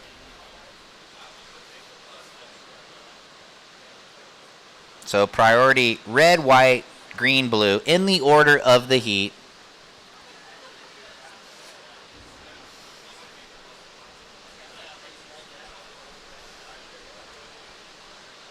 So we've got someone moving south. We've got a wave stacking straight out front. Ooh, look at this. Looking Kira. like a beauty of a left coming across with a ton of speed. Oh, boy. Wow. She was throwing as much spray off the bottom as the top. What a wave for Kira Pinkerton. Look at that. Well, comes undone, but... Okay, but the busy work, the might have work, been done. The damage done outside. Will it better the 4.33? That's what Probably. we'll wait. Yeah, we think it would with 8 minutes left. Maybe just. We'll see. Pretty big first turn. Who's this? No, I don't think. I think they held. That might have been white, but that wasn't committed paddle. So it's still white, green, blue. White looking to better the 2.57. Green, you only need a 1.8. Here's Kira. The first turn, that second turn. She bided her time and float climbed the end bit. So the judges are going to eat up that first snap. 6.67 extends the lead. Red. It's all about second right now. Yeah, it's Mia kind of Moore. that fine line when they ride out and they're in front of just an all whitewash section and go for the rock and roll foam climb to finish. That's really past the finish of the wave, right? Kinda, yeah. They've Like already the work was done, They've yeah. completed the wave. Well, Mia Moore uses priority with a little backhand tap float. She might better her 2.57. Stand by. With only 7 minutes remaining, let's watch. She crawls into this thing just on the outside, and then click, little snap, and that was that. So we're waiting on that last of white, the fourth wave. Score anything better than 2.57 makes it a bit tougher on the crew, and it might better by a little bit. Every little incremental point. 2.8 green with priority needs a 2.03, and blue in second priority you need a 2.91. Lily with 6.5 remaining. So we're gonna keep our eyes glued to the screen and the lineup because this thing is far from over. Kira looks pretty locked up, I would say, but for second, here we go. Who's this? Looks like white. Quick snap. Slashes down. Mia Moore. Oh, that wave is just really fighting against her. But she's actually doing pretty well. Connected the dots, trying to better now. The last 2.8 was a single maneuver, so I don't know. We'll let the judges decide that. She's staying busy in the low priority, I guess. Really looking at blue and green, though. They don't need much. But I guess in these conditions, a 2 and a 3 is not easy. No. As that last wave of Mia Moore, a 1.93 with 3 little snaps. So it just shows you. It just wasn't really moving in one direction or the other. It was just, she was just biting into the foam and the current. Ooh, someone outside on the corner, out the back. That was a paddle, but I don't know who it was. Well, we'll get told. The priority judge. We got someone on the pier. Been blue. So priority change. Priority is with green and then blue. No, I mean green and then red. Yeah, what moved from blue. Blue lost it, paddled for the wave. She Lily was Colber. behind, when you're behind the bubble, you can't get into it on these double up afternoons. 5 minutes remaining. So where is green? How happy are we that there's no more 5-minute horn? Yeah. One less horn in our it's ears. Nice. We don't need it. We never needed it. We're telling them the time whenever they need. They raise their hands. They ask for it. We give it to them. Okay, far bar. Look at this. Lily in the blue. There? Yeah. Checks it back. Looking to get into the double up. If she can hammer a finish, now she's pressing. She's got a little section. Click. Floats it up and over and rides out. Lily Colber. Needing a 2.91. Oh, my gosh. Small kind scores for Lily Colber. 4 minutes 15. This is giving me flashbacks of El Salvador. You were down there that year. Remember? She had a bunch of heats. Yeah. Oh, you need a 3.8. She get a 4. Oh, you need a 4.1. She get a 4.2. It's like drama when you're the coach. So stand by. Let's see. Lily's score dropping in. It's going to help the situation. Oh, she's getting the score. Yeah, it's going to big time. So now Mia Moore needs a 4.54, and Ava with priority needs a 3.77. The last of blue, 4.63. Mia Moore in third priority. You now need a 4.54, and Ava Wagster, you need a 3.77. Still holding on to the first priority green with 3.30 remaining. So Lily gets the job done. Student at UCLA. And now white and green needing scores. Mia Moore looking for the 4.54. Ava looking for the 3.77. Waves on the approach. Is this Kira? Or is this... Oh, Kira by the pier on a double up and under. And I don't think anyone else was up and riding. Here's green. Ava. And this thing's going kind of backwards, but it is going to get into the double up. And she gets a nice little finish. So stand by. Priority with white, 2.5 remaining.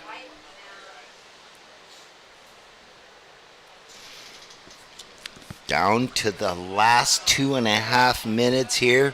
Someone might be... No. Waiting for the last of green. Well, we hope needs an upper 3. Had a good little frontside snap on the inside corner. We'll see if it's enough. 2 minutes 10. Oh, it's a maybe yeah, maybe no situation because it was that close for green. 2 minutes. It's not enough. A 3.3. Still looking for the 3.77 green. And white with priority looking for a 4.54. 1 minute 45. Wow, we coming down to the final of the day. What a day it's been. 90 seconds right now. Kira in the lead. Lily in second. White with priority, so she's got that chance. Yep, Mia Moore looking for the mid 4 and Ava the upper 3. Thanks again to the judges and to all the Surfing for Hope staff that help out. Yeah, spotter, priority judges. Everything. To Matrix Mobile TV, to Run Amok, and to all the sub-sponsors. We'll get back into that tomorrow. We got a full day of action. We got 1 minute left here in Heat 8, and it looks like, at least at this point, unless Mia Moore can find something in the next 60 seconds. Yeah, or Ava. Or Ava. Just she has 4th priority. White has 1st priority. 50 seconds. Waves on the approach. Where is Mia Moore? Let's see if she can find. This is her. Way out the back on a set, but it's not got any open face. Unfortunately for her. 35 seconds, so that's not it. We'll see where green is. 30 seconds. Green might look, but looks like she might have... no, she's got priority over red, so it's blue, green, red in priority. 15 seconds. You got the binos, and I've got the clock. Red up. Kira just running away with it. If this is her, yeah, 8 seconds. 5, 4, 3, 2, 1. Well, big layback jam from Pinkerton. It will be Kira and Lily moving on. We will go to commercial break and be back after with highlights of day 4. Welcome to the land of big-time natural beauty and intermittent cell service. Here, cowboys drink Cabernet, farmers surf the breaks, and everyone breaks for roosters. It's a wide open and welcoming place. But that's not to say we don't have any hidden secrets. Welcome to the land of truly living, with a million things to do. Or not. Slow Cow, where life's too beautiful to rush. In the 805, we live life on a different path. Where medals aren't given, they're earned. Where stories aren't written, they're lived. And legends aren't born, they're made. It's not just what you do, it's who you do it with. This is 805 Beer. All right, welcome back, everybody. Thank you for joining us all day. Jeff Baldwin and Ryan Simmons, we had a blast. What a day. QS 3000 men's and women's round. We are into the round of 16 for both, and what we were just talking about off air was we don't know if that's first thing tomorrow, if they're going to the Pro Juniors, but join us tomorrow first thing, 7:15 for that, or 7:25 is when we go live on the webcast for a 7:30 start, and no doubt high-pressure surfing is going to be happening. What a day, Ryan. Yeah, I mean, 4 incredible days here at this QS 3000 with the Pro Junior event number 1. We're going to get into some of the highlights from today right now. This first one, Jake Davis, I think. As you can see, the drone following with that beautiful sunrise we had today. It was just sheet glass, high tide. This is the Jake Davis wave from earlier. It was a 7.5. It kind of set the tone in this heat. It was the best wave, and it kind of made him advance. It was everything for him in that heat. Yeah, it's when he was coming from behind in third to first. And then we're going to see Ryan Huckabee. He had a grindy heat where he was doing big maneuvers, and you could see right there the throw tail layback pulled perfectly. Gotta love it. Who do we got next? Louis Austin. Oh, Lucas. So this wow, this is at 7.67. So we're just building through these highlights. Oh my I mean, you gosh. can see how beautiful it was with the high tide and the sunrise. All formed out, and the claim. What? And this is just building, and then we're going into Mateo Olin. Yeah. That was the gouge down to the big hammer on 7.67. We didn't know where the judges were going to go, but they loved it, and we did too. And this was Lindblad, that early heat, with the 3 St. Clemente surfers, Weiler, Linney, and Cannon.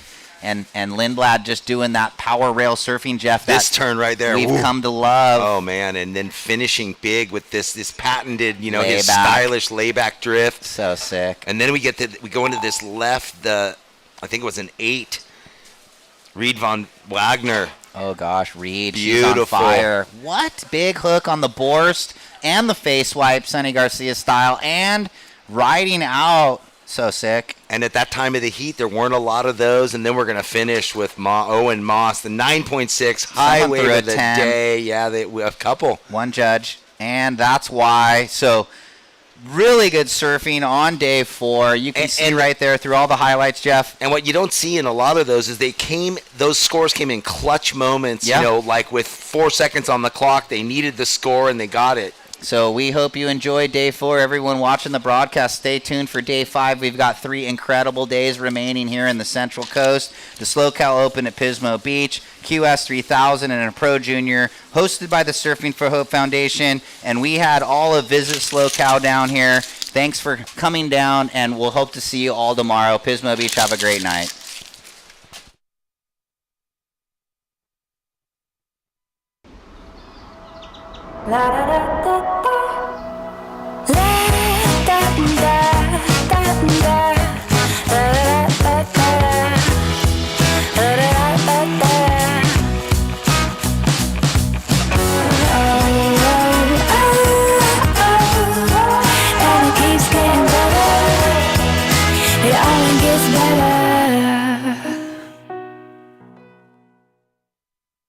Since 2012, Surfing for Hope has been helping families navigate through cancer using the healing benefits of surfing and the ocean. Each year, we host a number of surfing-related community events to shine a spotlight on the fight against cancer. Visit surfingforhope.org to sign up for one of our free beginner surf camps. And if you'd like to help out, you can donate on the site too.